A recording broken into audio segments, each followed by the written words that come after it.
Well, here we are. Let's see. Here we are is right. Good morning, Debbie. Oh my gosh. Good morning. I was in the webinar quickly trying to air some things, but nobody was able to get me unmuted for them to be heard. And Jeff is streaming.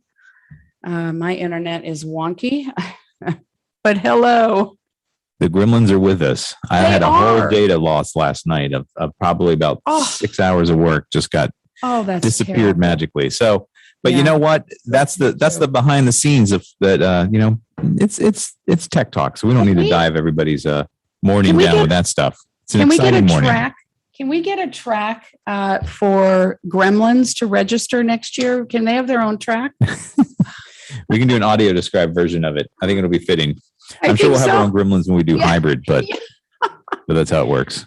But hey, good morning. Good morning. I would like to give some thanks out, if I may. Please do. Yes. So echo volume lower. So I want to thank first Tyson for coordinating our production team, who is working with editing ninjas. They are working so hard and fast. And yet our target date for the podcast is the end of August. As we're able, we will do what we can to bring them sooner, but we're talking about how we're going to go about that. Tyson would like to release by track. We'll see. But I also want to thank some people, even this morning, Chuck Adkins, who has worked so quickly for me when I've needed it, Jonathan Millum, Brian McCallan, Tony Swartz, Rick Lewis, Janine Stanley, Mike Moran, and Rick Lewis, and Mike Duke.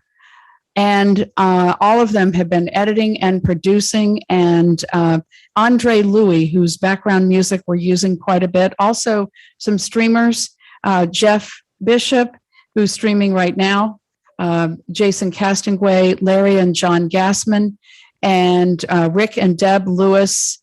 And I think that's all of them I can think of right now. But wow, hard working. It is. It's a lot. I think part of my problem with my crash was just so much data. Folks don't know this, but we have been moving gigabytes and gigabytes of data from clouds to computers to, trying to pull them down from live streams. So folks know you can go ahead and subscribe to all the podcast tracks for the convention. If you go to your podcast player and type in ACB Media or ACB Convention, there are 8 tracks, and you can go ahead and subscribe. And as they are being edited, as I understand it, they'll be being put in. Is that right, Debbie? Yeah. But Tyson would like to release track by track, like a collection of technology, a collection of, I think we're going to discuss this. We'll get all that figured out. But if folks go ahead and subscribe now, they're up and running. Yeah. And you can subscribe to them now. So fantastic. Well, good morning. Today, I have in front of me what is on and which stream. So I will be able to give you that. And we've been juggling so much, and sometimes showing up early and sometimes not having time. And, there's just a million things, but good morning. Anyway, hello. Did you have breakfast? I didn't have anything yet. I have not had breakfast. I didn't even have dinner last night. It's one of those days. Luckily, I had a large lunch yesterday. So we are, it's kind of like one long day, right? Convention is. It 24, it's the longest day. So it is. Wow. Sort of interstellar time, I'd like to think. I think so, especially hopping between Zoom rooms, which some people don't understand, but wow, it has been really, really needed that we have had to do that, because it's helped us to just keep things from being less tangled, different people. I don't even think, did I turn my video on? Let's see. Yeah, I did. Okay. All right. Did I get dressed today? Did I comb my hair? My video's on. Yes. Wow. So anyway, just a lot. Everybody working so hard. And it's been fantastic that we have, at the end of the day, we think about it. We'd never done the virtual elections. We were talking this morning about it, and we got it. We can't control the interweb. Even major network television stations have issues and things like that have millions and millions of dollars and whole teams. We rely a lot on volunteers and some staff, but it has gone through in a sense that we got it done, and it's exciting. I mean, there's an additional, I think a voting procedure that's going to take place tomorrow on Friday for folks to listen in and get ready for voting as members. But, for the large part, fantastic elections. And we're excited this morning. We're going to get to hear from those that were elected onto the board, our new board members tomorrow. I'm excited about not tomorrow, but today, during the general session. And new energy on the board and with the Board of Publications. I'm really excited to see what talent, what ideas, what thoughts, concerns, solutions, really bringing solutions. I'm excited to hear and work with them over this next while. So that is really, really cool. Very, very cool. It is exciting. So we got that in store today. We have the audio description awards in queue for general session today as well. So, and we'll have Joel and Kim, Joel Snyder, the head of our senior consultant for audio description project, the founder of the audio description project, that's now a senior consultant for ACB on all things audio description, and Kim Charles, one of the co-chairs of that committee. So that's exciting. That is exciting. We've got a slew of the scholarships. It is the last day for sharing the scholarships. So we have some incredible students we're going to be sharing with folks again. And we're going to be remembering two amazing angels today. Two angels, dear friend of mine, Lynn Heddle. One that was a friend of yours. Yeah, I know. Yes. And it's Lynn Heddle and Bonnie Byington. Yes, I didn't know Bonnie. She was, I think everybody knows Michael Byington. Yes. And it was Michael's mom. And she was one of the original, one of the charter members on that day in Kansas. Wow. Oh, my When heavens. ACB was formed 60 yeyears ago this month. That is incredible. It's a moving little story that Michael prepared about his mother that doesn't so much talk about, it's just an interesting story about his mother, not so much about the founding. I mean, if people want to learn about the founding of ACB, they can get People's a Vision. The book that was written, People of Vision, and read the book. But it talks about his mom in the 1940s and 50s as a journalist, and just a neat, touching story. So folks can tune into that. That'll be earlier in the morning, like around 11 o'clock. And then we'll have the audio description awards. We're going to hear from one of our sponsors today, JP Morgan. Thank you to JP Morgan Chase for their sponsorship of our convention and just for their support throughout the year. So they helped as well in supporting the communications infrastructure for ACB through their support. And we're greatly thankful for JP Morgan and all they do in terms of really supporting the organization over the years. And we have our banquet tonight. We do. And wait, don't tell me who's speaking.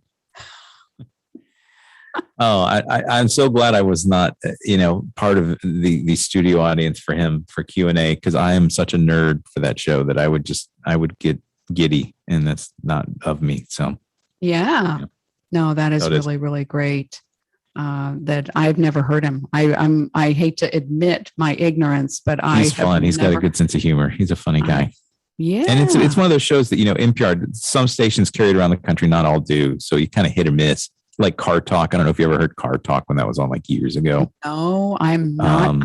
I'm not attentive enough. I'm like too busy. Yeah. I don't tune in like that. I should, but he's sort of a public radio guy. So, so folks that listen to NPR will enjoy hearing a familiar voice tonight, as well as our awards tonight we're giving out. Yes. All the special guests we'll have. We're going to be here having our own banquet for staff here in the office. So we'll be on camera waving and cheering along the way. We're going to be bringing some food. And so hopefully folks can get some food and join with us, raise a glass with us. Well, and this afternoon we have ACBRA. They have a business meeting, and that's on, looks like that's a business meeting on Media 6. We have at 2:30. So you want to pick the right therapist. That's on Media 7. We have at 2:30 BRL program. I looked at that first and it looked like Braille program. I'm like, yeah, I have mine, but BRL is doing their program on Braille graphics and e-readers, and that's on Media 2. And at 2:30, we also have a community run guide dog schools updates. Now that sounds really good.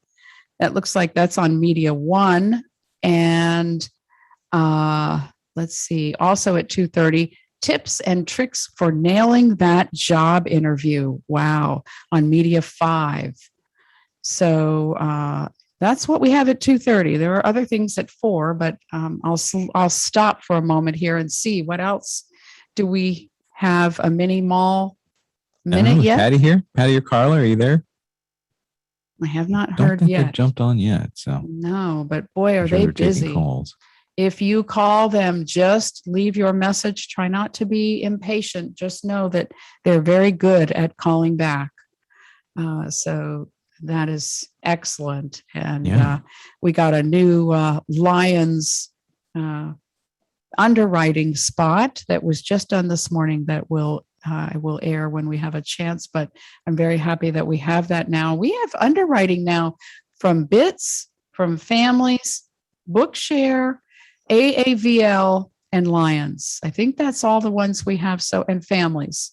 Thank you for them supporting the ACB Media Network. Thank you. And who did? And Minnesota. ACB Minnesota has been supporting the ACB Advocacy Update. ACB Advocacy Update. Yes. So, wow. Many, many thanks to all of you. Wow. It is exciting. There's a lot going on. Thanks to everybody for supporting the ACB Media Network. It has been a year of growth for the ACB Media. And in that sense, it is, with it, sometimes I'm not going to say growing pains, but we definitely, I know you've had your plate full and just trying to staff everything to find people to basically, we're running 10 streams. That means 10 people somewhere is pushing out content. Yeah. And finding backup people when software hardware hasn't been working, because we're stretching our limit, our resources and our network, mostly our server structure, our infrastructure. We're stretching it to the max this time. So lots of things have been sort of going down at inopportune times. We know it happened yesterday and someone wrote thinking we weren't where we were supposed to be. We were, but there were just awful things behind the scenes.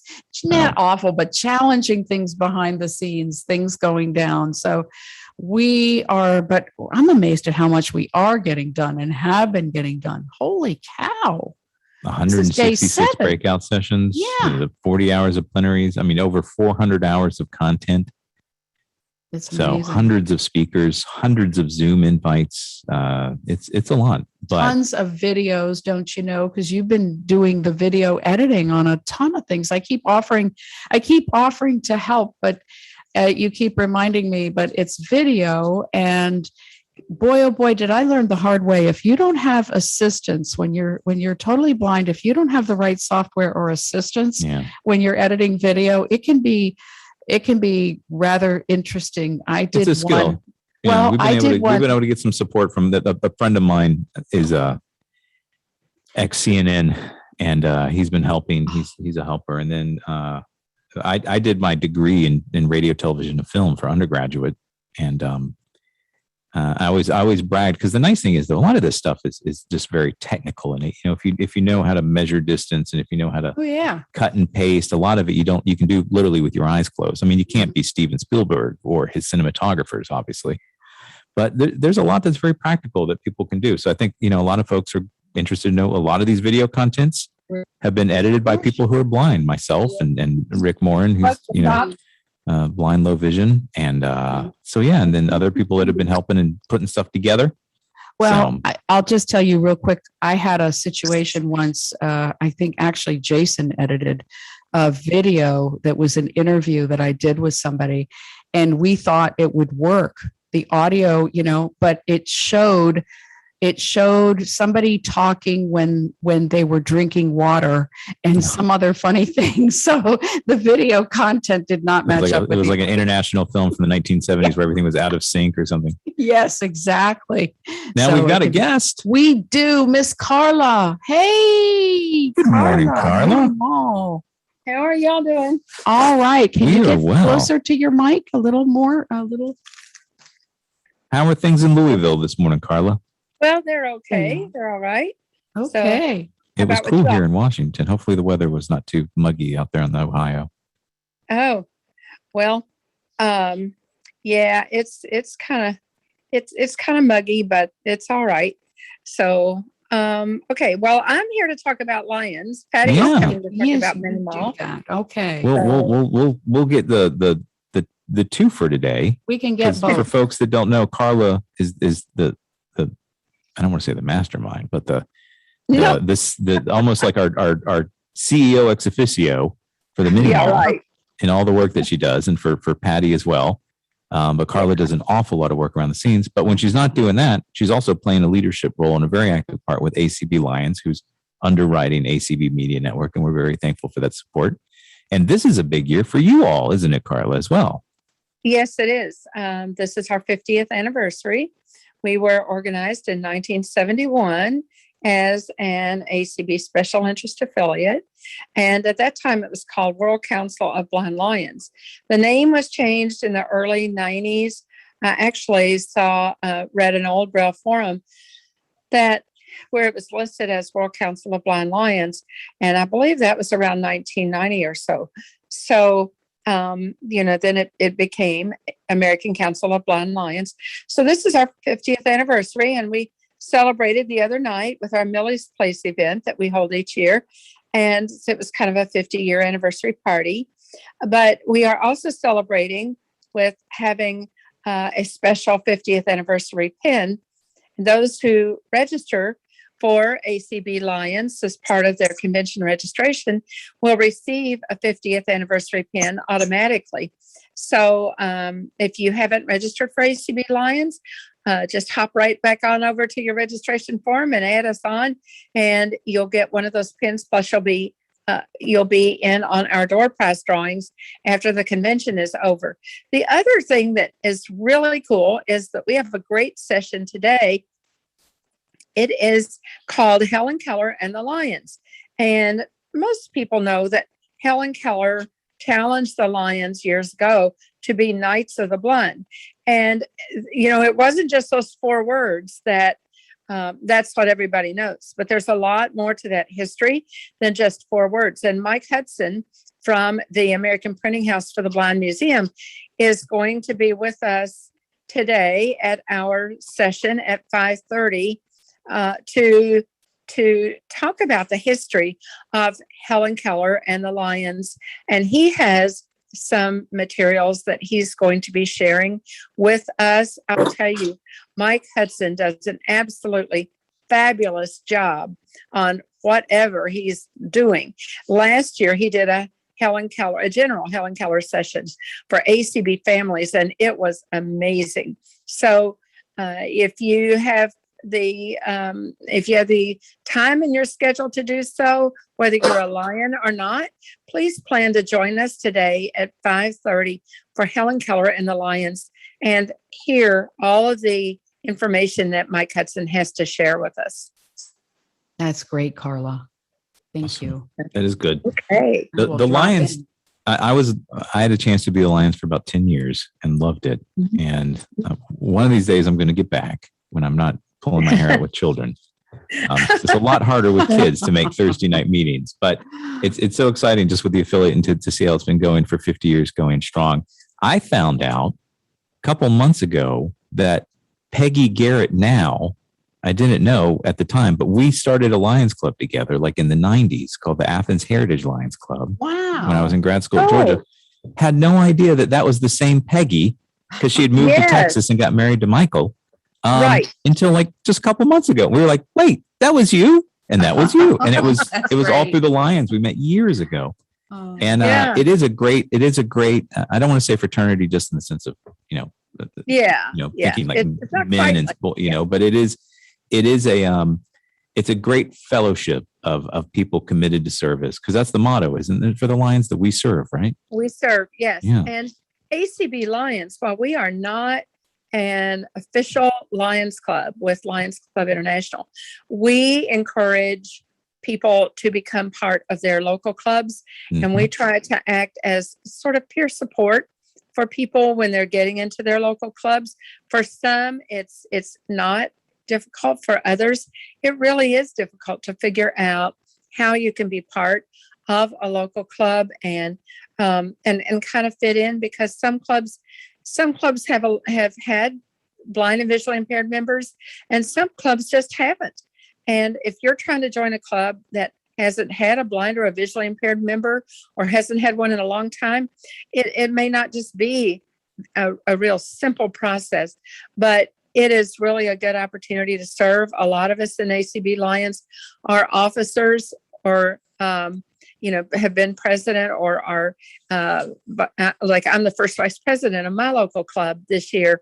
And we have past district governors in ACB Lions and, just all kinds of opportunities for blind people to serve. Plus, we have one other thing and that we do, and that is that we ourselves, ACB Lions, has done for quite some time a service project within ACB. And that is that we raise some money each year to help with a scholarship travel to bring ACB scholarship winners to the convention.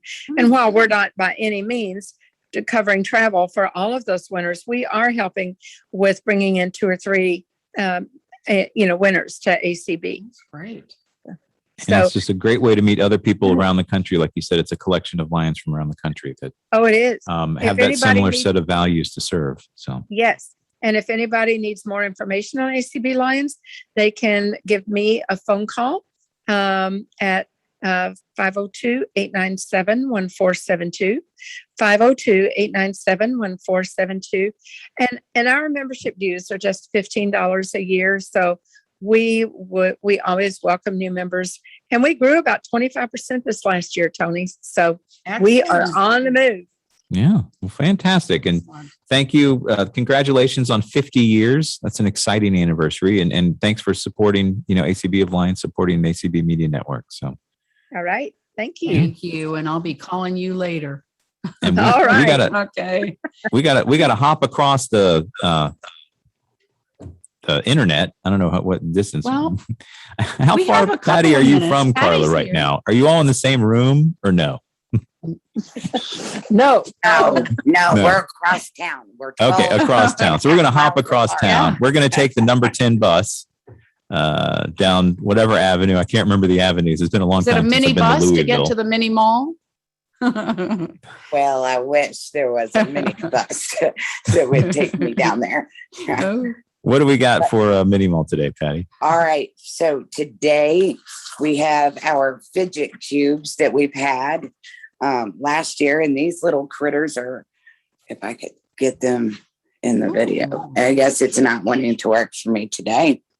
But they are small squares. They're about 1.5 inches square. It has 6 different things on the facing. You can press a button. You can click 3 little rollers. You can push buttons and they click. Now I'll move that. Okay, so there they are. We also have our accessory bag. Wait a minute. How much are those? Oh, yes, they're fidget. 12. The fidgets are $12. We also have our accessory bag.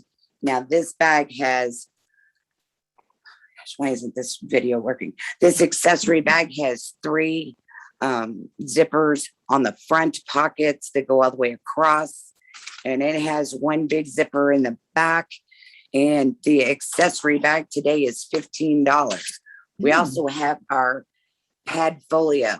Now this pad folio has embossed the ACB logo on the front. It has a pocket on the front. It has more pockets on the inside than I've ever seen in a pad folio. It comes with a pad of paper and it has many pockets. You can put your ID. It also has a file folder over here on the side, and that file folder holds a complete file.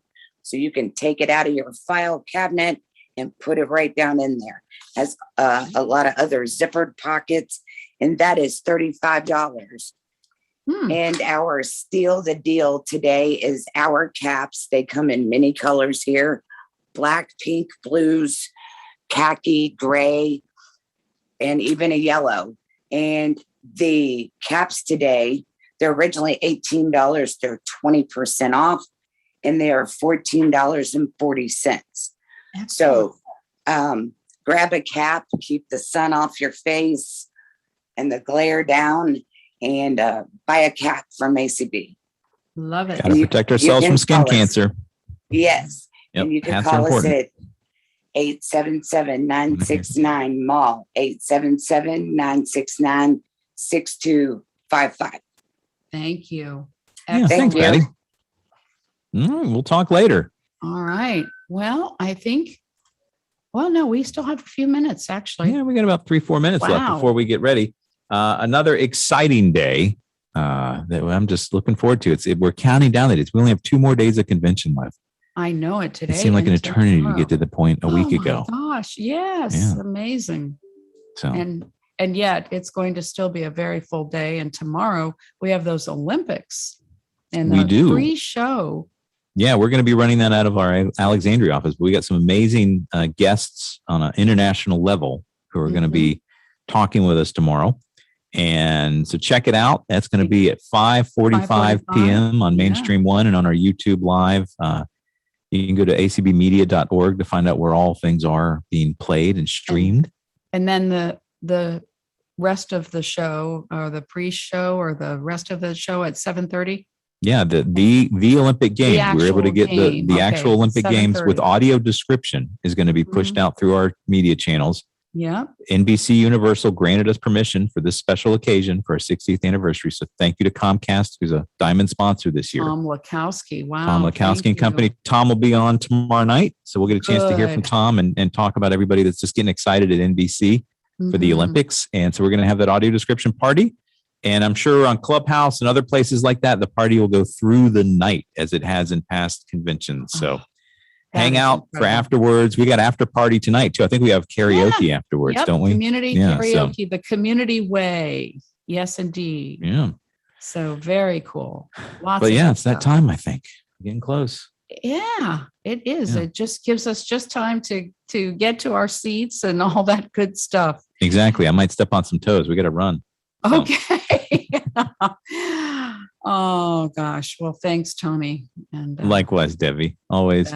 Always, you bet. Enjoy General, and we'll be catching up probably around at 2-ish, folks. We will, as long as it may be early again. I don't know, but we'll do it. And tonight, but we don't have a convention show tomorrow night. I know we'd still do in the morning though, and today. Yeah. So. Yeah. All right. Bittersweet. Excellent. But as they say in fencing, be on guard. On guard. That's right. So. All right. Bonsoir. Bonsoir. Be well, everybody. Have a great day.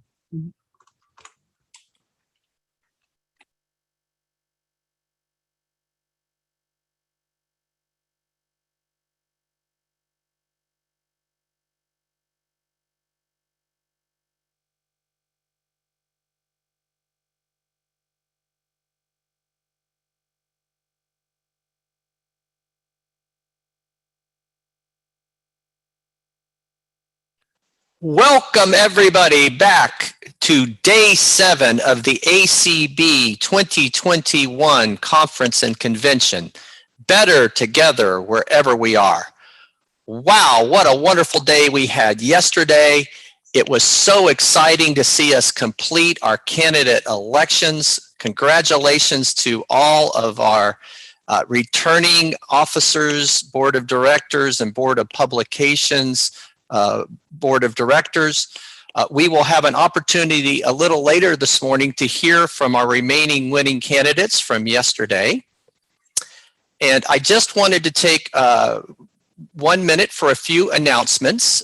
So first, we will have a special order motion tomorrow that will be considered. It will be a full election with individual vote now votes as well as an affiliate roll call. It will be a record vote. This special order motion will require a 2/3 approval by our membership. We will have the special order vote discussion tomorrow after kind of in the same format as what we've done for our other elections. And the agenda for Friday will be coming out this evening before the banquet. So everybody should see Friday's agenda prior to the banquet this evening. Hopefully everybody had an opportunity to get the information on the special motion that was sent out to Leadership Conversation and is being posted today through Constant Contact and the convention list. So please read over the motion, the key milestones and guidelines that support it. And we look forward to not only voting on the motion tomorrow, but also having time for debate in our general session. So thank you so much for that. Also want to remind everybody that we just have a few Braille Forum raffle tickets remaining. They're $50. They can be split by up to 5 individuals, or you can go in by yourself.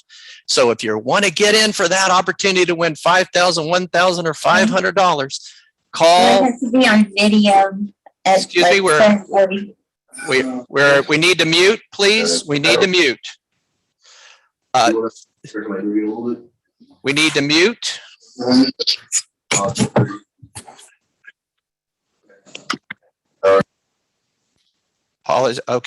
Apologize for that. So again, for the Braille Forum raffle drawing tickets, please contact the Minneapolis office. That's 612-332-3242. Again, 612-332-3242. We also would encourage everybody, please, if you can, join the monthly monetary support program. It's just a fantastic way to give back to the American Council of the Blind. Small amount comes out of your credit card or your check each month. This pledge can be split between ACB and your favorite affiliate, either your state affiliate or your special interest affiliate. If you would like to learn more about the monthly monetary support program, you can email Jean Mann, our MMS committee chair, and you can reach her at askacbmms@gmail.com. Again, that's askacbmms@gmail.com, or give her a call at 202-743-0755. That's 202-743-0755. Leave a message, and I promise you, Jean will call you back very shortly. So thanks so much for everybody who's already joined monthly monetary support or up their pledge this week. And we really appreciate all the support you're giving to the American Council of the Blind. Next, I'm hoping, can someone confirm for me, do we have Jeff Bishop on the line? We do. We do not yet, Dan. We do not? Yes, we okay. do. Yes, well, we then do. I will move on beyond that. And at this Yes, we point do. in time, I would like to officially call the 7th day of the ACB Conference and Convention to order. And I would like to now introduce for our Pledge of Allegiance today, our DKM first-time winners. And they're Kayla Allen from Mesa, Arizona, and Belinda Collins from St. Paul's, North Carolina. I pledge allegiance to the flag of the United States of America, to the republic for which it stands, one nation, under God, indivisible. with liberty and justice for all.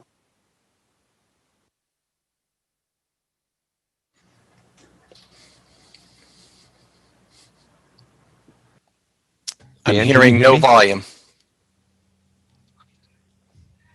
Dan, can you hear me? Thank you very much, Kayla and Belinda, for that wonderful Pledge of Allegiance, and congratulations on being DKM first timers. We look forward to seeing you all in person next year in Omaha.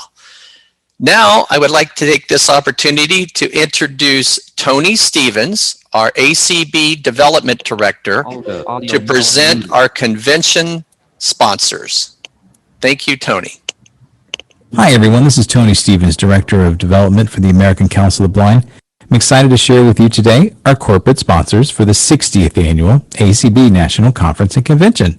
So here we go. For our diamond sponsors, Microsoft, Google, JP Morgan Chase & Company, Comcast, and Facebook. For our emerald sponsors, Charter Spectrum, Vispero, Amazon, Verizon, Vanda Pharmaceutical, and for our Ruby sponsors, Track Phone Wireless Incorporated, IRA, Waymo, National Cable and Telecom Association, AT&T, LinkedIn, Perkins School for the Blind, Cruise, and Adobe. For our Onyx sponsors, Democracy Live and Humanware.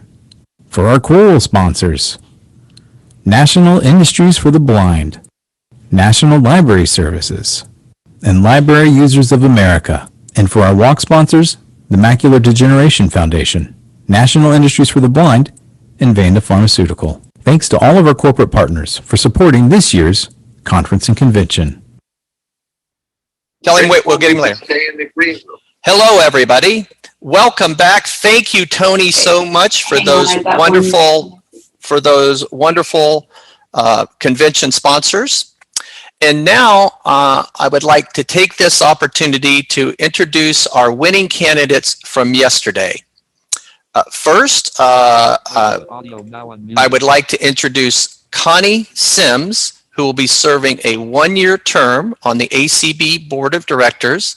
Connie is from Sioux Falls, South Dakota. Welcome, Connie, and congratulations.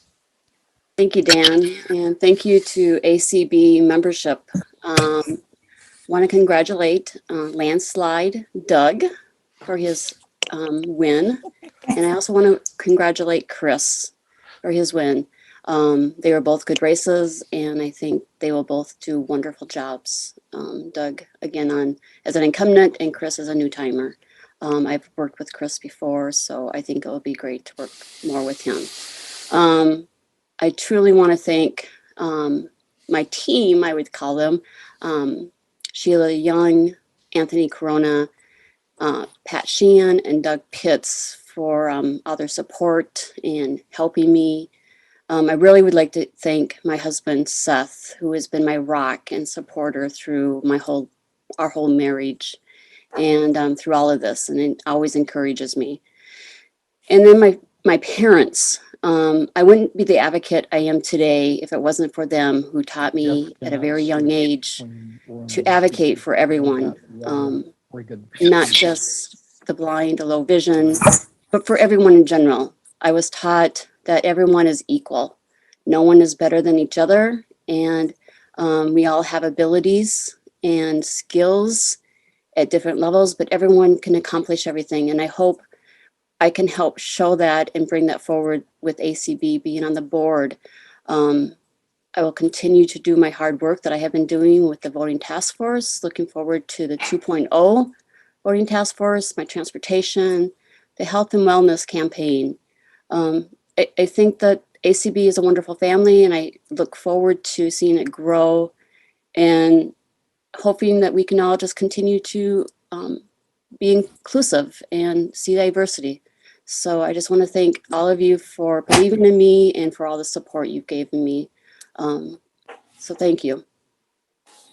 Thank you, Connie, and welcome to the ACB Board of Directors. Thank you. Next, I would like to introduce Chris Bell from Pittsboro, North Carolina. Chris was elected to a 3-year term on the ACB Board of Directors. Chris, welcome and congratulations. Well, thank you, Dan.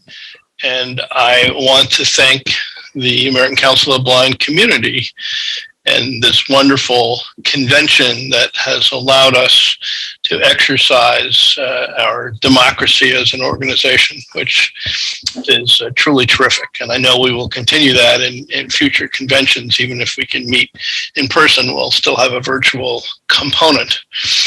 I would like to thank the people that spoke on my behalf, namely Jim Kraft and Becky Davidson, and all those people who supported me in the election, who voted for me, as well as those people who didn't vote for me but voted for Connie. I think Connie is a great addition to the board. She brings a lot of terrific values and imperatives, which you've just heard about. And I certainly want to join with her and the rest of the team in moving ACB forward from a very, very solid foundation. So thank you very much, everyone. Thank you, Chris, and congratulations, and welcome to the Board of Directors. Thanks, Dan. Thank you. And next, I would like to introduce Zelda Gebhardt from Edgeley, North Dakota. Zelda has been elected for a second time.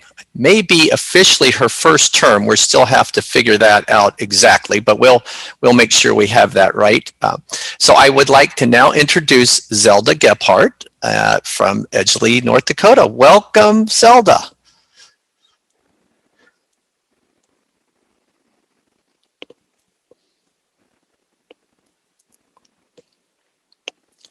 Zelda, we're not hearing you. So okay. Now I'm unmuted. There we go. That's the word of 2020 and 2021. Am I now unmuted? So welcome, Zelda.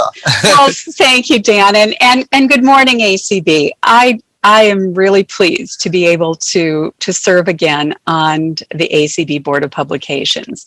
It's been my privilege to be on it for the last 2 years, and I have really enjoyed getting to know the process. I feel like I'm now in a position to really contribute to the whole process of the Board of Publications.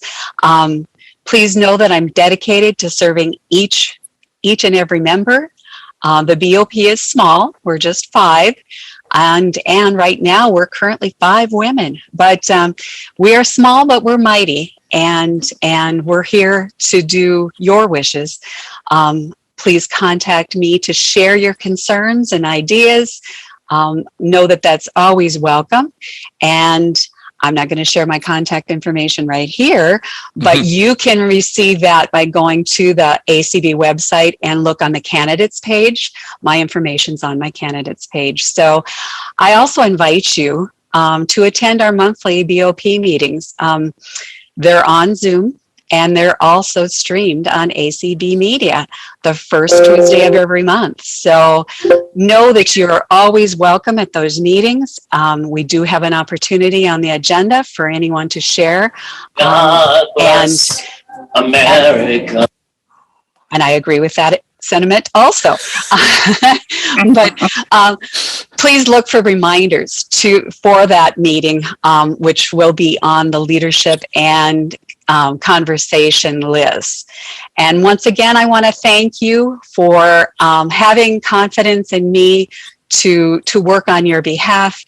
And again, don't be strangers. Connect and let us know your opinions. We don't know how to fix something if you don't let us know. So I thank you for re-electing me to the BOP. Thank you, Zelda, and congratulations.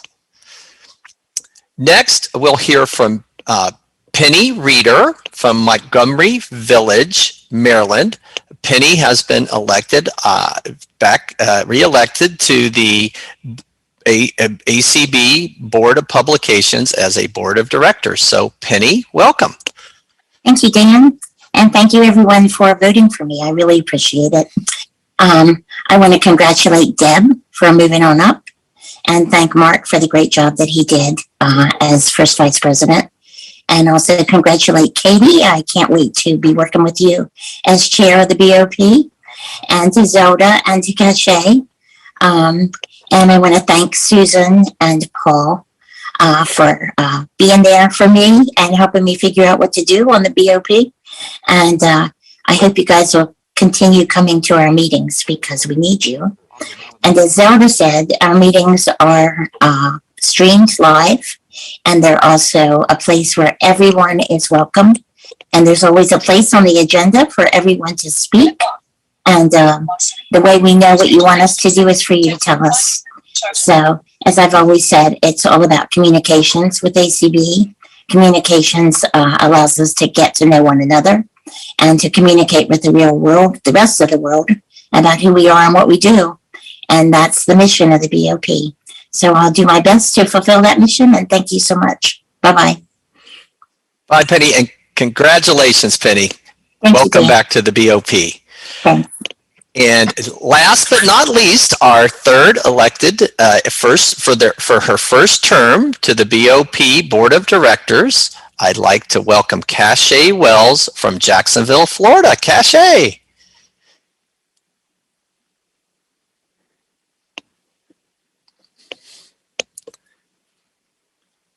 Cache, you may need to unmute.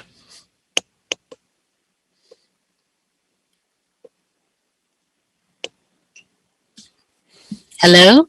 Hello, we are hearing you now, Cache. Okay. Hi, welcome. Welcome. Thank you so much. Again, it is with great humility and zeal that I am just excited to send my appreciation and thanks to the ACB membership for allowing me an opportunity to have a seat at the table and to be a part of this growing organization. So I look forward to impacting the members, impacting our communities for the advancement of this organization. And I am so excited. I do want to make sure that I think those that have supported me along the way, the ACB members that have encouraged me to just keep pressing and to keep being passionate and pursuing opportunities to just continue to grow personally along with this organization. And I am excited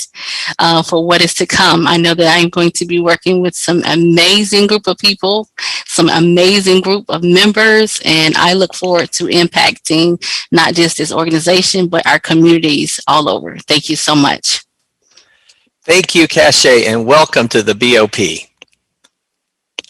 Next, we are going to hear a special announcement before we move on to our angels. So I would like to introduce Jeff Bishop, Managing Director of ACB Media Network and also a member of our ACB Board of Directors and streaming and doing all kinds of wonderful stuff to keep this convention going this week.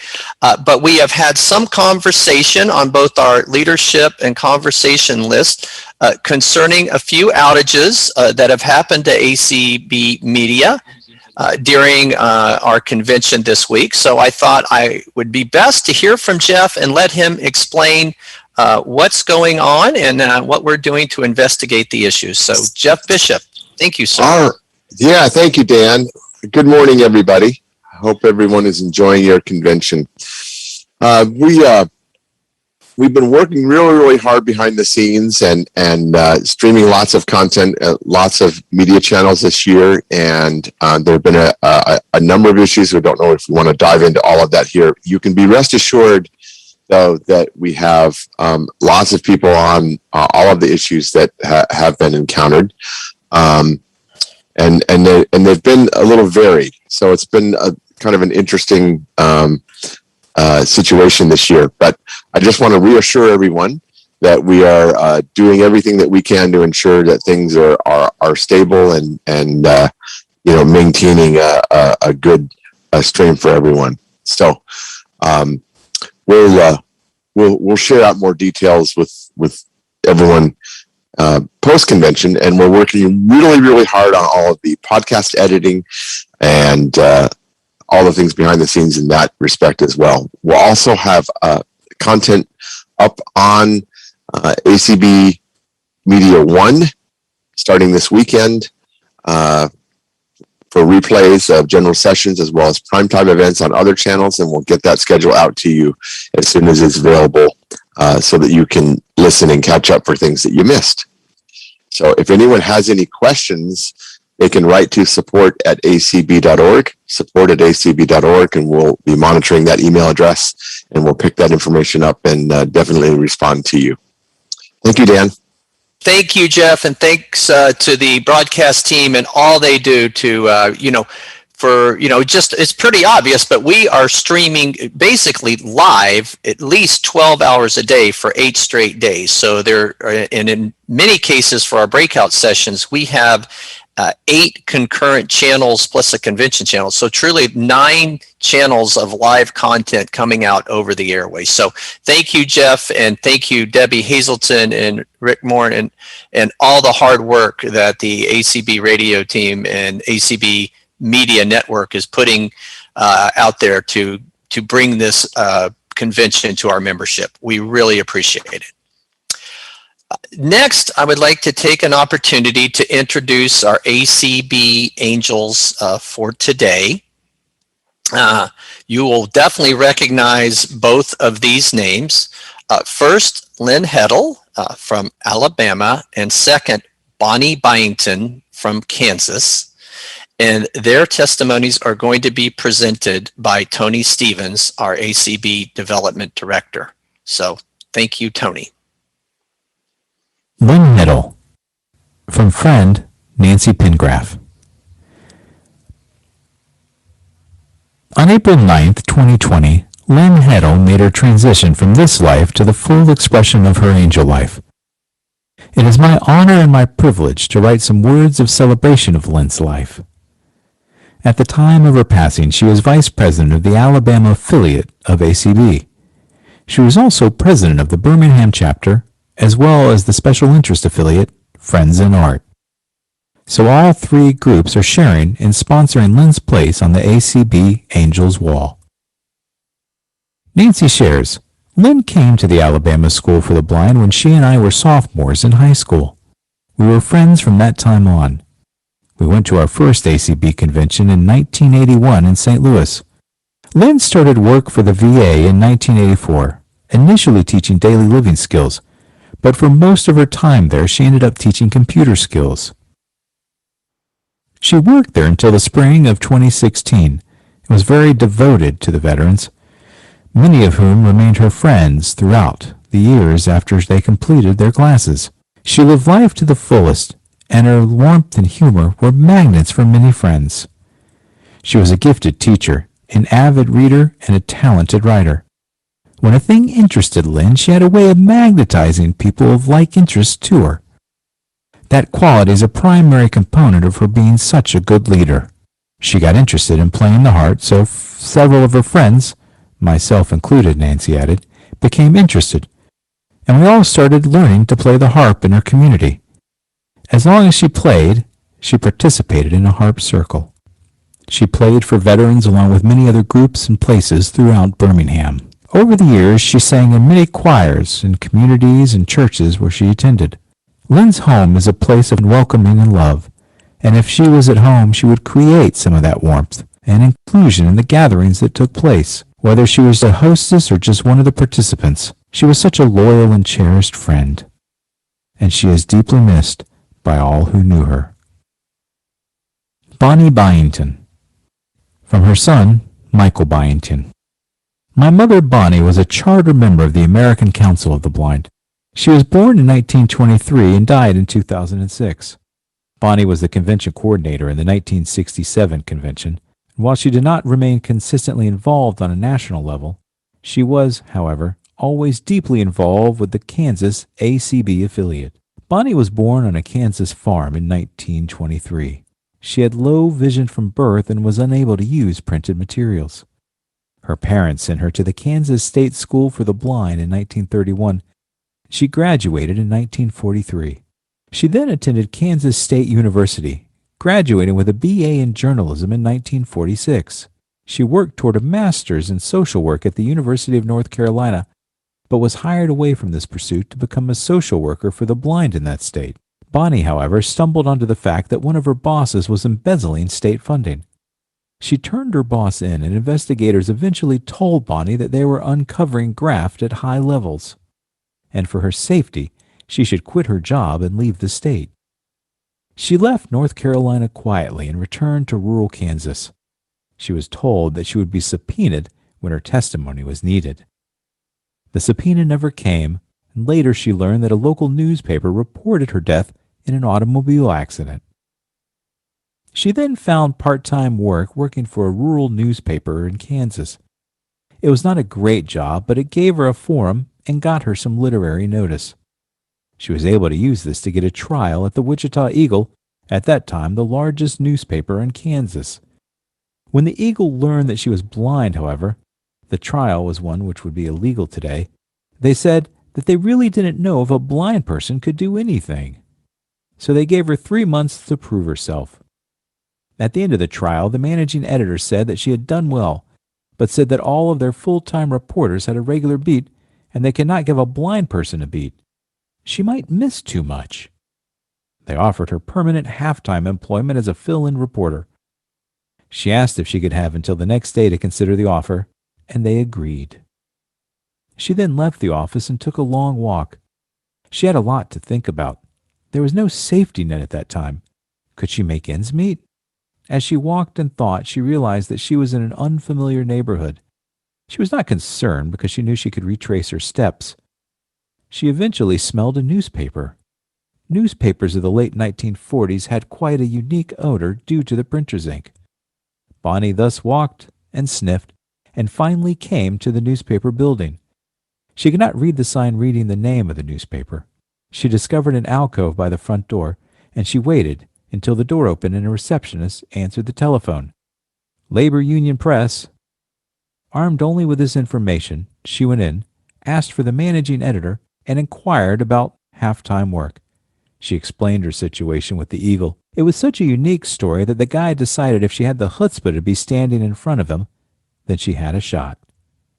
He hired her on the spot for the halftime that the Eagle would not be using her, as they were a smaller operation. He said she would have many beats. That is how Bonnie came to be employed at 2 competing newspapers for a period of 3 years. Eventually, she scooped the Eagle on enough stories that they offered her full-time employment. She resigned at the Labor Union Press and worked for the Eagle full-time for a few years. Eventually, she would quit as she had gotten married and was pregnant with me, Michael shared. Bonnie continued to work off and on in a number of different professions. She worked for 2 suburban newspapers, sold encyclopedias, administered a shared ride program, and owned a food truck. Her life was a series of firsts.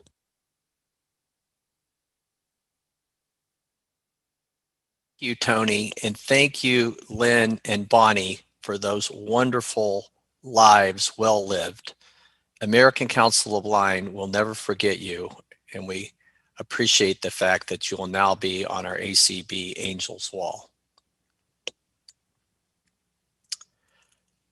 Now we have the opportunity to present to you the Audio Description Project Awards. These were originally scheduled for Tuesday afternoon, but due to the length of our elections, we relocated them here till Thursday morning, and it worked out really well since we completed our candidates' elections yesterday. So I am so honored to introduce to you the chair of the Audio Description Project Awards Committee, Jeff Tom, for our annual ADP Awards. Good evening, everyone. This is Jeff Tom, chair of the ADP Awards Subcommittee. We are here today to present the awards that are given to organizations and individuals that recognize leadership in the description field within the wide range of its applications. This year, we are delighted to present achievement awards for both individuals and organizations in the field of performing arts and media, visual arts, museums and visitor centers, in the international arena, and special recognition awards. We also remember the contributions of Dr. Margaret Fansteel and Barry Levine, with the Dr. Margaret R. Fansteel Memorial Achievement Award for Research and Development and the Barry Levine Memorial Award for Career Achievement in Audio Description. This year, we had more nominees than ever before, and that made the work of the awards subcommittee all the more important and required difficult decisions. To present the awards today, along with myself, will be the founder of the Audio Description Project, Joel Snyder, who is our current senior consultant to the project, along with the ADP co-chairs, Kim Charlson and Carl Richardson. I also want to acknowledge staff Jolynn Bailey Page and our 2 other subcommittee members, President Dan Spoon and Sean Barrett. For individual achievement in the performing arts, we want to recognize Megan Harms of Mind's Eye Radio. As Arts and Culture Coordinator for Mind's Eye, Megan is dedicated to ensuring a rich landscape of audio description offerings in the St. Louis metro area, which encompasses both Missouri and Illinois suburbs. When the COVID-19 pandemic closed arts venues in March 2020, and the region's live audio described events dwindled, Megan worked to shift programming to virtual platforms. Megan began by audio describing videos for the community in St. Louis, and then worked with other performing arts organizations to develop audio description for their virtual or socially distanced offerings.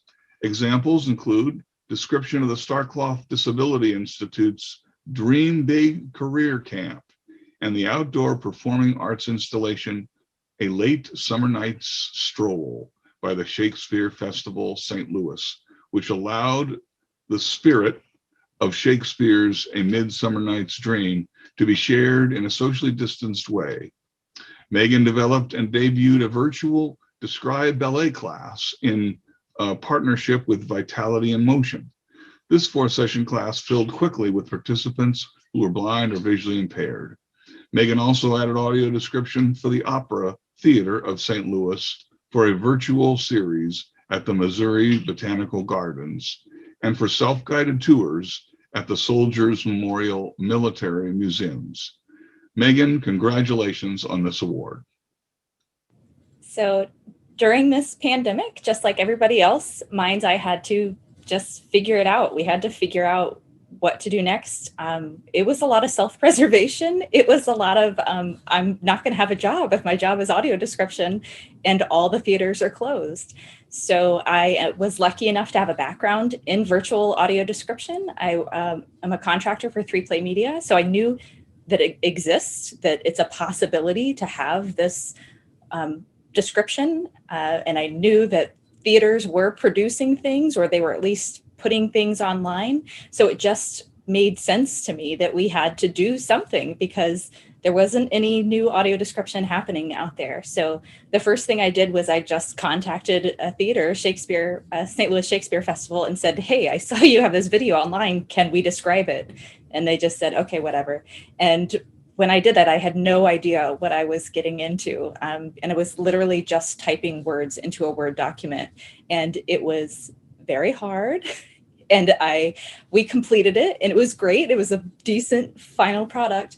But after that, I really said, we've really got to figure this out. So we really then took the time to find software to use and do a lot of training. I have spent more time in training in the last year and a half than probably my entire adult life.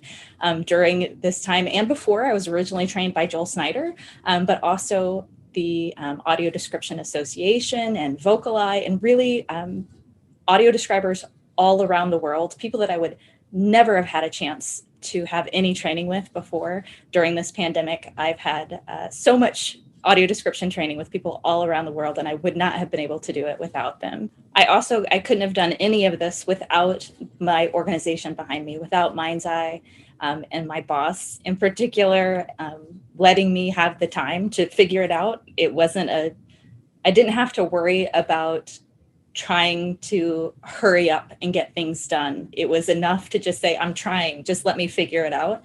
And because I had the support of Mind's Eye and also Mind's Eye's patrons, the people that I was constantly sending surveys to or constantly saying, can you watch this and see what you think about it? Or does this audio work? Our patrons who are blind and visually impaired were so helpful to me during this whole process. It was amazing. So this award isn't just for me, it's for all of Mind's Eye. Even though it's an individual award, there are no individual awards. It's for me and for all of Mind's Eye and everyone in our organization and everyone who has supported me. So thanks. As chair of the media subcommittee, it is my honor and privilege to acknowledge the next 3 recipients for their achievement in audio description in the media category. First off, we're going to recognize Roy Samuelson in the individual category for his achievement in audio description in media. Roy Samuelson, who is also known as the Voice of Hollywood, is a leading voice actor, talent, and a member of the Academy of Television Arts and Sciences, who today has described over 1,000 titles in audio description, which include blockbuster films, episodic television, and streaming services. Some of his work include the Academy Award nominated 1917, Star Trek Discovery, Bosch, NCIS, and my personal favorite, the last two entries in the James Bond franchise. Roy has also been critically praised for his work and advocating for the quality, professionalism, and inclusion of blind professionals in the field of audio description. He was recognized by SOVA, the Society of Voice Actors, with an award nomination in 2019 for his work in narration of audio description. He has started the Audio Describers Narrators of America Network, which is a group of audio describers where they talk about and advocate for audio description. He created a podcast called Know Your Narrator, which is an educational podcast to learn more about the professionals that work in the field of audio description, and also started an audio description discussion group on Facebook. We want to thank Roy for his hundreds of hours of providing entertainment and advocating for the quality, professionalism, and inclusion of the blind community in the field of audio description. Roy, as your personal friend, I couldn't be more proud of you, and well deserved. Thank you very much for all you do. Thank you. I'm particularly honored as this award comes from the Audio Description Project, one of my most reliable resources and partners for years. When I started the Audio Description Discussion Facebook group with Kevin, I had an agenda and an admirable partner in crime. We sought to develop an accessible library of lively conversations about the nuances and strengths of audio description quality and excellence. In the last year alone, I've interviewed over 100 audio description blind and sighted professionals on the Know Your Narrator podcast. Growth has been manifesting on all sorts of exciting fronts. Visionaries, such as Bold Blind Beauty's Stephanie McCoy, work with my firm to produce Audio Description Awareness Day. We're looking forward to our third successful annual celebration in just 10 months' time. After 3 years and many hours of work, I can report that the Premier Voiceover Awards, SOVAS, now includes 3 categories exclusively for audio description. After hundreds of hours of meetings and proposals, most recently with the Board of Governors at the Television Academy, I'm proud to share that the audio description narrators are, at last, fully eligible for active voting membership in one of the entertainment industry's most respected bodies, the home of the Primetime Emmy Awards. And with this formal recognition of our creative contribution, we have a seat at another important table where we can advocate for increasingly enriching diversity. All these are the reasons why I developed Kevin's Way, a process that will ensure all productions can guarantee a standard of audio description excellence upon which audiences may confidently rely. My partners and I know that the work we have put into these initiatives is not simply to put statutes on shelves. Now more than ever, diversity and inclusion are both social imperatives and business opportunities, which means there are no excuses anymore. These new opportunities for recognition strengthen both our blind community and the entertainment industry as a whole, and assuring that blind professionals are in a leadership position. This is what makes Nothing About Us Without Us true.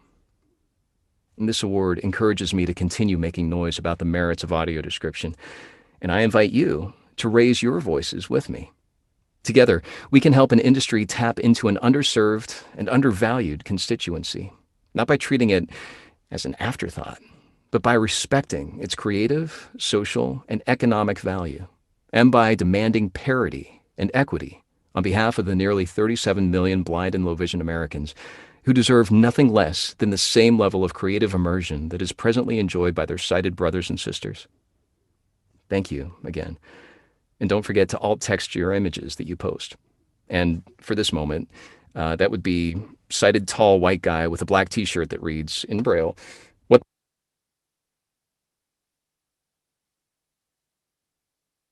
Next, in the organizational category for their achievement in audio description, we would like to recognize the International Digital Center Audio Description Department led by Eric Wickstrom. Eric, during the pandemic, created a remote recording studio to ensure the safety and health of the writers, narrators, and audio engineers. They have also led the industry in inclusion of blind talent in the creation of audio description. To date, they have used at least 4 audio description voice talent in the creation of audio description and have also hired blind audio description consultants to help the writers improve the quality of their writing for the blind and visually impaired community.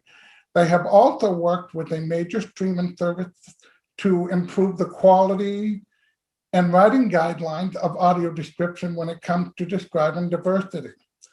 We want to thank IDC for their work in including the blind community, to giving a voice to those who are marginalized, to paying people what they are worth, and to improving the quality of audio description for all to enjoy. Eric Wickstrom will be receiving this award. Thank you to the American Council of the Blind for this award. Many people have contributed to us being here today. I want to thank our CEO and founder, Marcy Gilbert, for all she does to support our work. I want to thank Aaron DeWard and Scott Carroll for building the original foundation of this department. My amazing audio engineers, Warren Hibbert, Andre Kelman, Dave Hughes, Steve Kellner, Antonio Pineros, and Luke Thompson. Thank you all for your superb work over the years. My incredible voiceover artists, I can't thank everyone, but I would like to acknowledge some of you who have done the heaviest of lifting with us over the years. Amanda Bruton, Emily Eden, Tony Gannon, Sri Gordon, Bill Larson, and Stuart Williams. Thank you all for sharing your talents. As mentioned, we began the process of working with blind and visually impaired narrators last year. I want to thank Thomas Reed, especially for being the first person in and for helping us develop the workflows needed to do that work and the work that will continue heading forward. The writers, far and away the most important part of the process, and I have been blessed with some of the best in the world. Brandon Harrison, Betty Capot, Richie Pepio, thank you. Stephen Christopher, not only a great writer, but no one ensures the quality of our work more than he does. Dakota Green, you came to us never having written a single word of AD, and now you are writing it for the biggest shows in the world. Your dedication to learning your craft has been incredible. Liz Gutman, not only the best AD writer in the world for my money and an amazing narrator, but also the kindest and most empathetic person I've ever met. Her devotion to this craft and her commitment to evolving and elevating it every single day is nothing less than inspiring. I could not have done any of this without her. So thank you, Liz, for literally everything. And lastly, to the blind and visually impaired community, you are the reason we do this, period. Thank you for your feedback over the years and for holding us accountable, for reminding us every day good enough isn't good enough. It has made us better, and it is very much the reason I'm sitting here today, humbled by this amazing award. Thank you to everyone. Next, we would like to give a special recognition award to JJ Hunt and Christine Malik for their podcast Talk Description to Me. Christine is a cultural consultant and JJ Hunt is a freelance audio describer for film, television, and live events, and they both reside in Toronto, Canada. Since its creation in 2020, Talk Description to Me has been granted unprecedented access to cultural events for the blind and visually impaired community. It is a form of accessible journalism. They have covered topics from the Portland protest to the Capitol insurrection to the Mars rover landing to even hand gestures such as jazz hands, video games, and many other things. This has been hugely valuable since many of the blind and visually impaired community do not have a way to visualize and interpret these important and cultural events in our lives, and has been an incredible resource during the pandemic. And we wanted to thank Christine and JJ with this special recognition in creating a new way to describe cultural events that were previously not thought of and given more of a meaning to the world around us. Thank you very much. Carl, thank you so much, and thank you so much for this award. It truly is an honor. We thoroughly enjoy making Talk Description to Me, noodling through current events and daily life, examining the challenging and emotional moments, and indulging in the sharing of joyful visuals too, and connecting with listeners who have embraced the show and supported us with ideas and camaraderie has made me a very happy person, and I hope a better describer. To be part of a community of description users, creators, and user creators is a wonderful thing. And being recognized by the ACB and the ADP is an extremely gratifying affirmation of that connection. I thank you for that. And if I may, a huge thank you and congratulations to my dear pal, Christine. Christine's grounded wisdom, intuitive insight, and curiosity drives the show, and her inspired, nuanced questions elevate each and every episode. Congratulations, my friend. Hi, I want to say such a heartfelt thank you for this. We both really love working on the show, and we find it incredibly rewarding in so many ways. But it's also true that when you work on something, you send it out into the world and you don't really know where it's landing. I mean, you can look at analytics and the numbers are exciting and we get some really great listener feedback, but an award like this makes me so much more conscious that our material does land places and it does affect people, and it maybe does change someone's perception or broaden people's worldview, and that is just so it really gets like that's why we do the work. And so to be recognized by such prestigious organizations as the ACB and the ADP it's so fulfilling. And I was actually planning already to say this about JJ too, because we were friends before we started working together, and you can probably tell that in our podcast because we just have so much fun. And I feel lucky every week that I get to work with such a great human being and such a pro. And honestly, before we record, we just sit and blab for 45 minutes because we enjoy each other's company so much. And so it's rewarding to do the work, but to get recognition like this takes it to a whole new level. So thank you so very much. Also in the media category, we want to acknowledge Imagination Video Books Incorporated of Denver, Colorado, with a Special Recognition Achievement Award for contributions to children's literature. As a librarian, this one is especially important to me. Imagination Video Books Incorporated was founded in 2019 by Richard Riemann, the audio book wizard who has narrated and produced hundreds of audio books and is the author of the award-winning book, The Author's Guide to Audiobook Creation. He created Imagination Video Books to fill a gap that existed in the world of children's illustrated books so that all children could fully enjoy them. Imagination Video Books makes it possible for children ages 3 to 8 who are blind or have low vision to see the pictures which tell the story. Descriptions of artwork can dramatically improve a novice reader's comprehension at a critical time in their development. Imagination Video Books draws from the audio description community for writers, narrators, and producers, many of whom are blind or have low vision. The audio described videos are described by the Described and Captioned Media program, which adds captioning and makes the videos and accompanying books available to children, parents, and educators. Beyond video versions of the described books produced for the DCMP, Imagination Video Books has a separate audiobook division, illustrated audiobooks.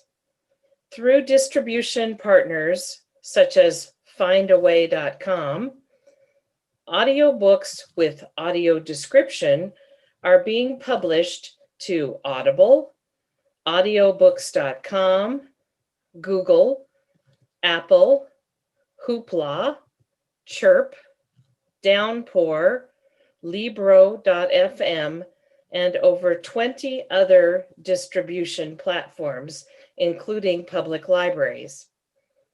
Accepting this special recognition award is Richard Riemann. Hi, I'm Richard Riemann, known in Denver as the Storybook Wizard. As an audiobook narrator, I noticed there was a gap in the audiobook world. Children's illustrated books didn't make great audiobooks without the pictures. So I thought, how about if we level the playing field by adding audio description of the pictures and the still images from the children's illustrated books to make the experience a great one for all children, blind, visually challenged, low vision. And here's an example of what we're creating. Ricky, the rock that couldn't roll. His friends didn't get it. "Come roll," they would chant. So Ricky tried, but replied, "I'm sorry, I can't." With the others gathered around him, Ricky's eyes are closed with the effort and sweat comes off his brow. Bria, the ladybug, tries giving him a push.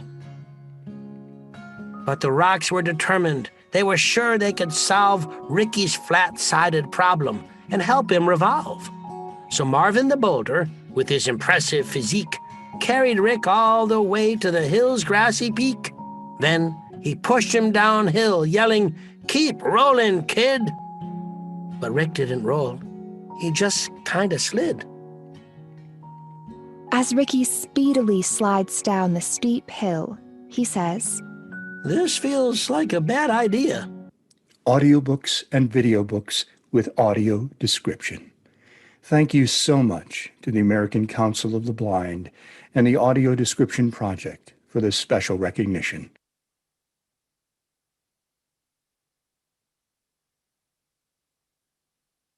It gives me great pleasure to present the Achievement Award for an individual in visual arts, museums, and visitor centers to Stacia Boyd, President and CEO of Q Media Productions, Winter Garden, Florida.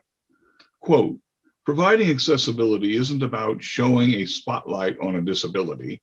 It's about removing obstacles between your stories and your visitors. It's about people, not limitations," unquote. This quote from Q Media's website highlights the driving force behind Stacia Boyd's work at Q Media Productions. Since its creation in 2002, her company has focused on accessibility in the production of its mobile tours. An experienced audio describer, Stacia also consults on ADA issues and presents accessibility workshops as they relate to visitors with vision and hearing loss. She asserts that people with disabilities aren't special visitors. They are visitors, period. They go to museums for the exact same reasons as any other visitor, to experience whatever is offered, to connect with stories, to experience nature, history, and art. Accessibility programming often requires trade-offs, sacrifices, and pragmatism. But Stacia believes it is crucial, legally and ethically, that her clients allocate resources to a broad range of accessibility initiatives, not just in terms of programs, but in training, awareness, and outreach. A visitor to the audio-described Wright Brothers Museum remarked, "There is no way to express how influential her work has been." Stacia works hard to ensure the wording, location, description, and all aspects of our experience are wonderful, from walking in the front door to the last exhibit in the facility. One thing which she highly recommends is having a blind or visually impaired individual involved in the planning, so we have the same access to museums as our sighted peers. Examples of Stacia's work include audio described tours of the Walt Disney Family Museum, San Francisco, the Wright Brothers National Monument, the Holocaust Museum in Houston, White Sands National Monument, Klondike Gold Rush Monument, and Mount Rushmore National Memorial, which won an award for digital media in 2019 from the National Association of Interpretation. On a personal note, my wife and I came to know Stacia at our Las Vegas convention, and spending time with her was one of our all-time convention highlights. Congratulations, Stacia, on this award. First of all, everyone, thank you so much, especially a big thank you to the American Council of the Blind's Audio Description Project Awards Subcommittee. Thank you so much. This is quite an honor, and I am so pleased. There are so many people that I would like to thank, and the first one, obviously, I have to start with Joel Snyder. and the Audio Description Project and the Audio Description Institute, which I first attended in Orlando, which I believe was in 2009, which was my first opportunity to really learn about audio description. Up until then, for the previous 11 years or so, my husband and I had been working in museums, doing audio tours and mobile media content. And this is a new opportunity for us. And Joel really opened my eyes in a lot of ways, no pun intended. After that, the next person they really need to thank would be Jeff and Leslie Tom. In 2015 in Las Vegas, they volunteered to mentor audio describers who were coming to learn and to relearn and to expand our knowledge. And as part of that experience, I just want to tell one quick story. We ended up going over to see the CSI exhibit. They wanted to see that. So off we go, navigating a cab and getting in and out of the hotels and the casinos and getting to the exhibit. And that experience for me was actually probably the first time of ever being with someone who could not see, navigating the world and going to see an exhibit. And I remember one moment very clearly when we were up at the desk and we were getting ready to pay our fare, enter the museum, the experience. And the person behind the desk, as Jeff was standing there with his wallet ready to go, looked me straight in the face and said, "Do they want to go in?" And I remember that moment so clearly. It just pierced my heart. And at the same time, it was like, I realized at that moment, I kind of knew it before, but that was the moment that drove me home, that the experience for a person who is wanting to see an exhibit is not the same as someone else's if you don't start from the same position that you're responsible for that visitor and that guest from the moment they come in. So that learning experience has just was a critical one for me. Also at that same conference, I met Dan and Leslie Spoon, who we found out also live here in my hometown, Orlando, and through them became more, I think, hopefully than colleagues, but also friends. We certainly enjoy our lunches and dinners every once in a while. And then Dan introduced me to Sheila Young, president of the Florida Council of the Blind, who over the years has become invaluable to me personally as a friend, but also as a colleague, as an access consultant for our projects with Q Media. And she has come with me on several of our projects too, in particular, Wright Brothers National Museum and Holocaust Museum Houston. And again, it's one thing that I can say to a client or someone, these are best practices, but when Sheila says it, it's completely different and has the weight of authority and experience. And as a team, I think we work really well together. So I want to thank her, and also for the nomination. And the last person to thank, of course, is my husband and partner, Michael Lutz, who makes all of these things possible, the person who does the recording and does the editing and makes sure that everything is heard and put together and assembled in ways that make sense, and checks my writing and checks everything else. He is my right hand, and I cannot thank him enough. Thank you again, everybody. This is truly an honor. Thank you.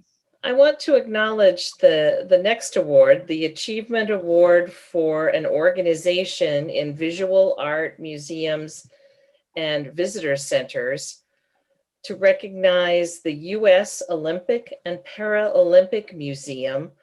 And the award for this museum, which is in Colorado Springs, Colorado, will officially be presented Friday evening, July 23rd, during the opening ceremony Olympics pre-show program hosted by myself and Clark Rockfall.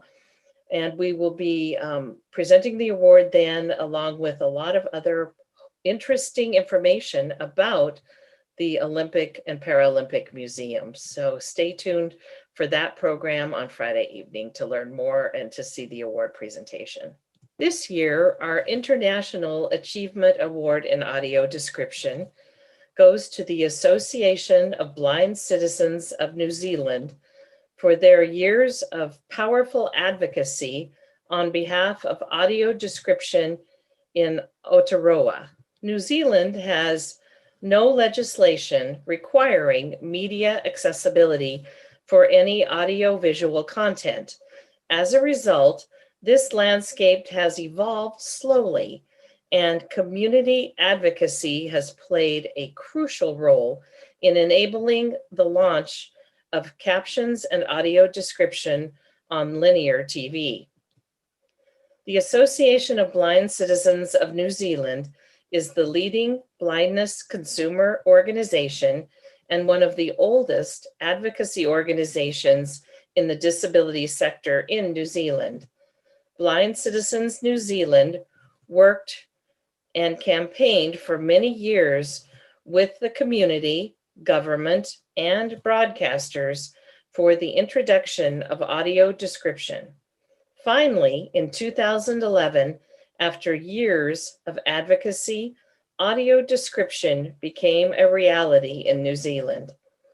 Since 2011, audio description has grown at a steady rate from an initial pilot of Coronation Street.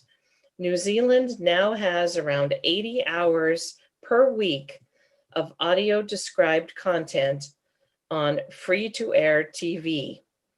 So often, the people who have to advocate for necessary change are those who are affected, and so often they do not receive the recognition they deserve. Despite the legislative landscape, the Association of Blind Citizens has effected positive change in Aotearoa. Rose Wilkinson, Executive Director, will accept the award on behalf of Blind Citizens of New Zealand. Thank you. As I said to Jolyn, I could hardly contain my excitement when learning that Blind Citizens New Zealand has won this prestigious award. As it happens this year, Blind Citizens New Zealand will be celebrating our 75-year history, and this award will be amongst those celebrations and pride of place. A quick acknowledgement also to Sophie and the team at ABLE for the nomination, and I'm now handing over to my National President, Jonathan Godfrey. Thank you. Look, I think I'd really like to thank the American Council of the Blind for this award. It recognises the advocacy efforts of a very large number of people. In the end, we've been doing this for years. There's too many people who've been involved in this work to start listing them all. Audio description benefits everyone in the blindness community, not just our members. Many of those people have returned to enjoying television after years without that enjoyment. It's great to be able to talk with sighted workmates about our favourite television shows over morning tea for the first time in years. That's awesome stuff. Thank you. Greetings, this is Dr. Joel Snyder, founder of the Audio Description Project, and currently its senior consultant. We are pleased to offer the Margaret Pfanstiel Award for Research and Development to Dr. Ana Matamala from Barcelona, Spain. I've known Dr. Matamala for upwards of 2 decades, and she has contributed so much to research in the field of audio description, which happens primarily in Europe. Dr. Matamala is on the faculty in the Department of Translation and Interpretation and East Asian Studies at the Universitat Autònoma de Barcelona. And she's a founder of the international research group Transmedia and Transmedia Catalonia. She holds degrees in translation and interpreting, including her PhD in applied linguistics. It really is not an exaggeration to refer to Dr. Matamala as one of the pioneering and leading researchers in the field of audio description. She's participated in and led several projects and published extensively on the topic. She's also the main organizer of ARSAD, the Advanced Research Seminar on Audio Description, held every other year in Barcelona. It is the only academic conference that focuses on audio description. Dr. Matamala has written over 50 articles on audio description, published in peer-reviewed academic journals, and was the co-editor of various volumes on audiovisual translation and media accessibility. You know, throughout Europe, audio description is studied as a form of audiovisual translation, dubbing, subtitling, media accessibility, audio description. and with a special focus on language technologies, corpus studies, and user interaction. Well, at the Universitat Autónoma de Barcelona, she oversees multiple PhD theses focusing on audio description. And in her own research, she's paid special attention to the professionals producing audio description, as well as, of course, the consumers of audio description, which really speaks of the social impact of her studies and on the advance of this modality. Dr. Matamala is the author of the only book available in Catalan, which discusses this intersemiotic translation modality, Accesibilidad y Traducció Audiovisual, published by UMO in 2019. Congratulations, Ana Matamala. Dear colleagues, dear friends, dear all, I am really happy and I feel deeply honored to receive the Margaret Fenstiel Award for Research and Development.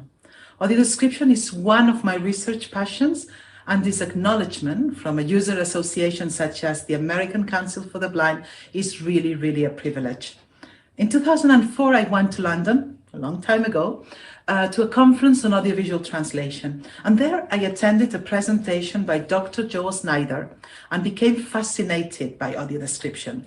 How to translate visuals into words, how to select what images to convert into words, what words to choose, how to voice an audio description, how to train future professionals, how to make it a recognized profession, how to cater for user needs. There were so many questions for me, that when I went back to Barcelona, I decided that I wanted to research audio description. And this was one of the best decisions I've made. Together with Professor Pilar Orero and other colleagues, we started the Transmedia Catalonia Research Group with audio description as one of its main research topics. And since 2007, we've organized RSAT, an international conference on AD, and we have researched AD from many, many perspectives. But I would like to highlight, I think that one central aspect are users. Our research involves audiences because audio description is for them. And this is really, really rewarding. In all these years, our team has learned a lot from users, and we hope to continue learning. So thank you very much. Thank you very much. I'm really happy for this award, and let's keep researching audio description for the benefit of all. Thank you. And finally, we present our highest award, the Barry Levine Memorial Award for Career Achievement in Audio Description. This year, the award is presented to Thomas J. Ledkowski, Vice President of Accessibility and Assistive Technologies at Comcast. Tom is a tireless advocate and innovator in the audio description and access field, with over 30 years of experience increasing access to video programming, audio description, internet, broadband, and connected hardware and software technologies for individuals who are blind or visually impaired. Prior to joining Comcast, Tom was the Director of Accessibility at AOL for more than 10 years. Before that, he held leadership positions at WGBH Media Access Group, home to the Descriptive Video Service, Caption Center, and the National Center for Accessible Media, NCAM. Tom's accomplishments include overseeing the development of a talking television guide that has revolutionized access to video programming for people who are blind or visually impaired. He has led initiatives within Comcast, bringing a new focus to how a major corporation looks at accessibility and has turned Comcast into a true industry leader in the accessibility space. Tom continues to guide the work in the Comcast Technology Lab to ensure that its own technology can be built to comply with the requirements of the CVAA. The most noted example of this success is the Comcast set-top box, voice guidance, and the Xfinity Talking Remote. Tom has worked with Comcast executives to shape their view that accessibility is really an engine for innovation. Tom has worked with NBC, Comcast owns NBC Universal, that provides audio description for televised events such as the Macy's Thanksgiving Day Parade, The Grinch That Stole Christmas, audio described in collaboration with the UK-based Sky TV, and the Olympics and Paralympics. Tom has also served on several cycles of the Federal Communication Commission's Disability Advisory Committee, providing his own unique perspective as a consumer and industry leader to bring access, audio description availability, and overall progress to telecommunications advancements for people who are blind or visually impaired. His leadership in all of these roles was recognized by the FCC with the presentation of the Chairman's AAA Award in October of 2020. It's my honor as a longtime friend and colleague to present this award on behalf of the American Council of the Blind and the Audio Description Project to Tom Litkowski.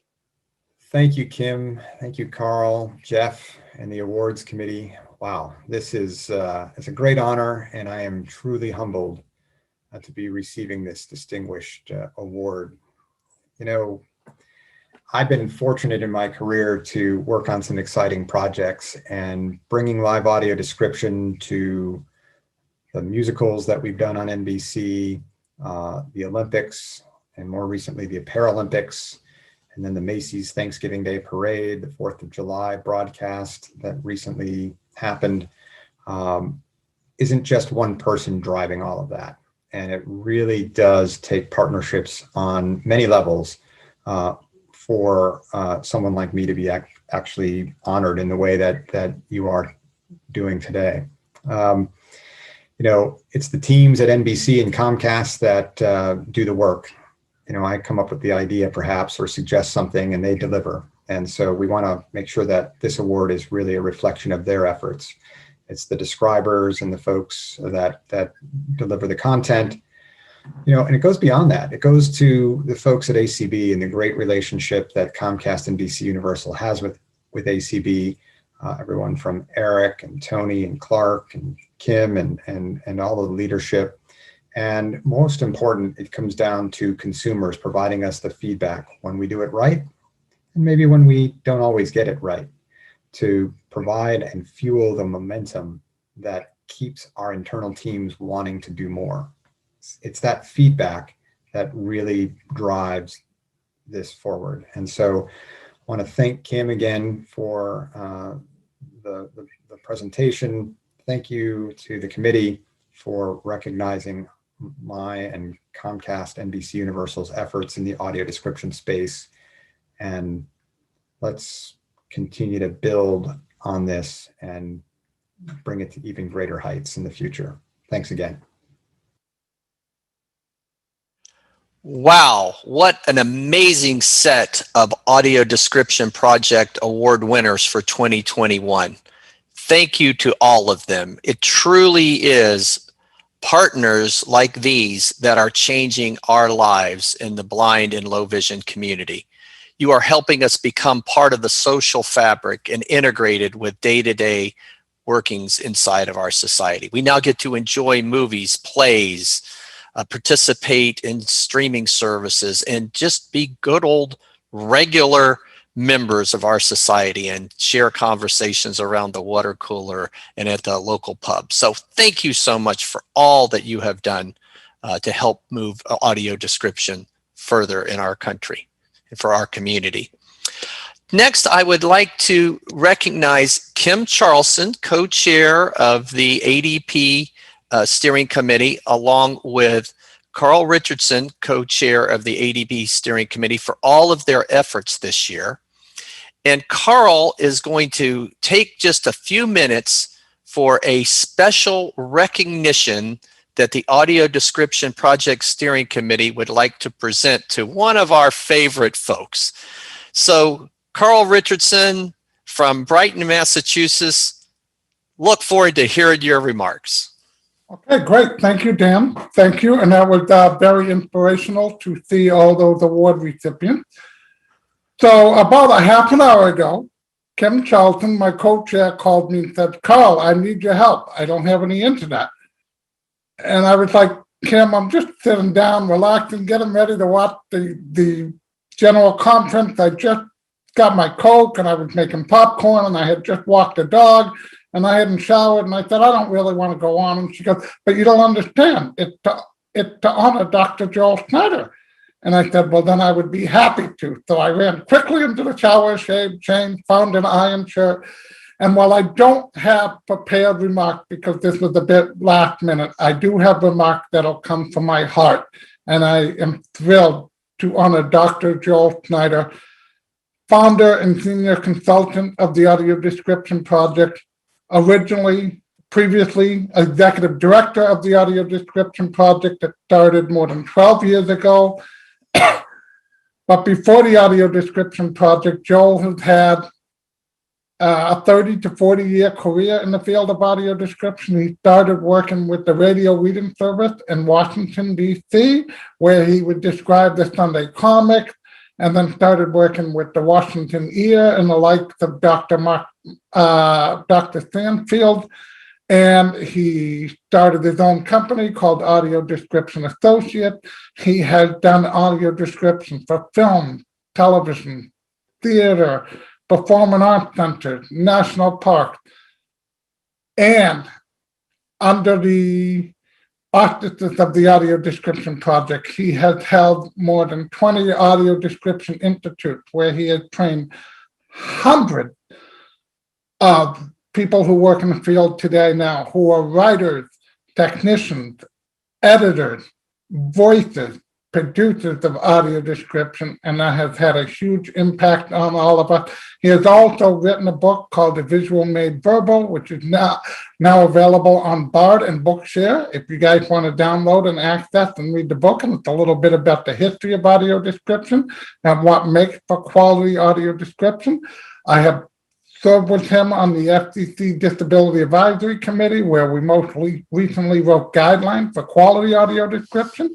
And then, not that that was not enough, 12 years ago, he founded the Audio Description Project, which has 6 subcommittees. They had the 508, and I'm not going to go into detail what the committees are, but I just want to give you an idea of the breadth and depth of what this committee does. There's the Section 508 committee, there's the media committee, there's the performing arts committee, there's the award committee, the conference committee, and the Bedia committee.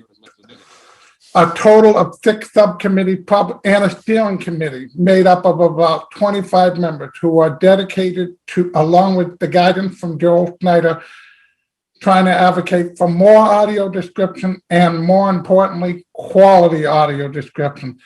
And I have been on this committee for about 5-6 years, and I have learned a lot from Joel, and now I'm proud to also call him my friend.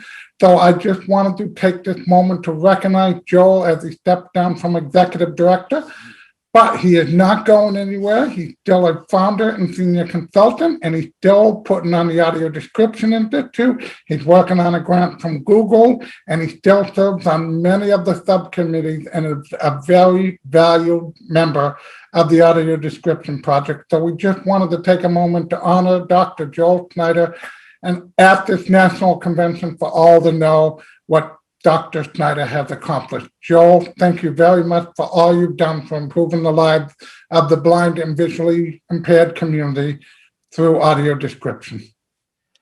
1, 2, 3, hip, hip, hooray! Hip, hip, hooray! Hip, hip, hooray!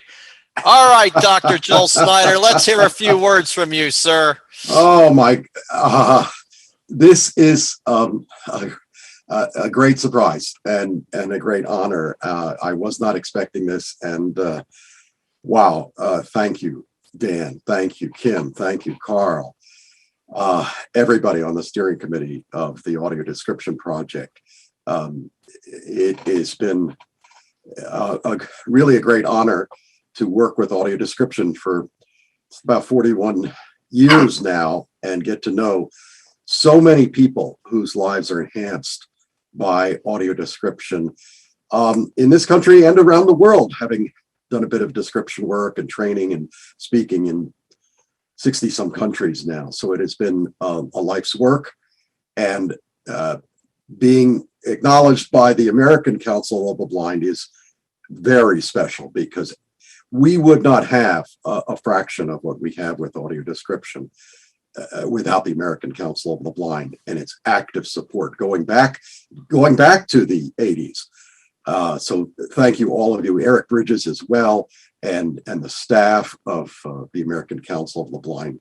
Wow. Let me share a few words about the ADP and what we've accomplished in this past year. And, you know, the purpose of the American Council of the Blind's audio description project is to boost levels of description activity and disseminate information on that work throughout the nation. Its major goal is to sponsor a broad range of activities designed to build awareness of audio description among the general public, but of course, among its principal users, people who are blind or have low vision. Our work throughout 2020 is our 12th year of activity, and on into 2021 has been particularly varied in spite of, well, actually, I should say, perhaps because of the challenges presented by the COVID-19 crisis. ACB, here's just another example of what ACB has done. This past year, it decided to increase its commitment to the vitality of the project by creating a staff position. I've always been a contractor, you know, but now there's a staff position responsible for its coordination and the administration of the audio description project. And of course, that is the charming and talented JoLynn Bailey Page, a dear friend and graduate of the Audio Description Institute, marvelous describer herself.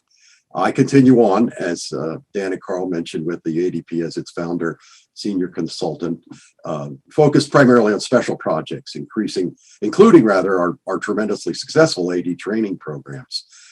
You know, Carl mentioned all our committees. Every committee has done such great work this past year, especially in performing arts, led initially, of course, in this past year by the late Denise Decker, but now so ably led by Sheila Young.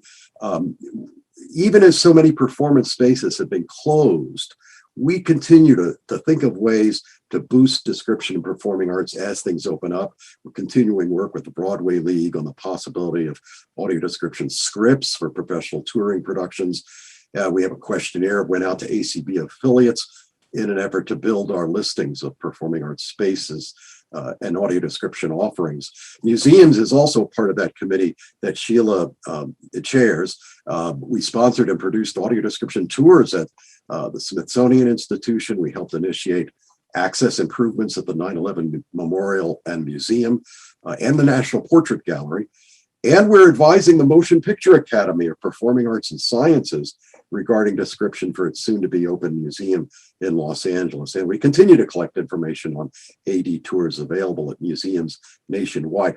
On our website, you know, you can find listed by state performing arts spaces and museums that have description. We're going to keep building that. The website, of course, adp.acb.org. In media, well, we've been particularly active there in no small part due to Carl Richardson, our extremely active chair. We've worked with Charter Communications on the development of its app, Spectrum Access, for accessing AD via your own smartphone. As Carl mentioned, we've been active members of the FCC's Disability Advisory Committee. We were part of an NPR report on AD for last year's Parasite and foreign films with subtitles.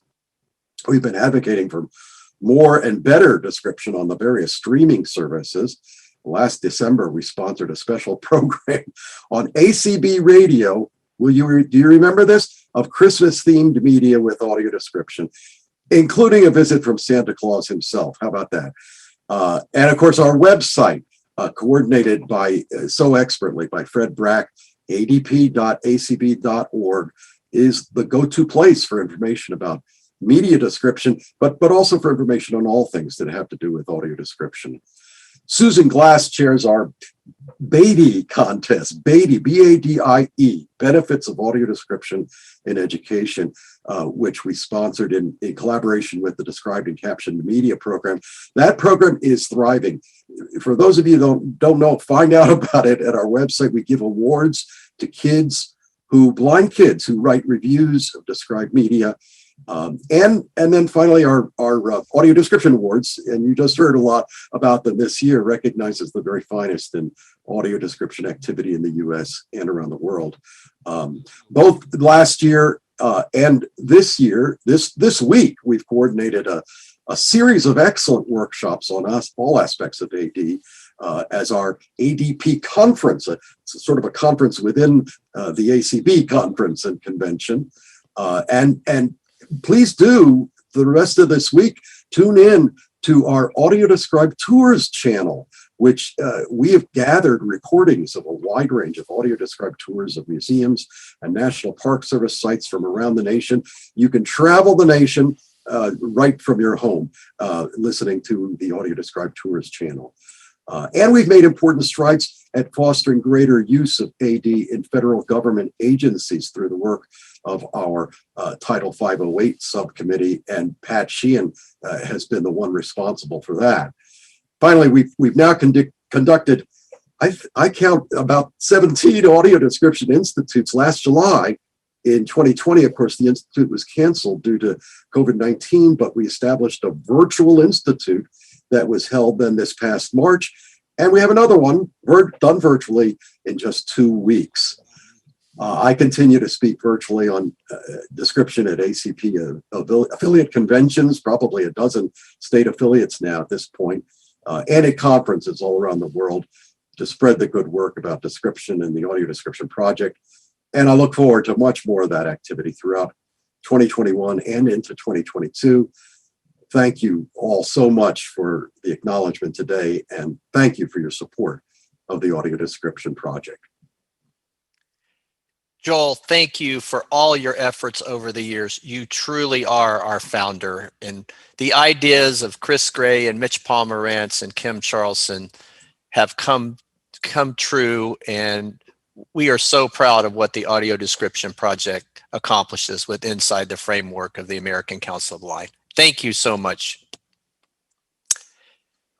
Next, we would like to recognize one of our convention sponsors, JP Morgan Chase. You've heard their name several times this week. Not only are they a sponsor of the convention, but they also sponsor our JP Morgan Chase Leadership Fellow Awards each year. I think they've done that now for, 5-6 years in a row now. I believe it's the 6th year. They are just a wonderful strategic partner of the American Council of the Blind.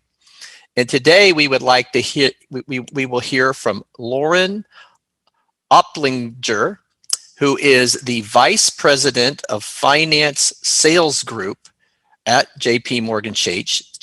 She lives in New York, and the opening code for this presentation, the CEC code, is 06754. Again, that's 06754.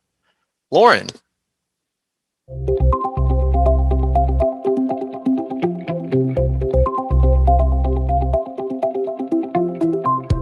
Hi, everyone. I want to thank the American Council of the Blind for giving us this opportunity to speak with you today. My name is Lauren Opplinger, and I'm honored to be hosting this fireside chat with Jim Sanaki, the head of the Office of Disability Inclusion. Jim has been an instrumental part of hiring, retaining, and promoting people with disabilities, and his team provides the accommodations that allow individuals to be successful in their roles. Jim is a determined leader who has brought positive change to JP Morgan and is a role model for us all.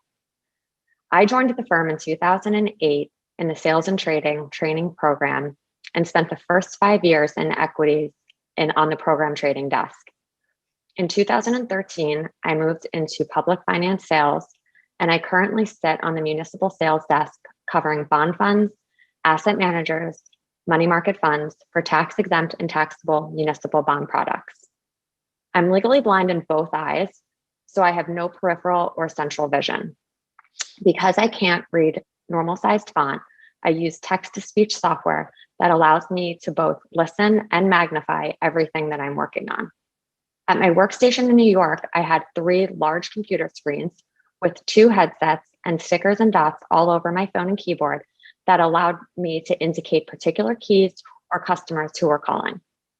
There's so much that we could talk about, but I want to focus on accessibility, something both Jim and I have firsthand experience with. So Jim, JP Morgan has made huge strides to improve accessibility and deliver accommodations. Can you tell us a bit more about that? Sure.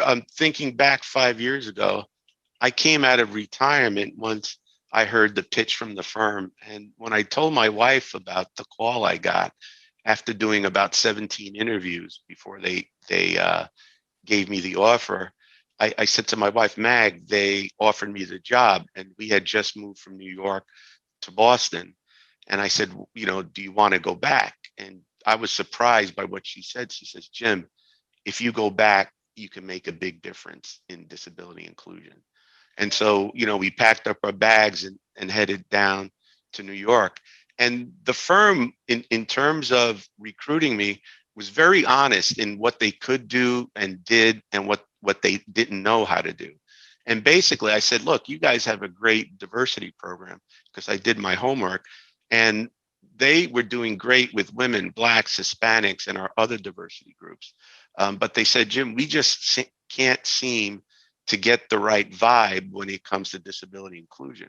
So I thought they were very honest about that, and that impressed me right away. And during the course of my discussions, I developed a deck that I put together for them, which I paid $5,000 for out of pocket with a designer. And my wife asked me, Jim, why are you doing this? I said, listen, I've accumulated all this knowledge and work that I did that I think is valuable. Let me put it together for them. And I brought the deck to Chase.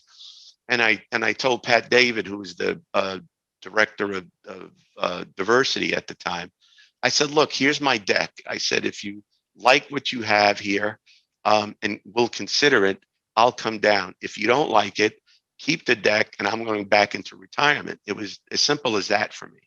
And they came back and said, Jim, we want you to do this. And we worked off that strategy, which expanded. So I did admire the leadership here, because they were really committed to doing this. And in the first few months of my job, we started working on an accommodations team. And I worked on 2 things, the accommodations team and a policy letter, which the firm calls a standard. So for the accommodations team, I knew that existing people with disabilities in the firm who we didn't know much about, or at least I didn't, and people that would come in would need accommodations to do their jobs. And so about a year after I got in, we formed My Accessibility Hub, which launched in October of 2018, first in the US and the Philippines, and we had plans to go global.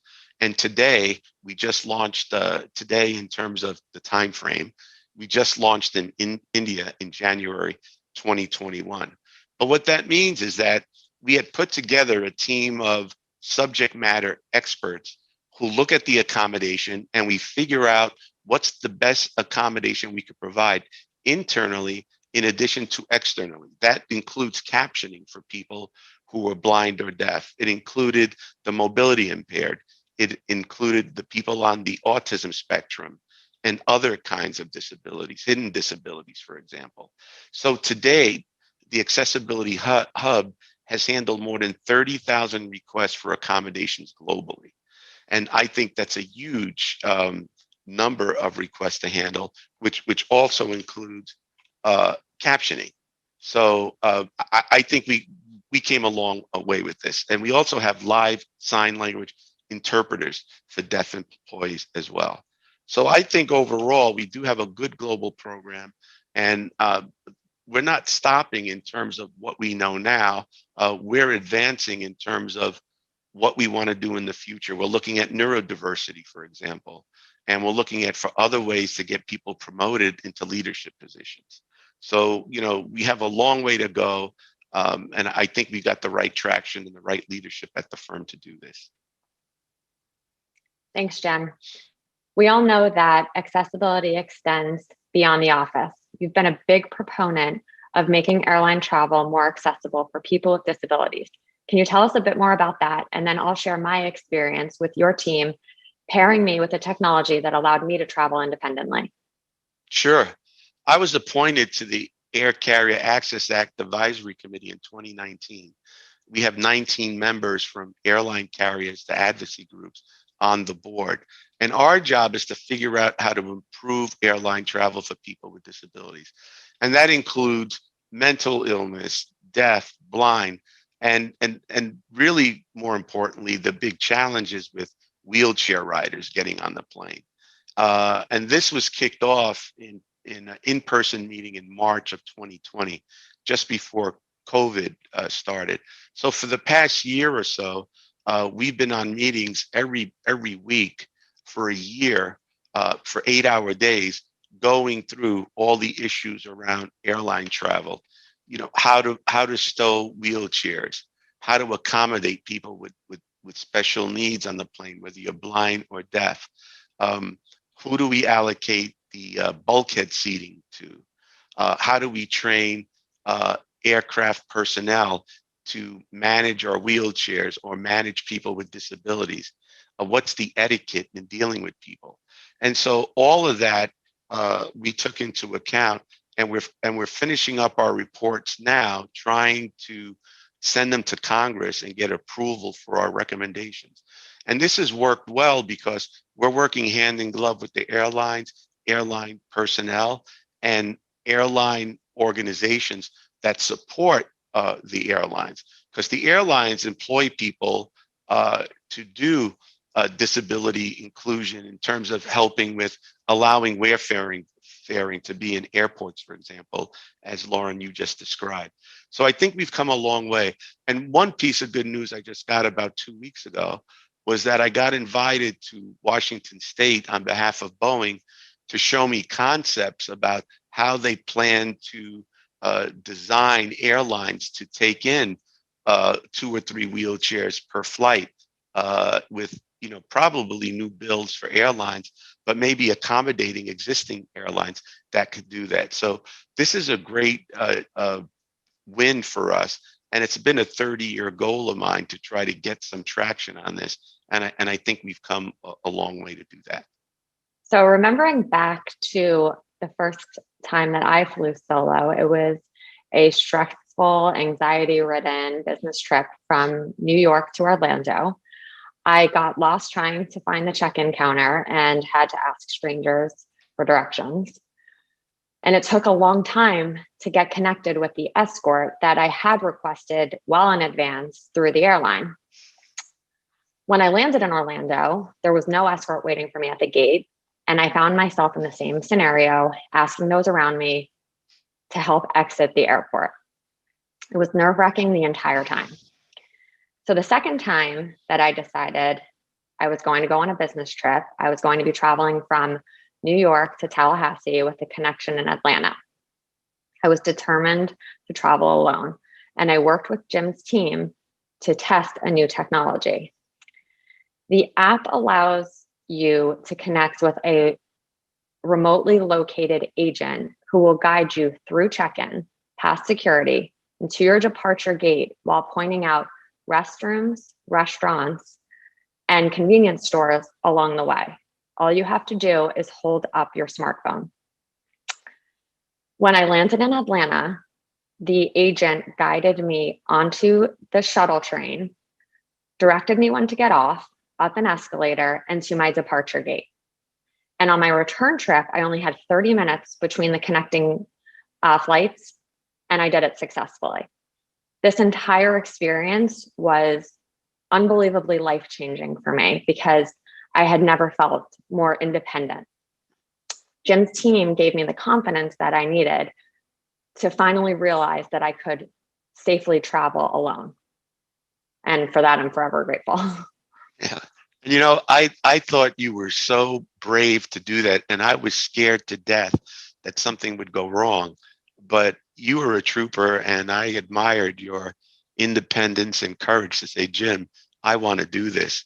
And you know, that wayfaring technology is not expensive to use, and the fact that you did it alone and was so determined, you know, makes, you know, all the work we do, you know, worth it. And I do appreciate you sharing that experience. And I was more nervous than your husband or anybody else. So, but look, I think that you know, I want to thank you for joining us here today, as well as our sponsors here who asked us to come. So I think this is a great thing to think about, and great sharing in terms of letting people know what's possible and what can be possible. We just can't stop with the marginal progress that we've made. We've got to go all the way. You know, we've got to get to the point where we're not just hiring people with disabilities, but we're hiring leaders in the firm that could be leaders of people as well. And so, you know, there's more to do. And I think with the right attitude and support, we can get there. Lauren, anything else you'd like to say before we end? I think the Office of Disability Inclusion has been an exceptional resource for new hires who may have a disability, or if you find yourself in the middle of your career experiencing a new disability. You know, since Jim joined the firm 5 years ago, the disability space has grown dramatically, and I'm just, you know, been thrilled to be part of it. And also, I think for both of us, we're, you know, examples of success stories at a great firm that has given us the ability to have the support, the technology, and the accommodations facility-wise as well, that we've been able to succeed. So thank you everyone for joining this chat, and we hope that you enjoy the conference.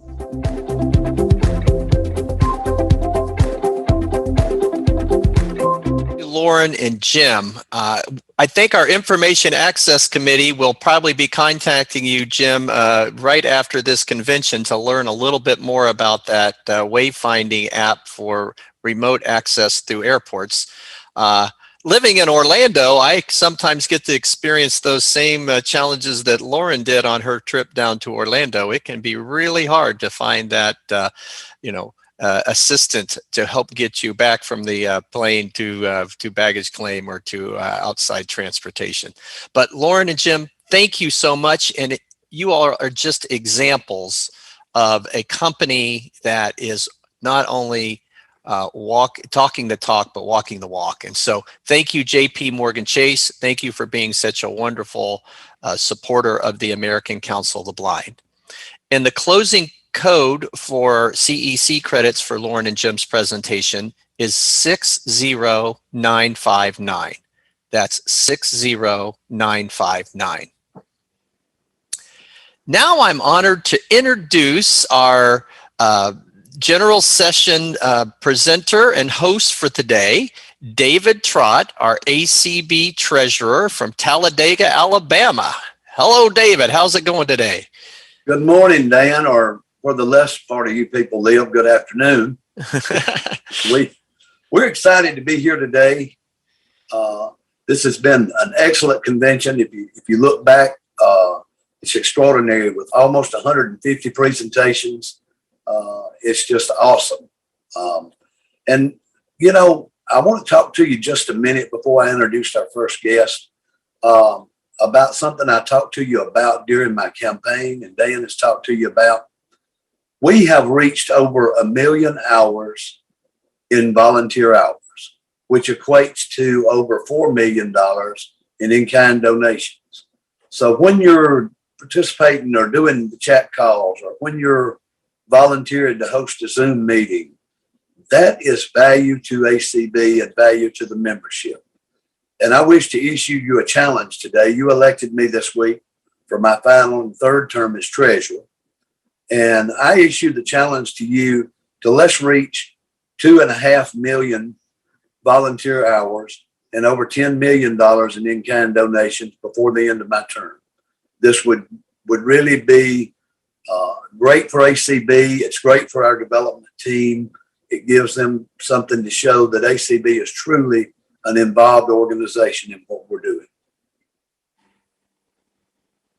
At this time, I think it's time for our growth report.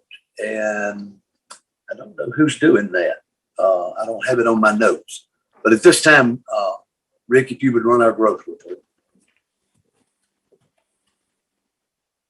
Well, hope everyone is having a great week at the convention. So much is going on and has gone on. It's a pleasure to be back with you guys. I'm Eric Bridges, Executive Director of ACB, and I'm pleased to be joined today by our Chief Financial Officer, Nancy Becker. How's it going, Nancy? It is going well, Eric. How about yourself? It's these are really, really busy times, but I think things are going really well. And we're really happy to be here today to talk with you about the last several years within this organization from a financial perspective and what that has really sort of enabled us to do for our membership in the broader community. And so much of the work that is done that's external, you see every day with regard to the advocacy initiatives, our communications, all of that. But what isn't always seen is the work that's going on behind the scenes with Nancy and her crew, both in the Minneapolis office, but also within our thrift stores. And Nancy and I work very closely. A tremendous amount of really good stuff has occurred over the last several years. And it's initiatives that the board, the leadership of this organization has helped to lead.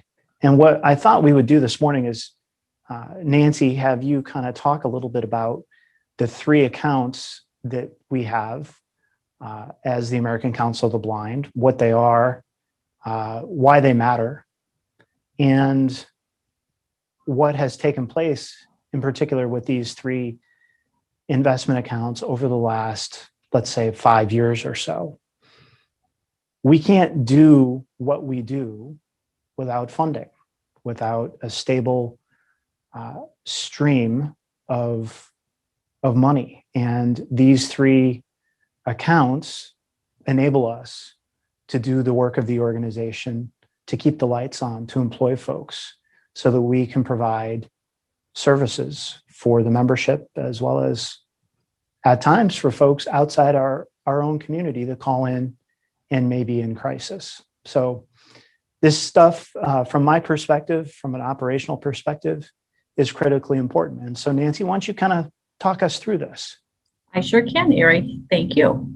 So first of all, I would like to let everybody know that ACB does have an investment committee that meets periodically to review our investments and how they are performing. And you can dub this, right? First, ACB, I'd like everybody to know that ACB has an investment committee that meets periodically to review how our investments are performing. And we also asked our investment advisor to provide insight on what the market trends are. That's right. And Nancy, our investment committee is composed of members of our board of directors. You help to staff it. I attend, as well as Tony Stevens, correct? Correct. So we have a group of, I think there's 5 people on that committee. Mm-hmm. The investment committee has an investment policy, which our investment advisor utilizes when making investment decisions with our investments. So our investment advisor doesn't randomly just choose what to do. He has to follow our policy that we have set up with our 3 investment accounts. So ACB has 3 separate investment accounts, which are the restricted and endowed fund account, the legacy account, and the board designated reserve account. So the first one is the restricted and endowed funds account, and this one is restricted primarily for the student scholarships. And within this account, this is further restricted for specific scholarships. So has been some donors that have given money for a scholarship. And so we keep that separate from the other scholarship awards. The second account is the legacy account funds. And this is provided, the second one we have is the legacy account funds and and this is, just give me a second here. The second is the legacy account fund. And this is where the legacies and bequests go, and it helps to meet our operating expenses. The third account is the board designated reserves, and this consists of unrestricted and reserves designated by the board. And it more or less functions as a rainy day fund, right? When we Correct. have issues like last year. Correct. So if we need to take funds out for operating expenses, we need to request the money be removed, and the board needs to approve any money that's withdrawn from this account. So there's there's a plan in place for having to remove money from those accounts.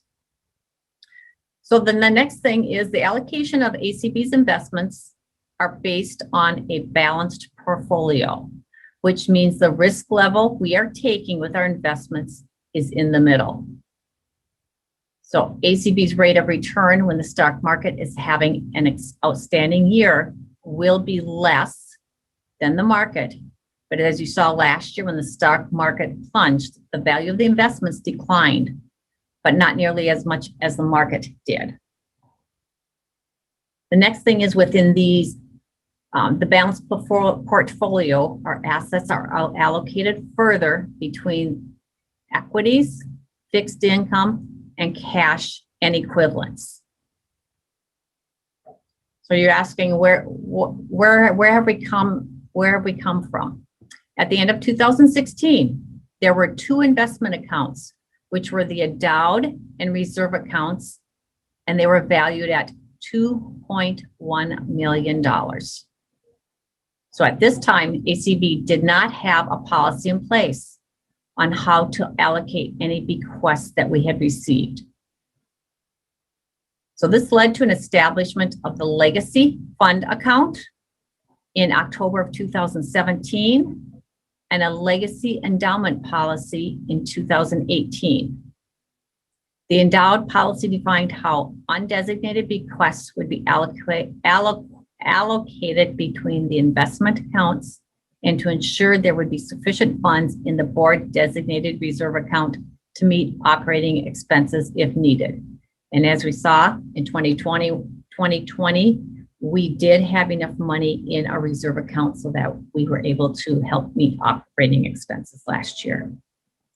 Then in 2019, a legacy spending policy was established where the board would approve the use of a portion of the funds in the legacy account each year to help meet cash flow for the following year.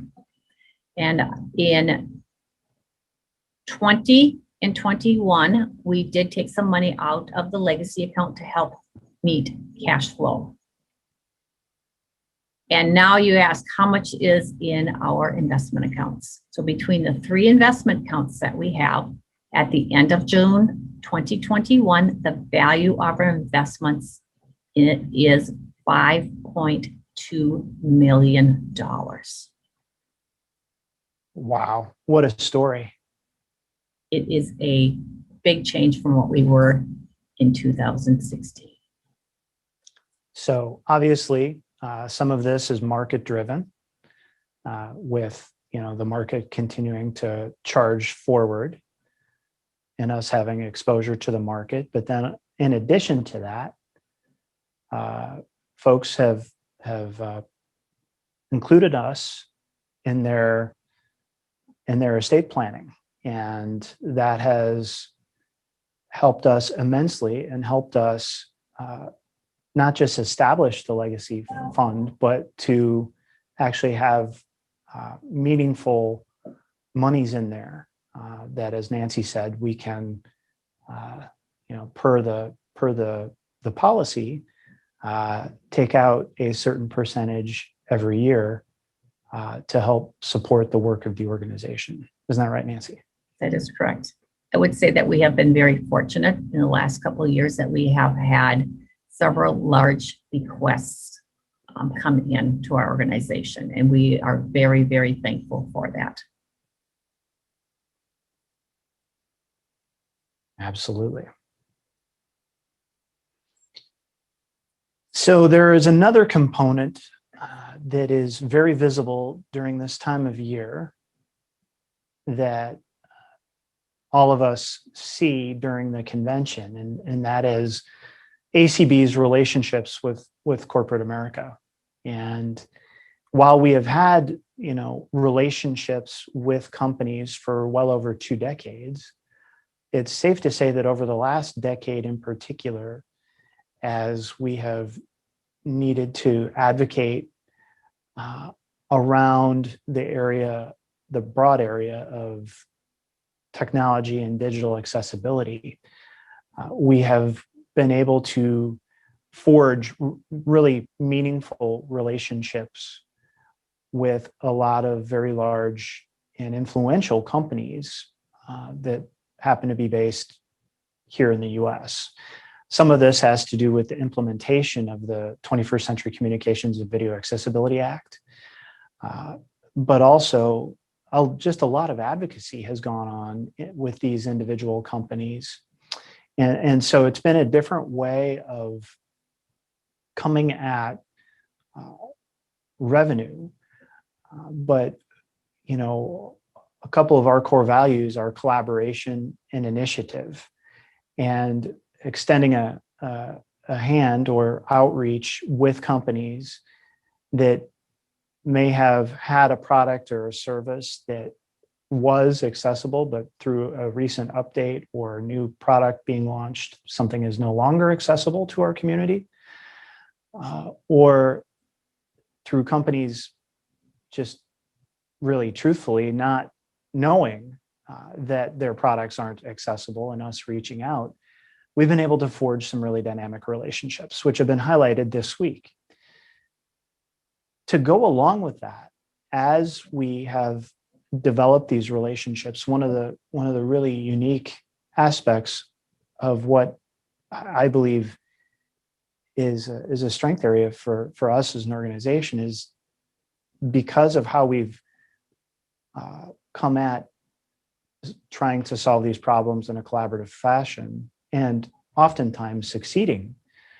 These companies are seeing the value in working with us, and that it isn't just merely a transactional sort of thing. The companies that you see sponsoring ACB's convention this week, many of which we've been working with for 5 or more years. Some are newer, and that's fantastic. But my point in saying this is that they understand the value, they view us as a partner, and they want to give back to help support our mission. The accessibility journey is never going to end with these companies. It's always going to continue on. And when you look back at our 2012 convention, we raised about $82,000 in corporate sponsorships. But if you fast forward to 2019, it exceeds $330,000. So a lot has happened. A lot of this is that we have developed a reputation as a leader and an influencer in this area. Much of it has to do with our own members and their interest and desires for the organization to engage with companies. Also, our committees, the Information Access Committee, as well as leaders from our board, have done tremendous amounts of work to help educate and make these companies aware of our needs, and that ultimately our desire is not to have something that's accessible, but something that is truly usable to our community. And in many instances, we've succeeded. And you've heard about some of these specific examples over the course of this week. So, it's something that organizationally we should be very proud of, but it's also gone a long way over the last decade to helping our own bottom line so that we can continue to do more on behalf of ACB for our members and the broader community. So that's a really important area. And then really the final area, Nancy, I'll hand it back to you. It's an area that folks I don't believe have a lot of exposure to. Many of you may know that we manage 2 thrift stores in the state of Texas. And we've been in the thrift store business, gosh, for likely over 3 decades. But Nancy, why don't you talk a little bit about the thrift store business and what it has meant over the last few years to ACB? So first you may ask, why is ACB in the thrift store business? That's a legitimate question. It is. Why is an organization that's supposed to advocate for the blind, why are they in the thrift store business? But the intent of ACBES is that the net profit from the thrift stores would help contribute money to ACB. Over the years, we have had a lot more thrift stores than we do right now, but we have found that the 2 thrift stores that are closest together have benefited us the most. So right now we have our Amarillo and Lubbock, Texas thrift stores. So when we look at how much money the thrift stores have contributed to us each year, it started out to be around $23,000 a year in 2015, and we did have, I think, about 5 thrift stores at that time, to $336,000 in 2019. And when you guys say 336,000, that's about 15% of ACB's revenue. So that is quite a bit of money that the thrift stores do donate to ACB. And when you add that in with the convention funds, that's nearly 30%, correct? So that is correct. It's a significant amount of money, and it also is a significant amount of time. Nancy is responsible for managing those stores, and her colleague Erica Keller also assists in that. And it's been challenging. Last year, the stores were closed for a while, correct, Nancy, as part of the pandemic? They were closed for, I think it was the month of April. And then when the stores opened up, the retail was a little bit slower than it was before. But we take care of everything from talking to the manager, looking at what the store needs, we're looking at marketing. So anything that has to do with the thrift store business, Erica and myself manage. And at times it can be a little bit challenging, but overall, I do think that the benefit that we have is we are able to contribute to ACB. Yeah, it's again, it's another really excellent story to share that not a lot of people really fully understand. And that's okay. But I do think that these are areas of the business of ACB that are important for folks to better understand. I know that every year Michael Garrett, as he does as the chair of the ACBES board, provides a report. And obviously the last few have been really very positive, but wanted to kind of take you in a little bit to Nancy's world and just talk a little bit about it. So Nancy, thank you for that. Any other thoughts before we depart? No, I'm enjoying the week. I think the convention is great. If you have participated in the convention and would love to, shout out to us, we would love to see that. And I'll tell you something, I am so looking forward to getting together in Omaha in 2022. I miss not seeing members and attendees of the convention and throughout the year. I totally agree. It is so much it's just so nice to be together. And I think at times we might have taken a little bit of that for granted. And the last year has really shown us that, you know, we can do this. We can conduct a really successful virtual convention, but having people together, being able to share in fellowship and just hang out, it's hard to replace 100%. So looking forward to seeing you all next year in Omaha, and please have a great rest of your convention. Take care.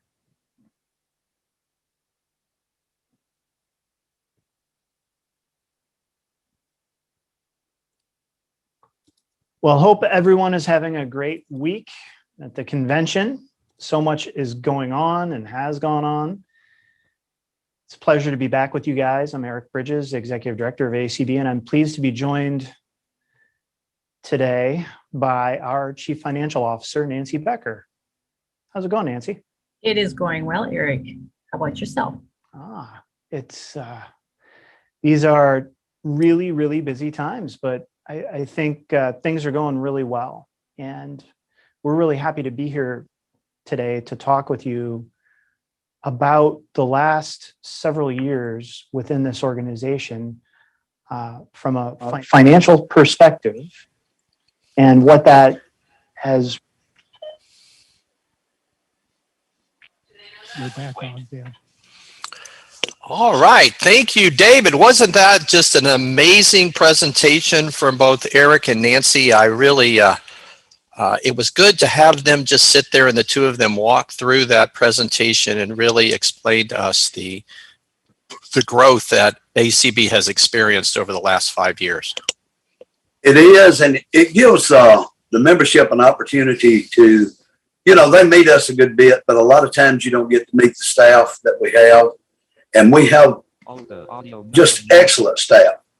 You know, I was so prideful to hear that report because we've come so far in a few years, especially with MMA, with ACBES, because, you know, there was a time that we thought that program would go by the wayside, and look at the success it is today.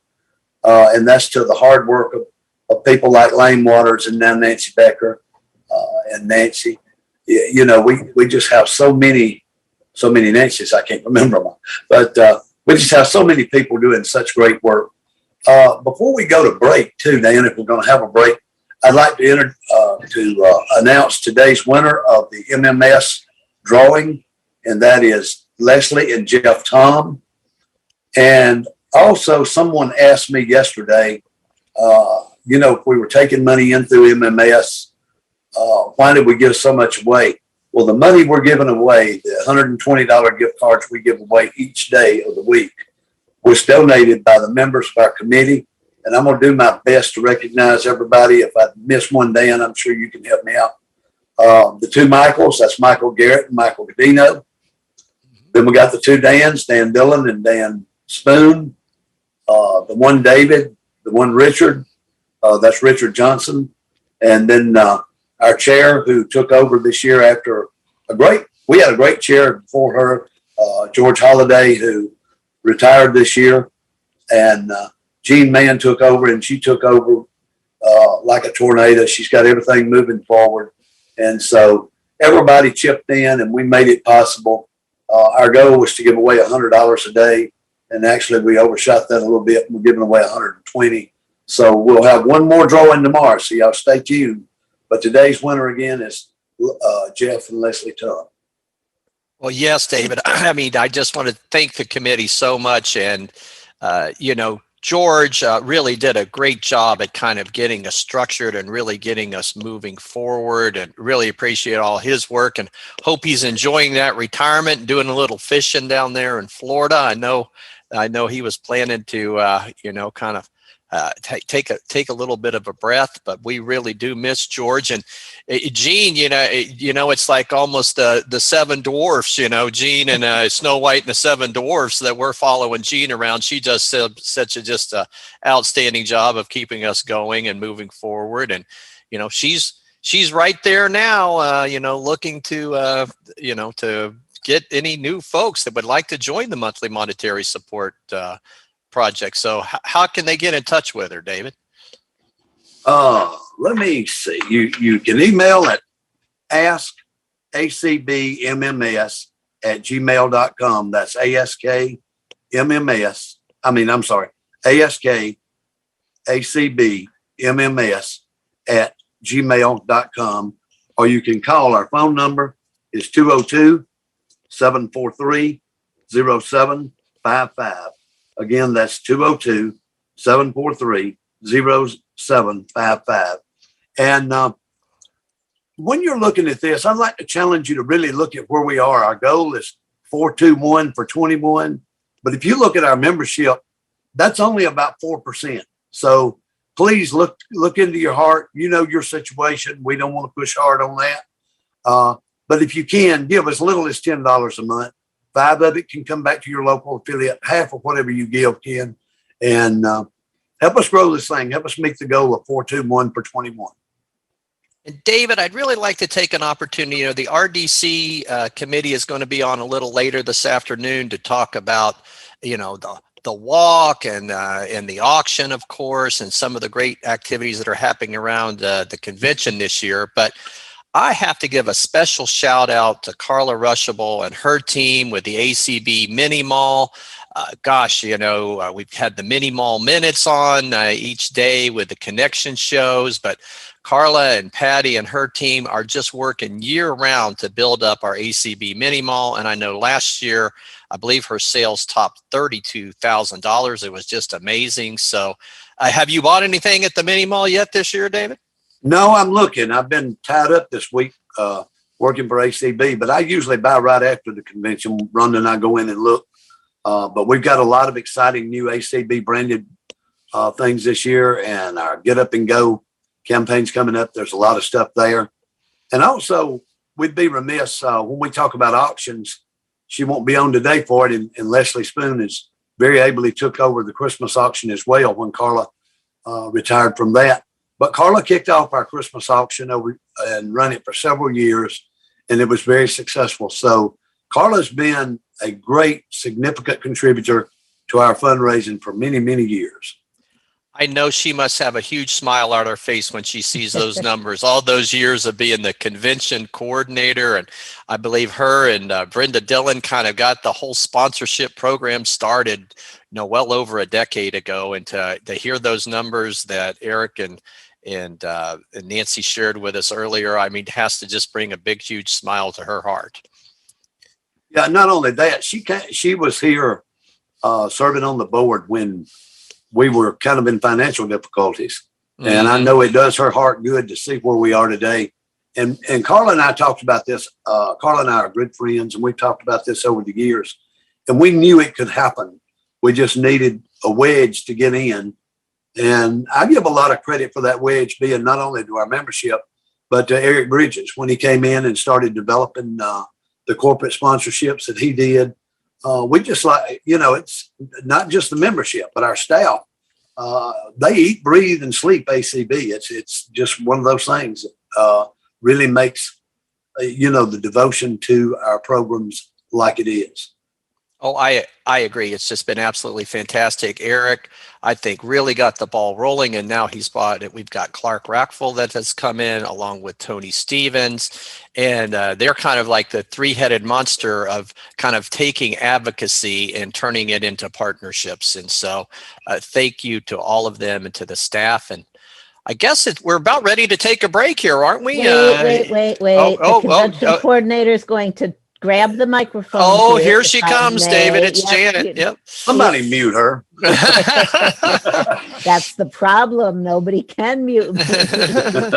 All right. I sent out a couple of messages, and I apologize for any confusion. I forwarded a message that was sent to me about a cancellation, and I did not check it closely. I just forwarded what was sent to me. And so you have some little misinformation. This afternoon, the BPI session on protecting your partner at 4 p.m. this afternoon has been canceled. When I sent out the message, it said 2:30 p.m. And that, of course, is the session that BPI is doing on You Want to Pick the Right Therapist. And that is still on this afternoon for 2:30 p.m. It is the 4 p.m. session on protecting your partner that has been canceled.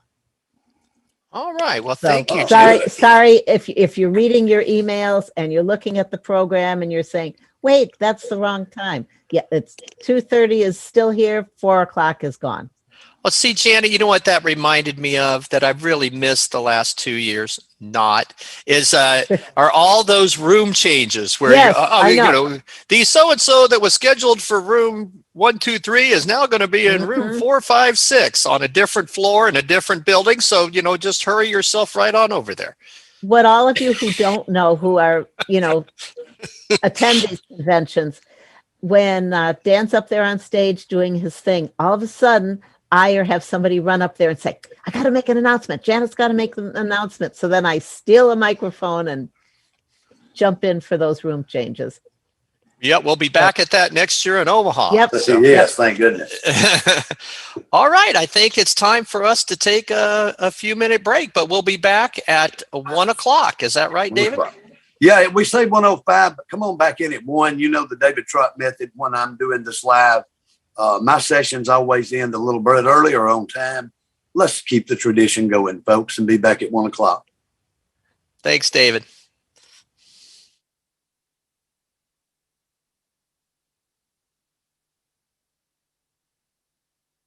Each day, the American Council of the Blind expands opportunity and independence for people who are blind and visually impaired. Support us as we celebrate our 60th anniversary and continue to foster voice, choice, and community.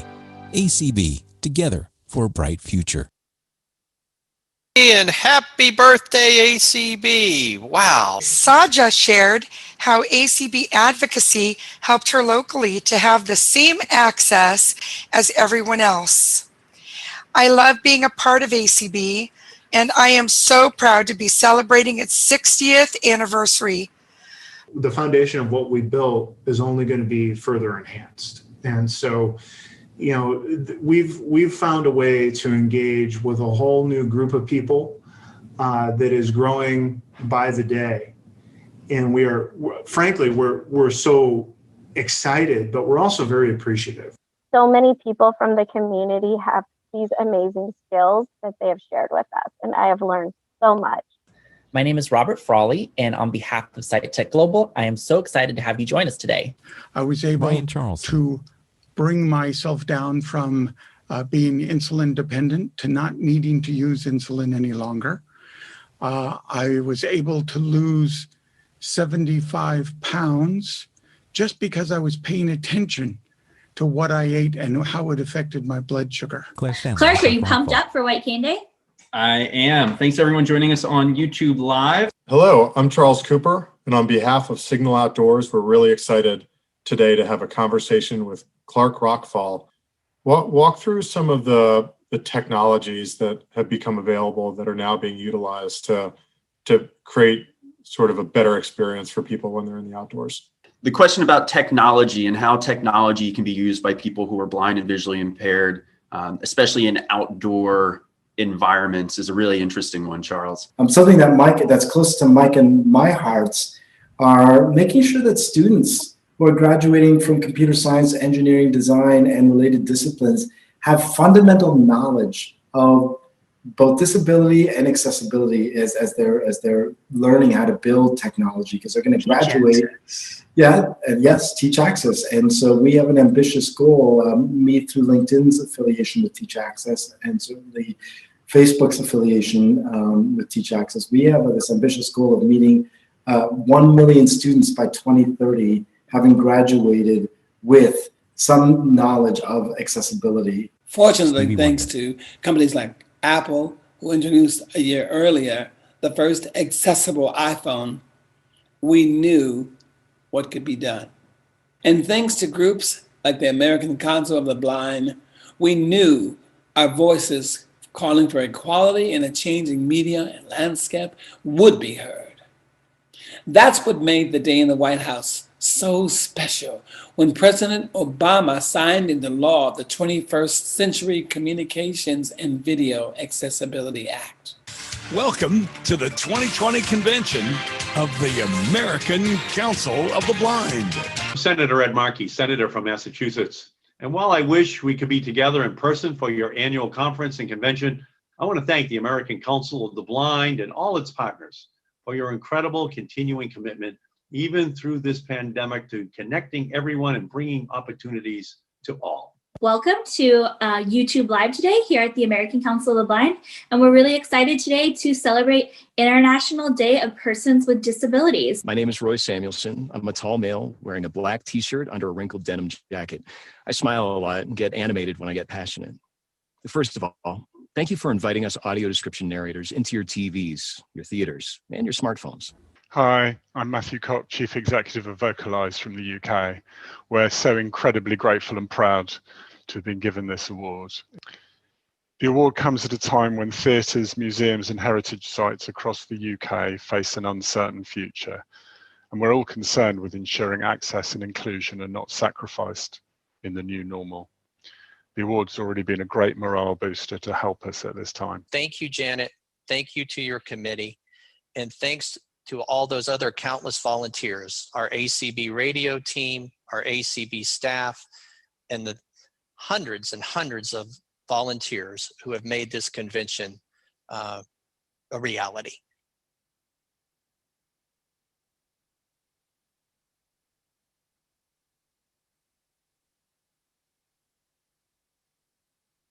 Each day, the American Council of the Blind expands opportunity and independence for people who are blind and visually impaired. Support us as we celebrate our 60th anniversary and continue to foster voice, choice, and community. ACB, together for a bright future.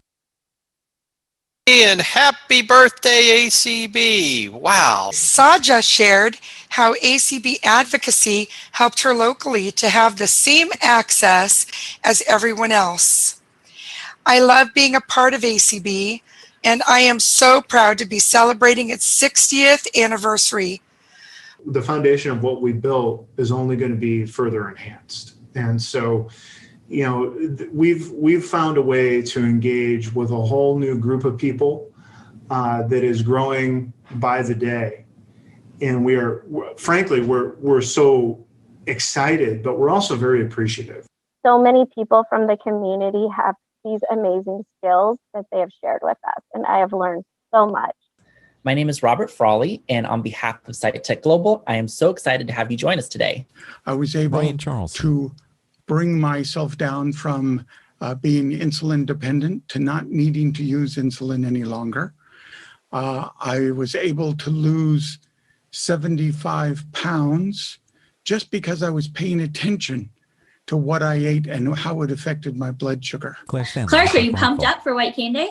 I am. Thanks everyone joining us on YouTube Live. Hello, I'm Charles Cooper, and on behalf of Signal Outdoors, we're really excited today to have a conversation with Clark Rockfall. Walk through some of the technologies that have become available that are now being utilized to create sort of a better experience for people when they're in the outdoors. The question about technology and how technology can be used by people who are blind and visually impaired, especially in outdoor environments, is a really interesting one, Charles. Something that's close to Mike and my hearts are making sure that students who are graduating from computer science, engineering, design, and related disciplines have fundamental knowledge of both disability and accessibility as they're learning how to build technology, because they're going to graduate.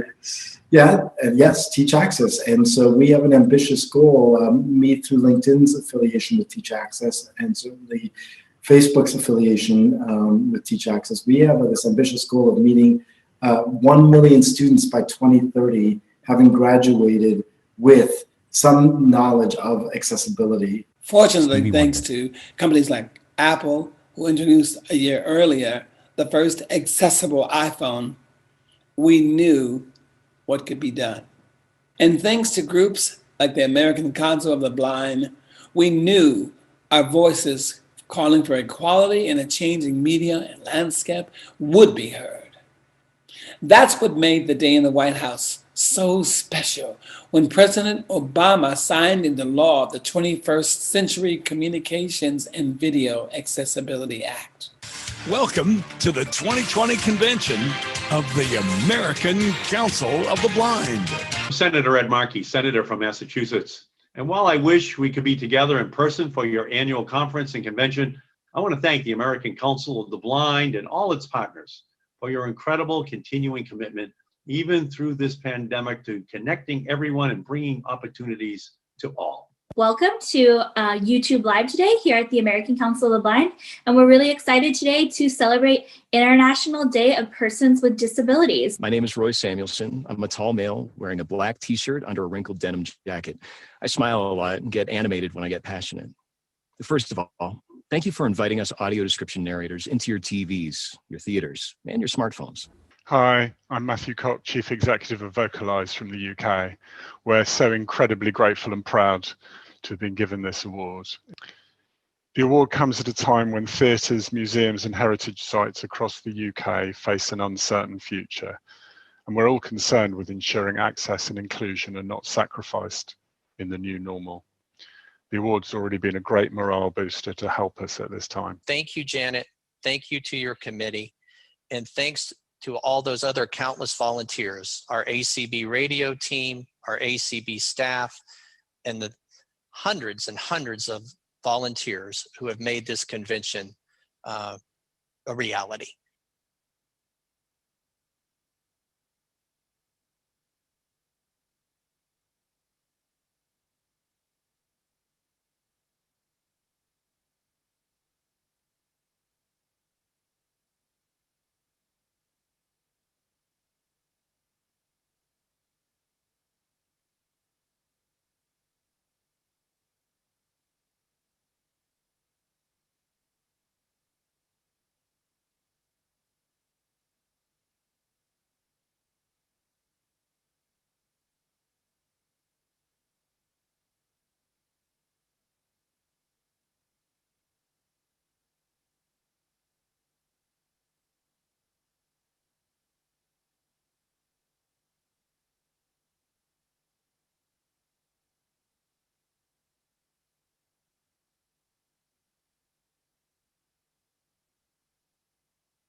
Welcome back, everybody. It's great to have the break over with now and get to the good business at hand, because the next part, you know, I'm a money man, and I like to bring in the money and like to see it when we bring in the money as a group.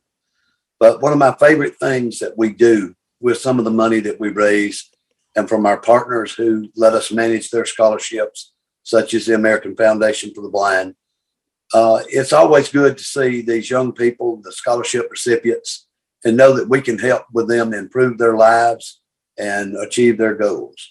But before I introduce them, I'm going to give you the opening code for your continuing education. It's 34915. Again, that's 34915. I'll do it one more time. 34915. At this time, every year they give me a name I can't pronounce, so this year's no exception. But to continue with our scholarship presentations is Ms. Sharon Strzelkowski. Hello, my name is Sharon Strzelkowski. I'm from Massachusetts, and I'm a very active and proud member of Bay State Council of the Blind. I'm also involved with Library Users of America and Alliance on Aging and Vision Loss. But today I'm here to speak with you as a committee chair of the Scholarship Committee, which I really enjoy participating in. I first want to acknowledge my fellow committee members, Linda Perrell and Amanda Lannon, and we are part of the Specialized Studies Subcommittee. This particular group has a collection of scholarships. A couple of them are for residents of Pennsylvania, and Oregon. And then we have a specialized study scholarship for people who are music majors. We have another one for people who have very limited vision and who have had a lot of barriers to success in high school and college. We have another one, the Hebner, for people who are working full-time and in school part-time. And generally that scholarship often goes to people who are a little older and who have been professionally working for some time. Our first scholarship is a Qualls scholarship. And these scholarships are awarded to one student from each subcommittee. And our student is John, better known as Tom Gerasi. Our next scholarship is the Corey Scholarship for a resident of Pennsylvania. And that goes to Addison, better known as Addie Lemon. Our next scholarship is the Hebner, which is given to someone who is working full-time and being a student part-time, and that goes to our student Abigail Shaw. Our next scholarship is the Schechter Buckley, which is a combination of scholarships given to a student who has very little vision and many other barriers to being a student and performing in college and high school. And this will go to Brianne Kisselstein. Then we have our next scholarship is for an Oregon resident, and this goes to Cassie Trosper. Our final scholarship goes to a student in the musical studies, and this is the Gillette Scholarship, which goes to Megan Downing. Hello all, hello everyone at the convention. My name is Tom Gerasi. My pronouns are he, him, his. I live in West Roxbury, Massachusetts, and I'm attending Merrimack College in the fall with a major in communications and mass media studies. I've always considered myself to be a voracious consumer of media in many of its forms: radio, TV, journalism, social media. I've had a lot of great opportunities throughout high school to build on my skills in media, working as the social media coordinator for a local startup in the Merrimack Valley,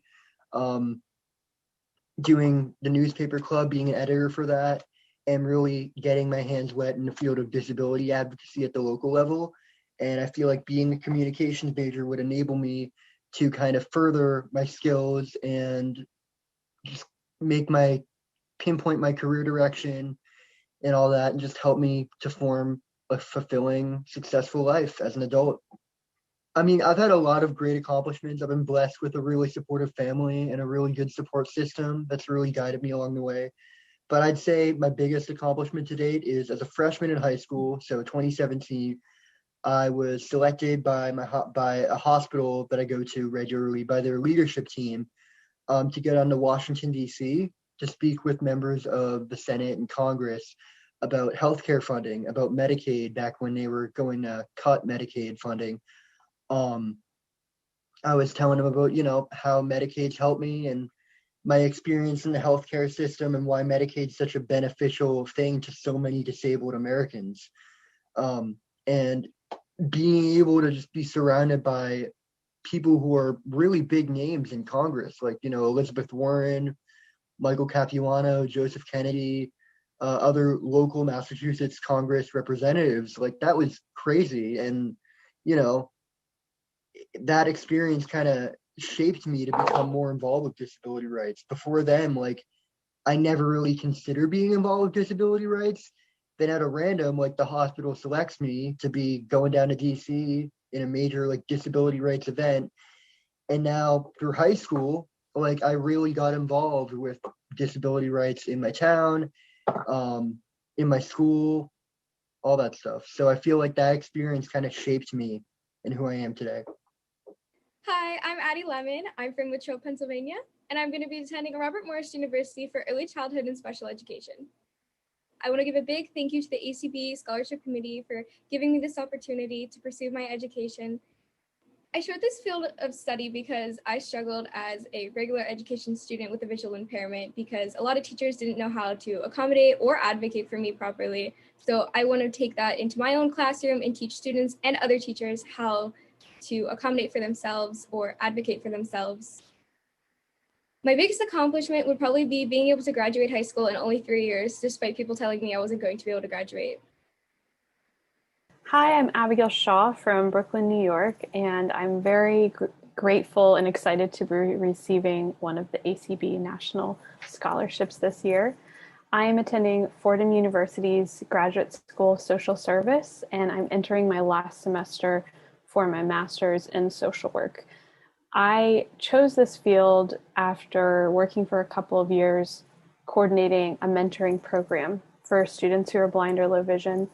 And although my background, my undergraduate background is in music and audio, I've found working with students really rewarding and realized that there were a number of other systemic obstacles preventing students who are blind or low vision from succeeding in college, such as homelessness, being an English language learner, immigrant status. And so those experiences compelled me to go back to school to get my master's in social work.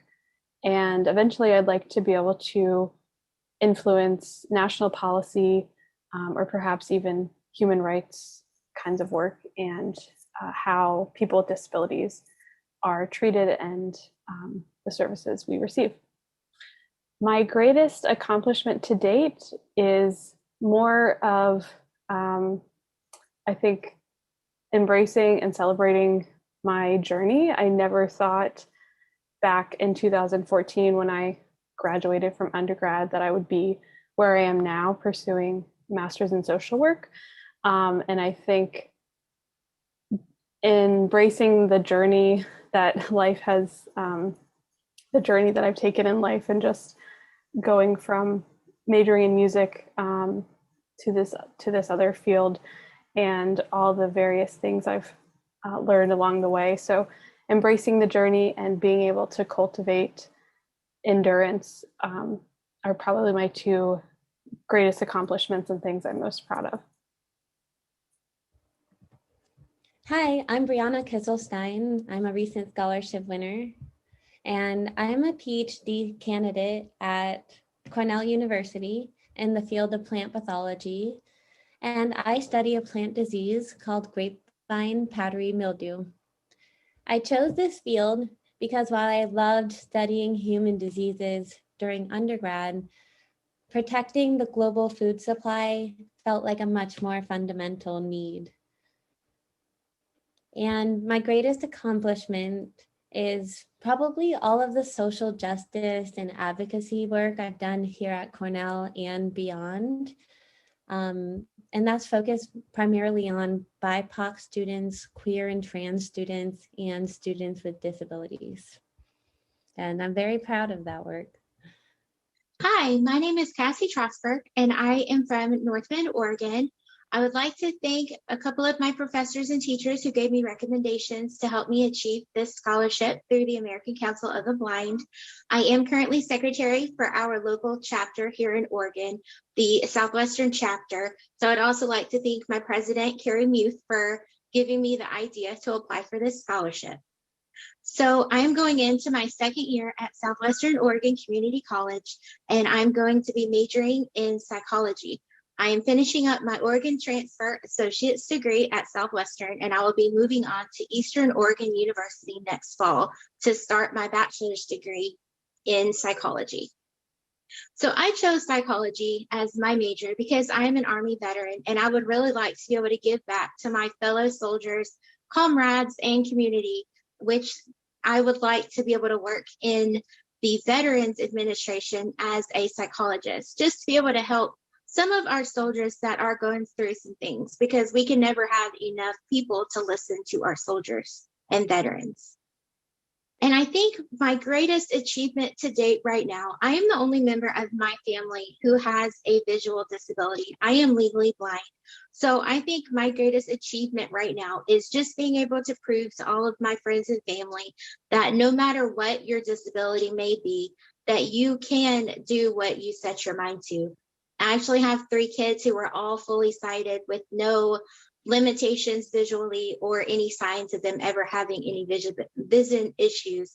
So I would really like to keep on showing them that they can do whatever they put their mind to. Hi, my name is Megan Downing, and I'm from Santa Barbara, California, and I'm going into my sophomore year at the Berklee College of Music in Boston, Massachusetts, with a double major in music therapy and music performance.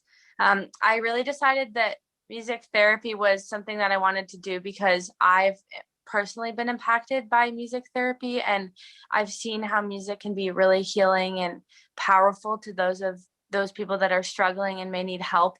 So I'm really excited to start my classes with that and just make an impact and use the power of music to help others.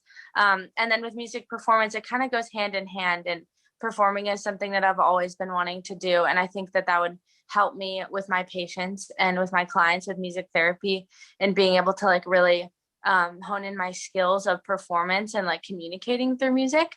So yeah, again, super excited to be there in Boston. Just finished my first year there, and it was the best experience ever, and I'm looking forward to more. My greatest accomplishment, I'd say, is just being able to finish my first year of school. And online school is something that I think everyone's kind of had to like, it was a learning curve for all of us, but being able to like successfully do that and be in Boston for the last 6 months and be really independent. And I'd say like my independence is probably the biggest thing that I've been able to develop this past year. And that's like my biggest accomplishment is just moving across the country from home and being by myself and doing well in school and just really being independent in a new city.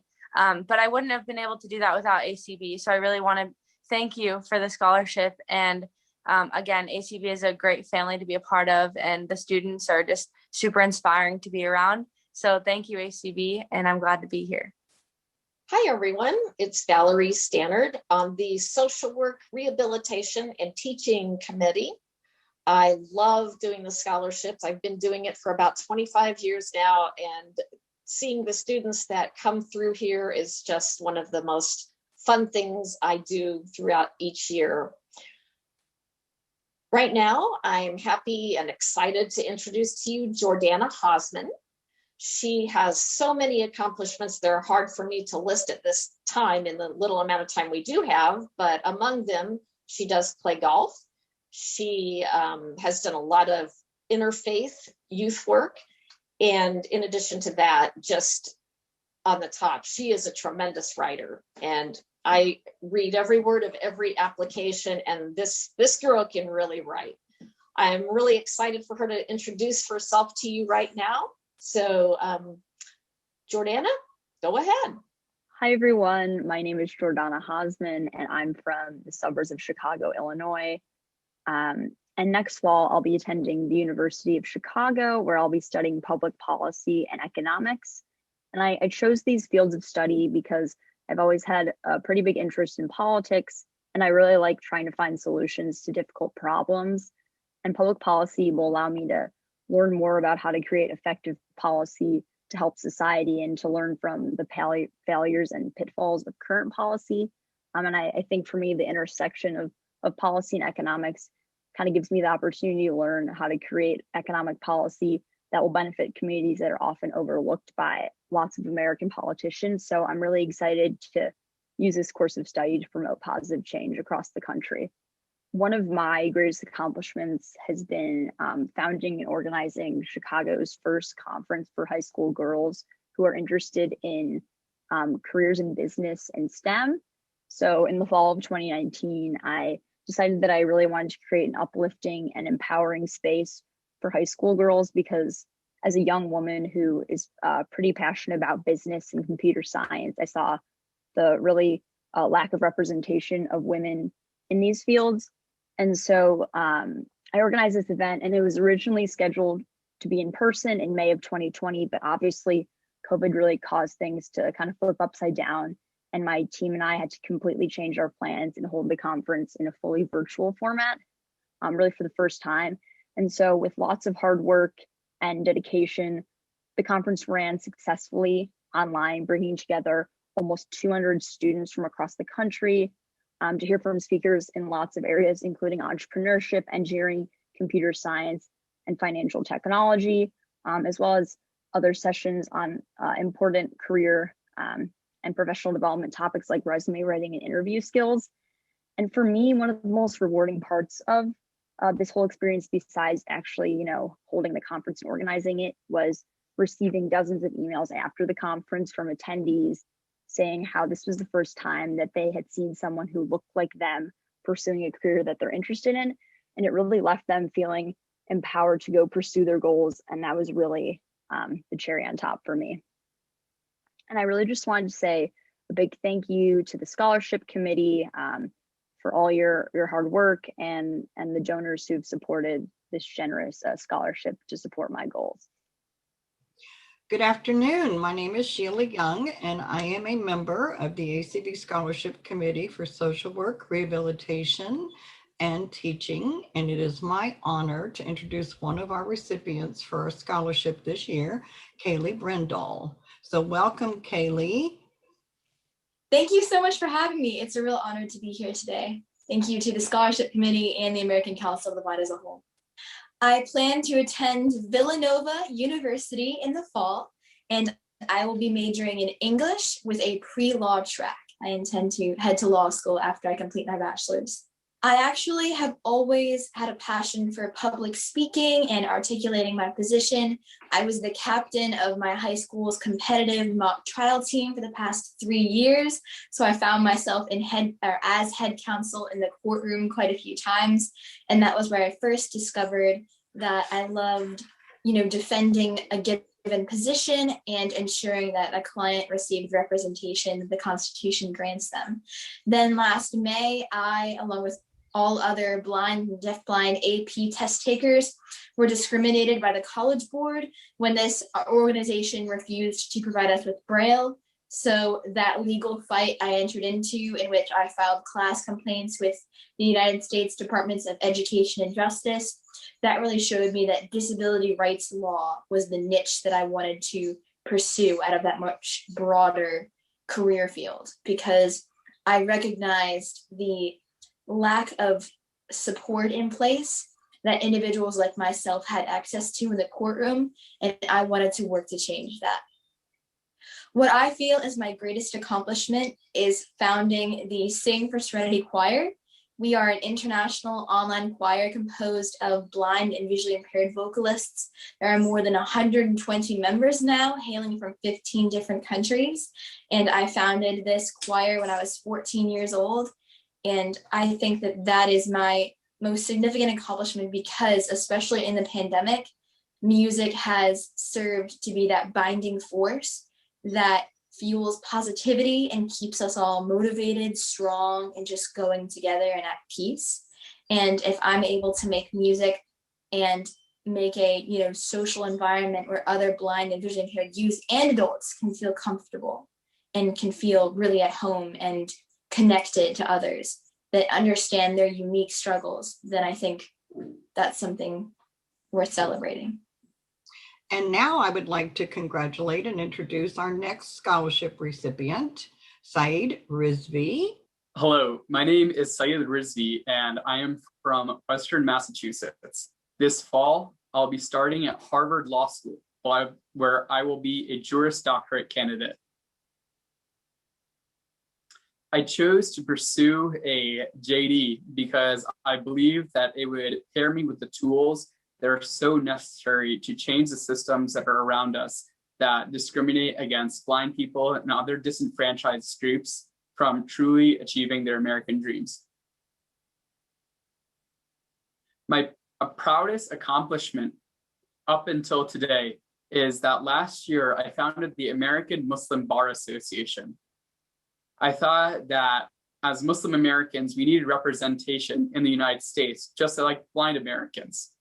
And I started a small group chat, and it blew up into a over 100-person organization. And we're working with President Biden on judicial appointments. We're working on domestic and international policy, mentorship, you name it. I'm so honored by the American Council for the Blind recognizing me as a national scholarship winner and supporting me in my academic endeavors.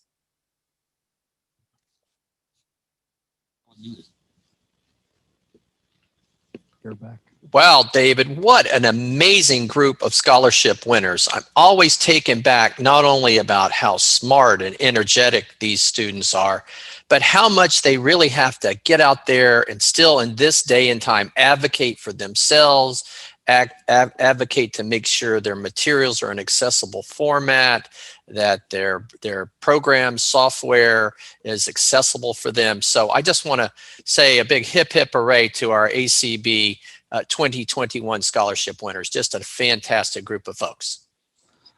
They are, Dan. And the other thing that we really need to look at that's really great was their accomplishments so far. I mean, these people in a lot of cases haven't even started their professional careers. But look at what they're doing, forming other organizations and that type of thing. It's always good to see the excitement of our scholarship recipients every year. I want to give a special thanks to Rebecca Bridges and the scholarship committee for the hard work that they do. But it's also, if they look at it the way I do, and I'm sure they do from what we see here, it's such an exciting time. If you've never participated before in a scholarship, start out at your local or state level. There is, Dan and I was talking the other day about the amount of money we wondered that was coming from the local and state affiliates into the scholarships. And then with ACB and AFB, we give in excess of $90,000 a year, and we're hoping that will grow. So it's just a great time for these people, and it's a great time for us in ACB, because I don't know about you, but it's certainly a great motivator for me. For all of you that stuck around, your ending code is 23652. Again, that's 23652. Sorry, Dan, go ahead. No, I completely agree with you, David. And I also like to give a shout out to Nancy Marks Becker and Nancy Christine Fila, who do just such a wonderful job behind the scenes, helping bring in the applications, process them, get them, into the system so they can be handed out to our scholarship committee for evaluation, help collect the results, and just we don't see and hear a lot of them, but boy, they do an amazing job with the scholarship committee to make this all happen. Also, I want to thank the scholarship committee for allowing us at CCLVI to be a part of it and present our scholarships during your part of the program, because it gives our people a chance to get out there and meet with you when we're normally together.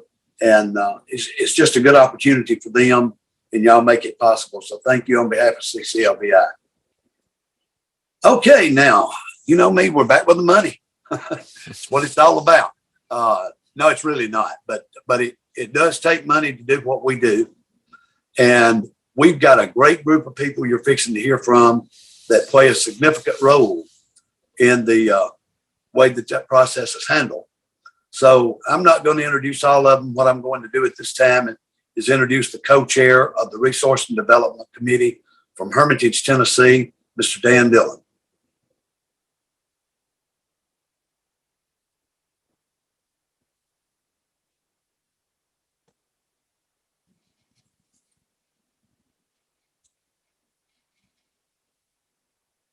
We got Dan. Dan, are you muted? He doesn't appear to be in the room, guys. All right. Audio now unmuted. I'll reach out and find him if. Okay, thank you. All right, we'll continue to go on. So Dan Dillon is the chair of the Resource Development Committee, and his team has worked so hard to pull things together this year.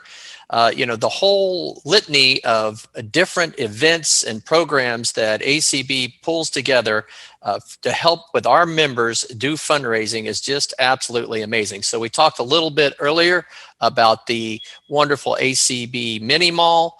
In addition to that, there's the Angel Tribute program, which we've been hearing about all week.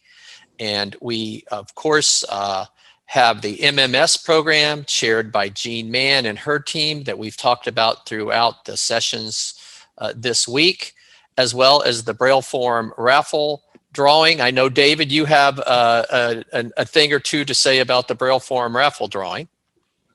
Actually, I do. And again, I want to thank Alan Peterson, my cohort. He's always a major part of this. He sells somewhere around 100 tickets a year. I give him these great goals every year, and he really does try to meet them. Because if he sells 100, I want 2. If he sells 2, I want 3, But Alan is a good sport and a real supporter of this program. And, Tony, I think we'd be remiss if we didn't mention, too, Tony Stevens right now, because Tony is our staff person, the development director. And Tony does an outstanding job, not only of keeping an eye and making sure we're on track with these programs and meeting our rocks, but also the other financial structure of ACB that he looks at, and grants, Jolene Bailey. We've got a lot of people. Nancy and her staff also bring, collecting and putting the money in its proper places. So we got a lot of people that makes this thing happen. It takes a village. We sure do, David. And, I think the next person we ought to hear from, we had a little thing called an auction there Tuesday night, and it was like a crazy frenzy. I don't know about you. What did you think about that auction? Oh, man, it was great. I like that appetizer, too. I felt so good that Leslie called me right after the appetizer auction was over, and we had a good conversation about how good it's done. But what was really important to me at that call time was her enthusiasm. We are truly blessed, Dan. I know you would sound like you was fanning the home fires, but I can fan them. She certainly is. You get that round peg in the round hole, and I promise you that you couldn't find anybody better to do this than Leslie Spoon. So let's hear from Leslie Spoon from Orlando, Florida, chair of the ACB auction. Hello, can you hear me? We can. We can. Wonderful, yay. I feel like that's the sentence of the year. Can you hear me? So thank you, David, and thank you, Dan, for having me on. Yes, the auction was so much fun. It was Tuesday night, which kind of seems like a long time ago now. But I have to thank my auction committee first. I can't do this alone. Like David just said, it takes a village. And my auction committee consists of Beth Corley, Brian Charlson, Cindy Hollis, Debbie Young, Jeff Tom, Carrie Bishop, Marsha Farrell, Michael Garrett, Rachel Schroeder, Terry Lenagashi, and Zelda Gebhardt. And our officer liaison is David Trott, which helps us out immensely. And our staff liaison, which is helping me out with the L10s now and getting me used to the formats with our meetings, is Nancy Marks Becker. I'd also be remiss to not mention this because we did pictures this year for the first time. And Christine Chaikin from Hawaii, and Rick Morin from ACB Media, and Kelly Gass from the ACB office helped me so much this year, and putting it up on the ACB website. So I just commend them and thank them so, so much. Again, it does take a village. We'd also like to thank the vendors. The auction committee would like to thank the vendors and the affiliates and the ACB community, because without you guys, we would not have these auctions. The appetizer auction was so much fun on Wednesday and Thursday before the convention started on July 14th and 15th. And it was so exciting. I did call David after, and everybody was emailing me and calling me. And I was just in so much awe of everybody and humbled and cried and jumped up and down. I think I might have done 20 push-ups at one time. I'm not sure, but it was just so exciting. And it's so cool because some of these people can't get in on Tuesday night. They're busy doing other things like we always have, at convention time. So the appetizer auction was thought up by the committee when we went virtual with COVID, our very first time last year. And it's just done gangbusters, guys. I tell you, it's so much fun. It's a way to whet your appetite. That's why they're called appetizers. So it's cool. So we do 2 days of those with 17 items. And these are items that have come in throughout the year. So we split up some of the auction items. This year we had over 125 items. I will say that again, 125 items. And it was amazing. I also would be remiss not to mention Dan Spoon for helping me in behind the scenes, because it does take a village and he has helped out a lot. So I really appreciate him helping me also. The other thing is, don't forget about It's coming up. I'm going to give you the amounts. I'm going to save that for the last. See, I'm saving you in. I'm keeping you here. So the next thing I want to talk about is we will be having a thing called the holiday auction. We'll have our sneak a peek appetizer auction again. So, you're saying, oh my gosh, Leslie, the convention's not over yet and we're talking about the holidays, but don't forget, you can get those baked good stuff going. That everybody loves food. So that'll be in November, the end of November. We'll have the sneak a peek appetizer auction and we'll have the holiday auction. We're going to have to rename it though this year. And I think it'll have to be Holiday Auction Media something because the proceeds go for ACB Radio. So I don't think we can say ACB Radio Holiday Auction anymore. What do you think, David? I think it'll be easy. We'll just call it ACB Media Holiday Auction. Oh, I like it. I like it. There you go.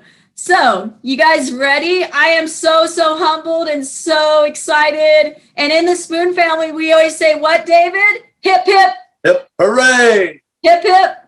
Hooray. Hip, hip. Hooray. Here are our figures, guys. And we get a drum roll. We raised with both auctions. I am so excited. Over $42,000. I cannot say thank you so much. And if you missed the figure, over $42,000. That is amazing, guys. I love this community. I'm so humbled. I have tears in my eyes right now. I can't tell you how much this auction means to me. Brenda Dillon started it 15 years ago. This auction is 15 years old now. This was our 15th auction. I've been involved since 2010. Cindy Hollis, and she started it also with Jeff Tom. So it just humbles me. It excites me. I can't say enough about the auctions. If you guys are interested in donating, reach out to me for the holiday. Please be patient with us. Again, we had over 125 items. The Minnesota office is working diligently for the next couple of days to get everybody charged. I will be sending out your items. The donors that bake the goods will be sending out your items. So please be patient. Please call me if you have any questions or concerns. Please try not to bombard the Minnesota office and call me, please. And again, guys, thank you. We cannot make this auction happen alone, right, David? It takes the village. No, it does. It really takes the village. I'm so honored and so privileged to be the auction chair. So thank you. And I look forward to the holiday auction. And what she didn't tell you was this is another record year. The pandemic's been on us. The pandemic has not hurt the auction at all. We've had 2 record years. And congratulations, Leslie. You've done a great job with difficult circumstances. So we're excited. We're excited to see how you handle next year. And we look for 50,000 maybe. Ooh. Oh boy. Ooh. Thanks, David. And thanks to some wonderful donations, right? There will be no charge for shipping this year. Right. Yes. That's right. No charge for shipping. I forgot to say that. Yeah. No charge for shipping. So that's exciting. It was donated. So thanks to the Bay State Council and Terry Pacheco. Yeah. And that just, goes on and shows about our membership and the not only the dedication they have with their volunteer work, but with their money as well, spending the money on the auction. I know Terry was involved in bidding in the auction and buying in the auction, and now she's helping to pay for the shipping. So it's a lot of people like that's in the organization that make these things happen. You see us up here, but without you, we wouldn't be here. Fantastic. Hello, Dan Dillon. Welcome aboard. The old man finally has arrived, guys. We had a little glitch there, but Leslie, you did a great job with the auction, and I want to thank everyone who's participated in our fundraisers. My name is Dan Dillon. I do co-chair the Resource Development Committee, which, as most of you know, oversees the fundraising within ACB, and it's the Resource Development Committee, and I just ditto everything that's been said so far that I've been able to hear anyway. I believe now we have Donna Brown to talk about the walk. Is that correct? That's correct. Donna? I am here. Good for you. You did Yes. better than I did. But I don't know. Leslie's a tough act to follow today. That is just wonderful news. So I am here to talk about that thing called the ACB Brenda Dillon Memorial Walk. And that is a fundraising event that we have every year. Not only does it raise money for ACB, but affiliates and committees can create teams, and up to 50% of the monies they raise can go back to that affiliate or committee. And I'll tell you, as a treasurer of a special interest affiliate, it's awful nice when that walk check comes into the treasury. So affiliate teams, that right now we have 30 teams. Right now, if somebody would just please go to the website and donate $50, we'd be over 81,000. But you could put it in the West Virginia, on the West Virginia team, but you could donate to the general event as well. So our goal is to reach 95,000. And I think we can do it. The walk is one of those, it actually goes on after convention. We will accept donations through August 31st. And then the Minnesota office will tally everything, and probably in mid-September be able to get the checks to the affiliates and committees. So also there is a challenge. We had given some prizes away the other night at the walk event, and we want to congratulate those teams. The Patriots, they're kind of way out in front. I don't know, New England had a habit of doing that in football, but I wonder if another team can just sort of gain some ground on them. We also gave a prize to Florida. They were second. Tennessee was third. Our new team, Michigan Apple Blossoms, was fourth. Another new team, Next Generation All-Stars, was fifth. And our Minnesota, those pesky mosquitoes, came in at sixth place. So those teams will receive mini mall gift cards. But the challenge now is there will be a prize awarded to the team who brings in the most money between what was Sunday night and the August 31st, the close of the walk. And right now, there's sort of California and West Virginia are neck and neck with that. So, California, you might have more people and be a bigger state, but I don't know, West Virginia could overtake you. However, I feel sure there's some other teams that will challenge us for that title. So keep seeking donations. And also at the mini mall, they have towels that go along with the walk with Get Moving Together. So go to the mini mall and purchase your towel. I purchased mine. So anyway, let's get moving together is our walk theme. And before I go, I've got to thank our wonderful walk sponsors. And they are Vanda Pharmaceuticals. They really support the walk every year. Sometimes they're there in person. Hopefully they'll be able to join us in Omaha next year. And then we have Macular Degeneration. They've often been present at the walk in person. And then we also have a sponsorship from National Industries for the Blind, and we thank those sponsors. I want to quickly thank my committee, and I hope I don't forget anybody. I'm going to try real hard. My co-chair is Leslie Spoon. On the committee are the two Dans. They're just everywhere when it comes to money. Dan Dillon, Dan Spoon. Katie Frederick is also on our committee. Robert Spangler is on our committee from Iowa. Linda Allison from Tennessee. She stepped up and is donating some Starbucks gift cards to our new teams. I'll mention those here in a second. Melvin Smith from Missouri. He is very instrumental when we're in person in getting our giveaway item. So hopefully we'll see Melvin with his giveaway item next year in Omaha. Our officer liaison is David Trott, and our staff liaison is Tony Stevens. And I want to recognize those new teams who sometime will be getting Starbucks gift cards, and that's the Michigan Apple Blossoms, the Next Generation All Stars, the RSVA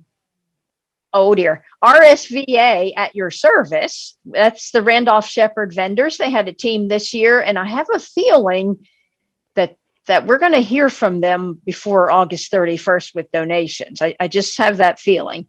And then we also have the Guide Dogs of Missouri. And so in closing, I want to tell you, if you have not made a donation to the walk, we would appreciate you doing that. And the best way to do that online, if you want to do it, is go to acb.org, and toward the bottom of the page, there's a 2021 ACB walk link. If you don't feel comfortable doing it online, you can always call the Minnesota office at 612-332-3242. And I want to thank everyone for their participation in the walk so far. And let's keep moving together for ACB. Thank you, Donna. And the walk committee keeps rolling, and with your help, we keep moving forward. This year we had more teams than we've ever had. 617-633-7947.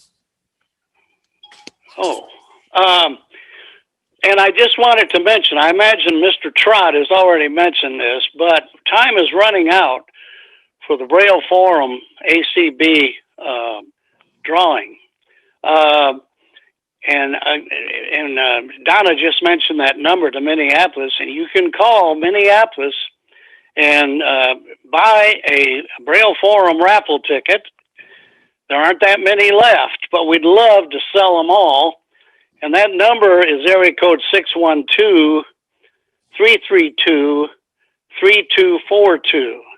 So let's try and sell all these tickets, folks. And, thank you, Mr. President. Oh, thank you, Dan. Thank you, Dan. Go ahead, Dan. No, thank you. Go ahead, Dave. You know, this is a great group of people, this RDC, that work together every year.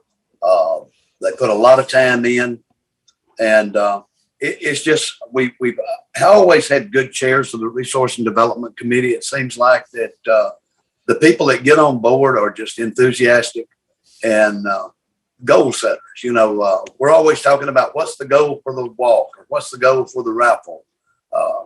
So it's just so much fun to be there. It's not like you're having to get out and beg. And that's thanks again to the membership.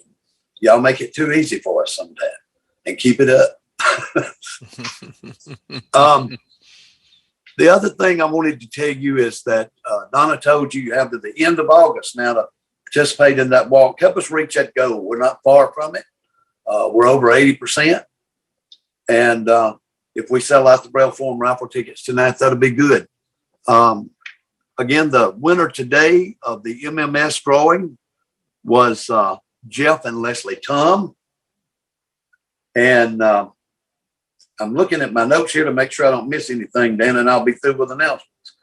MMS, to join MMS and qualify again tomorrow for our drawing for the $120 gift card. Also, everyone that's up or come in new to MMS is in the line for the drawing for the $500 Visa gift card and the Sonos Roam speaker, which will be second place. So tomorrow is not just the end of the MMS drawing. It's, we're going to move ahead and you get a chance to win these things. And then we'll start out with our next year's program. But remember, it's 421 for 21. To take part in that, send an email to askacbmms@gmail.com. That's askacbmms@gmail.com. That phone number, if you don't want to use email, is 202-743-0755. Again, that's 202-743-0755. And don't forget the Braille Forum raffle. You can call the national office at 612-332-3242. That's the Minnesota office. And Dan, that's all I have, except to tell you that the convention's been great so far, and all the staff and everybody has done such a wonderful job, especially our ACB media team and the volunteers that work with them. We are truly grateful for all you do. Well, thank you, David, and thank you for being our presenter today.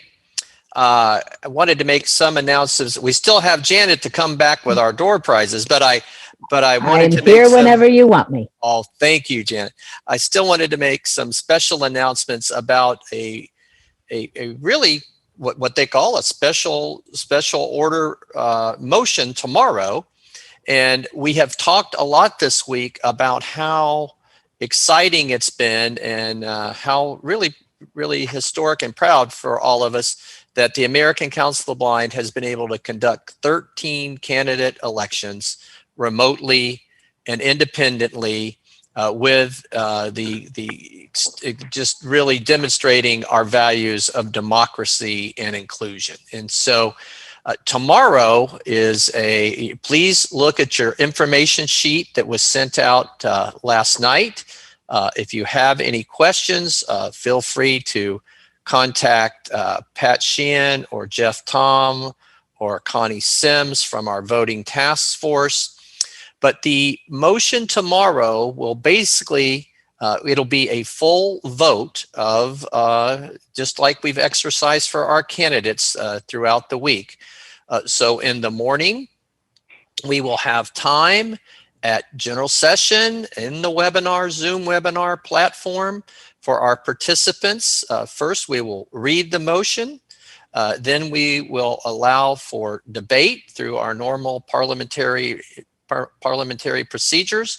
So we'll allow 20 minutes of discussion for and against the motion in 2-minute segments. We will recognize hands from the floor to discuss and debate the motion. And then once the debate is over, we will call the question. There will be a ballot that will be in Vote Now, and everyone will independently and individually get to vote for the motion. You'll either vote for the motion or against the motion.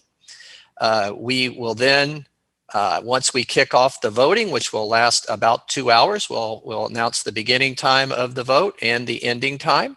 So while our individuals have a chance to do the vote through Vote Now, which I don't know about your thought, David, but I have found it just amazingly easy and simple to vote. It's really been a pleasure. I've been very impressed by Vote Now.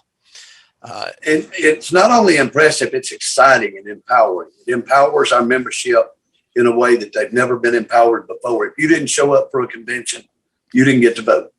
Right. This is where we're truly now a true democracy organization, and I think we ought to be proud of what we've accomplished. I completely agree. And so while we're having the individual vote, we'll then do a couple of presentations, and that will allow us time for our delegates to get to the affiliate delegate room for the roll call vote. Again, it'll be conducted by Denise Colley, our ACB secretary, and monitored by Nancy Marks Becker, our supervisor of elections, along with our parliamentarian. And so we'll have the roll call vote. Then we'll come back and we'll do a couple of more presentations. And then at the appropriate time, once we've had the polls open for 2 hours, depending on how long the debate lasts, we'll come back with the results of the election from our election supervisor, Nancy Marks Becker. So this is a motion that requires a 2/3 vote of our membership to pass.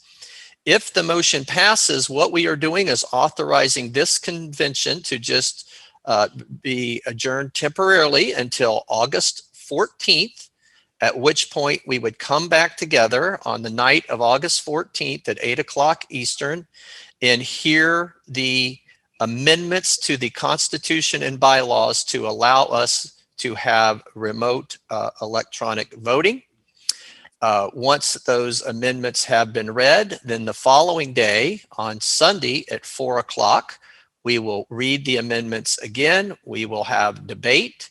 And then at the time in the end of the debate, we will have a vote on those amendments. So Again, the goal of this is to keep the focus narrow to kind of basically allow us to do what we were able to do this year.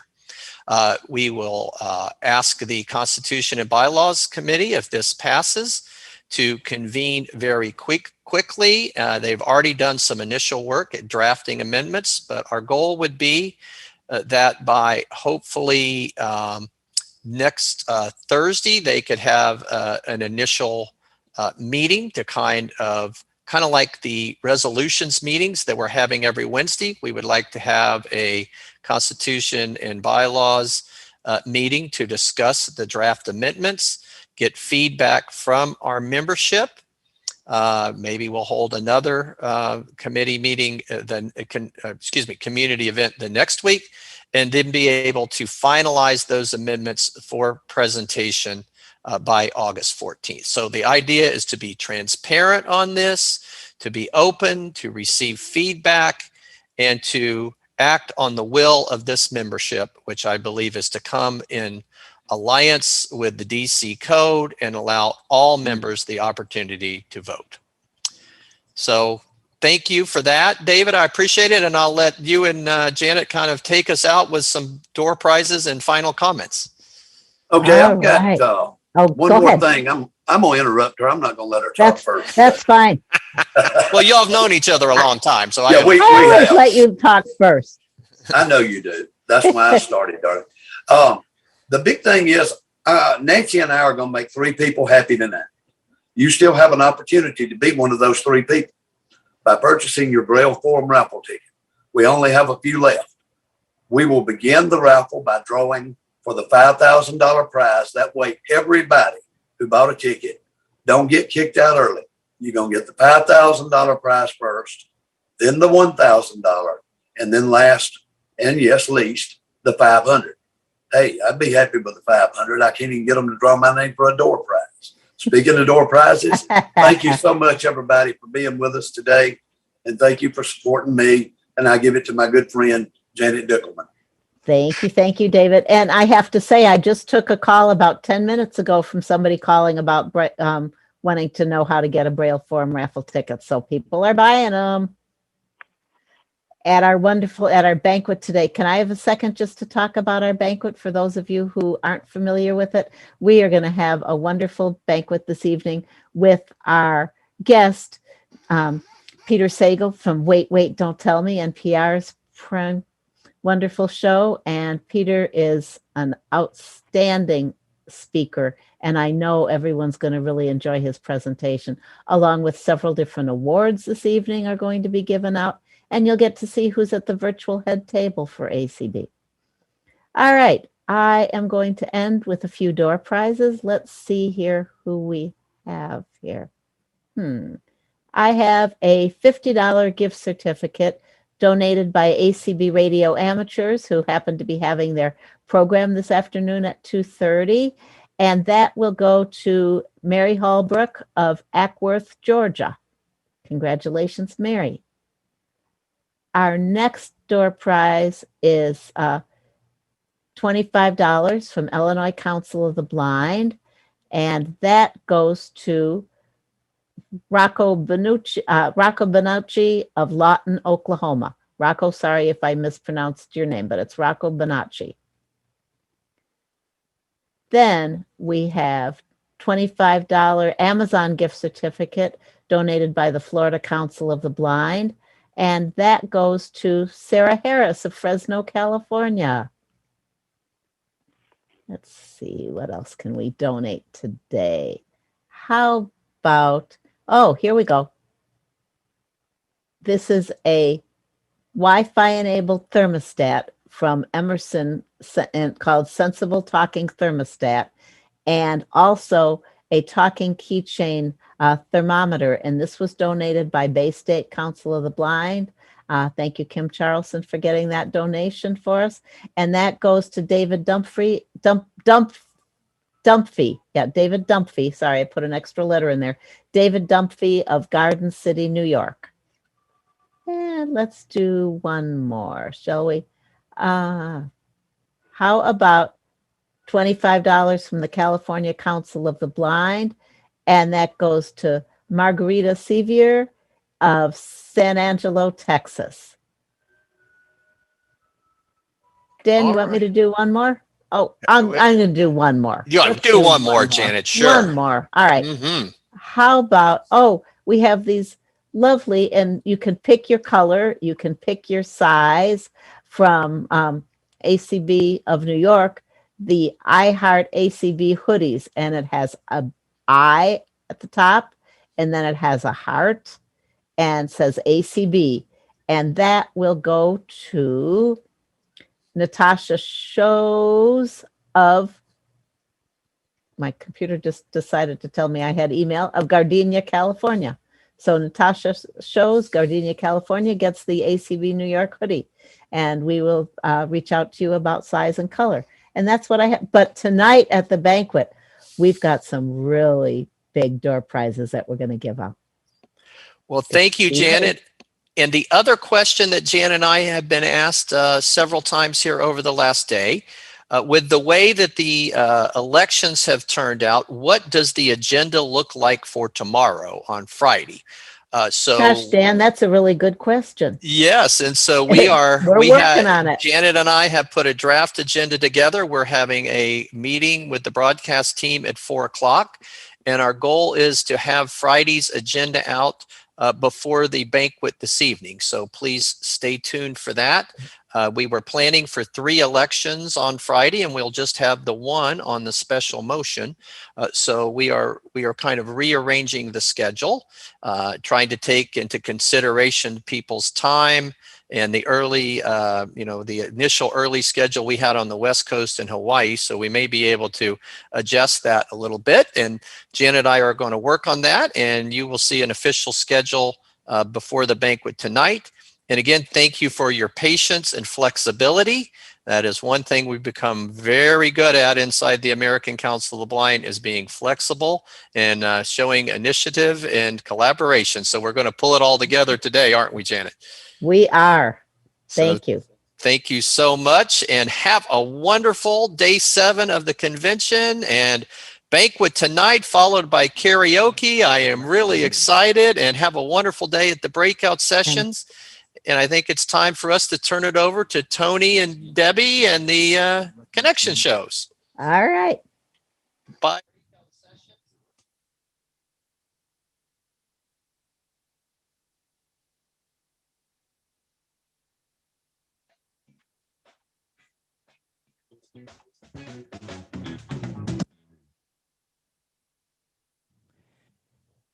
And good afternoon. See if we can talk today. Good afternoon, everybody listening in over the ACB streams, live on the internet and in our Zoom audience, still hanging around. Maybe you haven't gotten lunch yet, but as you get up, please make sure you take everything from your seat and walk quietly down the aisle. Looking forward to running across everybody again tomorrow. This is Tony Stevens, the Director of Development for the American Council of the Blind. Being a little bit corny, I know, in the afternoon, because it's one of those days. We are getting close. Some of us are getting giddy for the banquet tonight, I think, around our national office here in Washington, D.C., just outside across the Potomac, because we were all very excited about what's in store for tonight. I myself am a big public radio fan, so I'm looking forward to our keynote speaker for the banquet this evening. And we're waiting for Debbie Hazelton, my co-host, to be jumping on in a moment, so she'll be here shortly. In the meantime, we welcome everybody to take advantage of all those opportunities that were mentioned in the Resource Development Committee, as I will take the liberty as the Director of Development for the American Council of the Blind to thank everyone who presented in that last panel, closing out the afternoon. It was an excellent opportunity to really talk about some of the ways that the affiliates can win in terms of the fundraising that goes on a national level, and some of the ways that we can promote things like with the walk this year. We're really working to promote the Get Up and Get Moving campaign, which is a major health and wellness campaign. So we're very thankful for everybody who has been working hard on those various committees for the Resource Development Committee to help raise money for the organization and to help the affiliates and to help the programs and advocacy that we do here in the national office at the American Council of the Blind. So the money's for you, everyone. So don't forget that, okay? All of our members, everybody out there, for all Americans who are blind and visually impaired, the advocacy we do, it works to support the activities that are really improving the lives of people who are blind and visually impaired in this country. So to that end, take advantage of them. And congratulations on the auction. Leslie Spoon and her committee did an outstanding job. Man, that was exciting.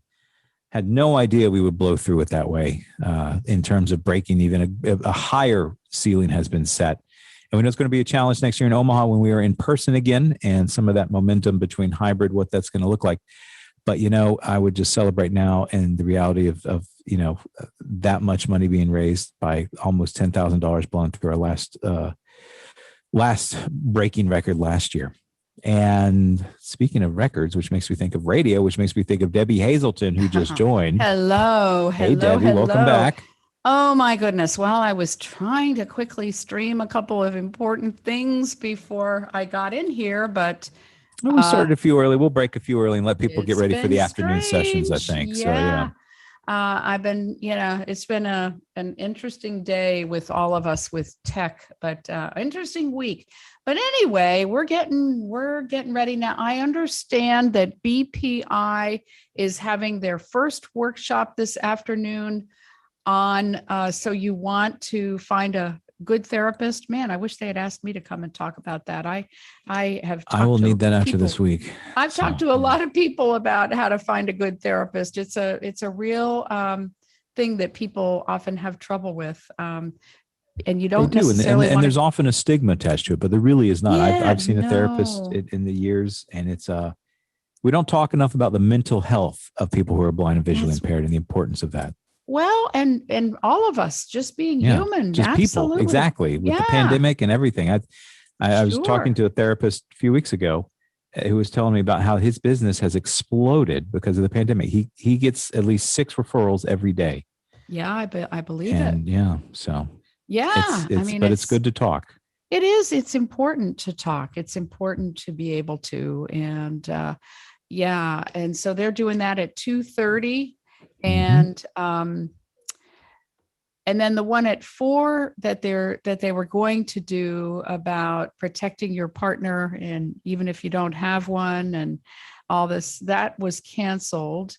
So now I'm looking for where they are hosting that one. Okay, that is on Media 7 for BPI at 2:30. So you want to find the right therapist, pick the right therapist. That is on Media 7. But the one at 4:00 is canceled. So yeah, lots happening for sure. How about that auction? That was cool. It was very cool. I didn't hear the walk 40, total though. Yeah. I was on a phone call. Did you hear the walk total so far? Sorry, my computer started. Voiceover was yammering away. Where are we at with the walk total thus far? I think we're just shy, unless someone made a donation. I think we're $50 shy, Donna said, of 81,000. So we're about 14,000 from our goal. We have 45 days to get there, roughly. No, what do we got? We got 40 days on. About a little less than 40 days. Yeah. 40 days and 40 nights. You can do a lot in 40 days. You can build a giant boat to sail animals around the world, and you can finish reaching the goal for the walk. So that is actually, I guess the great. boat sailed for 40 days. It probably took a lot longer to build it. I have no idea. Yeah. But yes, enough of those references. Wow. Yeah, I know my computer's doing weird things at the same time. I think fine. they're all It trying is- to it have is- a meeting without us. It feels like a conspiracy. Oh, it is fun.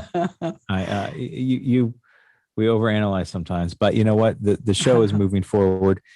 Stay tuned, everybody, for the agenda for Friday. We will be posting that later as we meet in a little over an hour and a half to Right. work through And that agenda. So we'll we're get things not figured gonna- out. And make and sure I'm- that our folks in Hawaii are, considered as well, the 6-hour time difference. So Yes, and we're not going to get another audio out with having the craziness of trying to get things aired, but it will be out there in email land for everyone, and it'll be announced every which way. So we should be able to update people tonight, I think, when we get on the air. absolutely. Yes, we will. This evening, we'll be sure to update people. So yeah. Yeah, and we have a Connect show before the banquet, don't we? Yeah, I believe think we do. Yeah, I believe we Yeah. do. That's right. All If right, anything, it'll well, be an audience of 2. And then I can sing Bill Withers, just the two of us. I love it. I love it. Guitar. That's right. You should get out that guitar. Let's see if it's Yeah, Tony. Yeah. I don't know. I need Go a for chord it. sheet. Send us an email if you know the chords to Just the Two of Us by Bill Withers.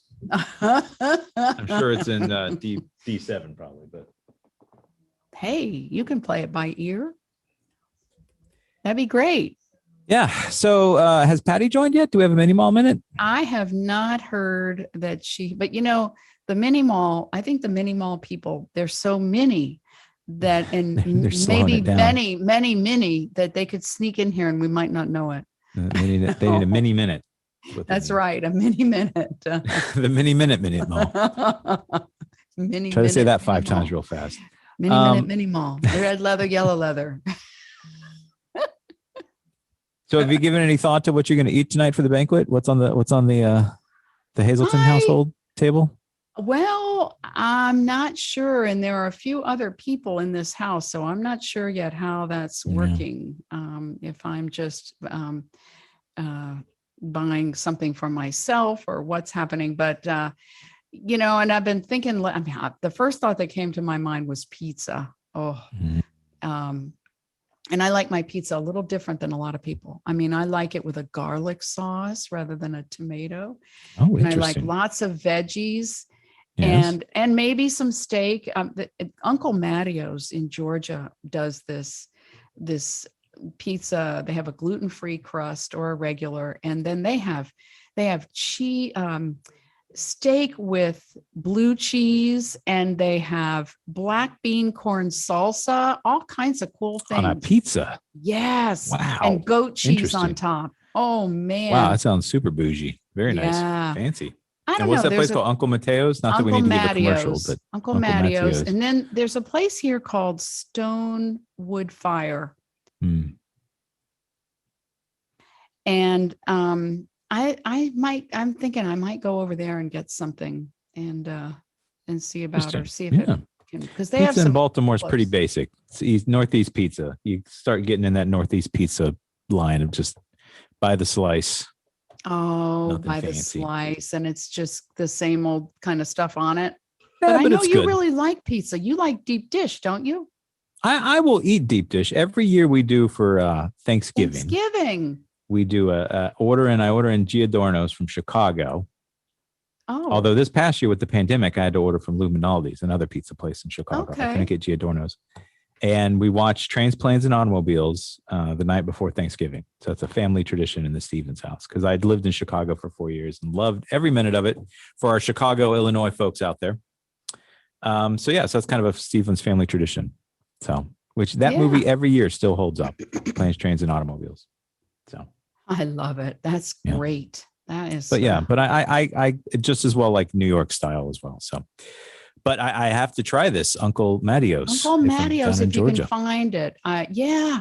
Oh, it is just so good. Everybody in my family, in my household likes it. It's a staple. Good. And they actually like the gluten-free right along with me. Now I'll eat regular, but if I can get gluten-free, I like it. If it's good, I don't want cardboard. I don't want the old kinds of the way they would make it was really awful. But wow, I do like those. I mean, like even a good margarita pizza with tomatoes and basil and garlic. Oh man. All right, I have to ask. It's 1:00 in Alabama where you are right now. Yeah. Have you had lunch yet? No. You sound like you need it. We won't drag this show on too long. We'll get you fed. You asked me about because tonight. You said, I know. I asked you about tonight, and you're salivating here. I know. Pretty soon my microphone is going to sound underwater. Exactly. No, cancel clear. Well, hopefully everybody can find a way to sit around a table or gather around somewhere with friends and get a chance to check out the banquet this evening. There's a lot in store, a lot of fun programming. There's some music. I can't wait to hear the speaker. So yeah, that's very cool. So Peter's pretty amazing. So I'm glad I wasn't at the pre-recorded. I'm glad I wasn't there. Yeah, I'll be surprised because I've never heard him.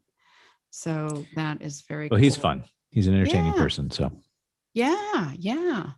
So all right. So we are Go ahead. Yeah, I know we have more time, and what are you're not going to be doing more video editing this afternoon, are you?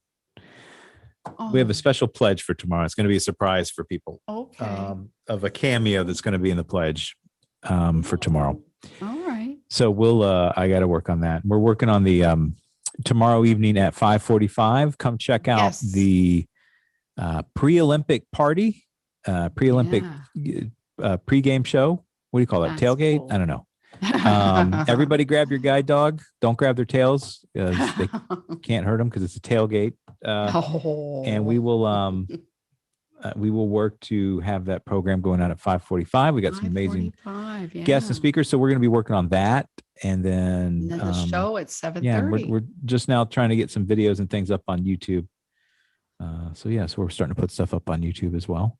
Yeah, very soon, and just trying to wrap things up. It's kind of the process of everything after the convention. There's a lot of work that goes in just to breaking everything down, video wise, archive wise, making sure we don't lose stuff, and we want to get stuff circulated and out to people. So yeah. Isn't that funny? We spend the first few days getting everything going, getting used to everything. And then no sooner do we spend a few days working on how to get it all wrapped up. That's just funny. It's typical though, right? I mean, It's a good sense of irony. Yeah. You work to stop. You work so hard so that you can start to work so you don't have to work. That makes sense. That's right. Yeah. So, It's c'est la vie. C'est la vie is right. Wow. Well, very exciting. Lots of workshops today. And there are some even tomorrow afternoon, I think, There's a few still tomorrow. The convention's in no way over. We had to squeeze 166 sessions all over the place. So there's still, if you have time tomorrow, check out acbmedia.org/calendar for the full list. Do you have a short list in front of you, Debbie, or for tomorrow? Yeah. Sure. Let me search for Friday. So we do have our Convention Connect, and we have. I think I talked tomorrow to the general session. I have the development report tomorrow, communications report. Yeah, I don't have all of that in front of me, but at 4 p.m., LGBTQ has a history. And that's on Media 7, history of their movement. Mm-hmm. And at 4:30 p.m. we have convention wrap up with the Board of Publications on Media 1. And Nice. at 5:30 p.m. we have a BPI wine from two perspectives, and winemakers and wine drinkers on Media 7. And let's see, 5:30 p.m. tomorrow, we have a Convention Connect, but that's canceled. We do not have a Convention Connect. Yeah, we will bid farewell tomorrow after the convention ends, when the general session ends. Yeah, I don't think this volume has the general session, but let me see. No, but I know there's a couple of reports out. Cindy Hollis, the membership service coordinator, she'll be having her report. I'll be giving development report. We have the vote on the matter of business has come before the membership for consideration, and that's been circulated through emails for everybody that's on the email lists and everything like that. And that motion was made on Sunday, actually, for I believe the business extending the business time for the organization into later days. And then we have I'm trying to think other things on the slate for tomorrow. Presentation and We'll have our last two angels are recognized tomorrow. Two outstanding women from Oregon. So they'll be tomorrow. Yeah, we don't have any speeches or roll call and treasurer's report. Yeah.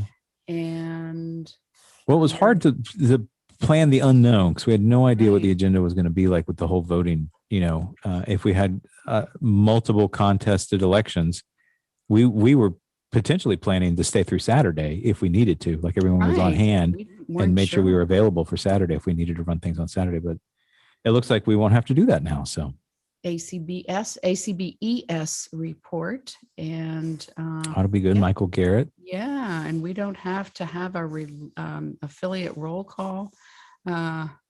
Oh, yeah, the report by Cindy and membership and Jennifer Flatt looks like, no, she's not in that. I'm seeing Flat Rock, Michigan. Oh. Yeah, and I'm sorry, Jen, no, No, you're not having Cindy's to do home. that tomorrow. Yep. And let's see, what else? Yeah, we have you down here, you're Yeah. Director of Development Report. And these times are subject to change. We'll give the caveat. convention report by Ms. Janet Dickelman. So that'll be interesting to get all the I was not there. 411 on how we did this year. Yeah, an officer roundtable. And if you've given money between June 28th and this week, your name will be announced in terms of the individual sponsorships for convention. We're going to announce those names in the morning as well. We're putting that together this afternoon, and then we will announce those names as well. So I know a couple of people have asked, oh, I didn't hear my name the other day. And we're like, well, it looks like you would give in after that. So you're not excluded. You'll be included tomorrow. So everybody that gave, tune in the morning. It'll probably be one of the first things that run early on in the morning. And we'll see if we're going to start at 9 a.m. again or not. I think it was based on the voted abridged schedule. that it was going to be still early, but unless that changes, and if it has, We'll know changed, after we 4 will today, let after our you 4 o'clock. So know. Yeah, absolutely. So very cool. All right. Lots of good stuff. So I guess we're not getting a mini mall. I haven't heard them come in. Patty or Carla? No. If they did, they didn't come in with bells on. No sneaking in here. Well, we can remind people to, find ways to support the organization any way you can. I'll be talking about that tomorrow after the fact. The mini mall is a great way to support the organization and also get a little swag. Yeah, there's some cool stuff at the mini mall. I always have fun with that. And I haven't called in yet this week, but I've said to Carla, oh, I know I want one of these. And I think I'm going to get somebody one of those, what was that fidget cube or something? Oh, yes. I think I'm going to get one of those for somebody. And I want that fanny pack. That'll help me in guide dog school. Oh, yeah. Most definitely. Just walking hands free. Mm-hmm. But they've got cables and SD cards and pouches and bags of all kinds and cups and glasses and you name it. They've got a lot of cool stuff. Yeah. So, well, there's no need to, folks can get onto the 2:30, I guess. We don't need to. Yeah, they can. I think I will just play a couple of things while we're in here. Yeah, go ahead and get some announcements out, and everybody stay tuned. Check out the announcements Debbie has queued up, and we'll. Because I did try to play them earlier, and so if this one works, this is our. Let's see, our Lions. Let's see. The American Council of Blind Lions, ACBL, is the affiliate that roars, and that's no lion. ACBL holds monthly conference calls and ACB convention events that help people who are blind or visually impaired become more involved in local Lions clubs. Find out more.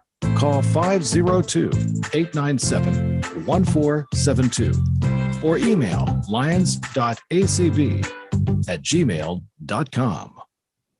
Yay. Thank you, Chuck, for putting that together this morning. We got to hear from Lions earlier, and they're one of Yeah. our underwriters for sponsors for helping out ACB Media. So thank you. And their Helen Keller presentation is on today at 5:30. That's right. Yeah. Let me see which channel that is on. Let's see. Are you still there? Evening with Still ACB here. audio description and no, where are you? 5 Convention Connect. All right, let's see. It's at 6 p.m. and evening. I don't think it's at 6:30 for 6 p.m. Really, it might be 6 p.m. I thought she said 5:30. Evening with ACB audio description, and that's Olympics opening. So no, that's the wrong thing. Yeah, that's us. That's us. Yeah, You can tune into Media One, I think, for that one. that's right. Oh my goodness. No, let's see. And so folks know that is now moved to 5:45 p.m. That's right. All right. I want Keller. That's what I want.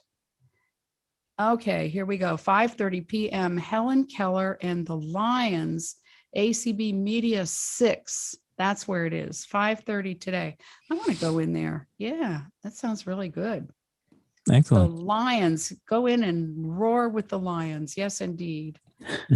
So thank you, Lions and Carla, for making sure to be one of our underwriters, because that's excellent. I'm trying to think how many we have. We have, I think, maybe 7. That's really We got to good. give thanks to them. Give thanks to the BITS, our affiliate BITS, AAVL, Bookshare, the nonprofit Bookshare that does the books, audiobooks. And then we have ACB Families and ACB of Minnesota. And yeah, AAVL. Yeah, I think that's it right now. Families. Maybe that's it. Okay. Yeah. Very So good. that's plenty. I mean, in a sense of exciting. It is. So, and we if thank you- them for their support. We thank everybody for listening as well and And if watching you us on like- YouTube Live right now. Yes, and if you like hearing our underwriting, you can get one too for your affiliate, and you can sponsor ACB Media or our podcasts or a particular one. And you need to reach out to Tony Stevens about that, our wonderful director of development, and our wonderful production team will make it for you after Tony helps to get that written. So, yeah. All right. Well, thank you as always. Pleasure indeed. Everybody enjoy the afternoon. Enjoy the sessions. Yeah. Our time is winding down. It is. It is. So it's been fun. All I right. know. Starting to feel it. Yeah. Starting to feel it. Looking forward to my own bed. Isn't that the 2 more truth? days. That's true. Yes, Yep. indeed. I bet you are. Wow. All right. Well, thank you, Tony. Thank you, everyone. And we will see you tonight. Yeah. Signing off for now. Be well, everybody. right.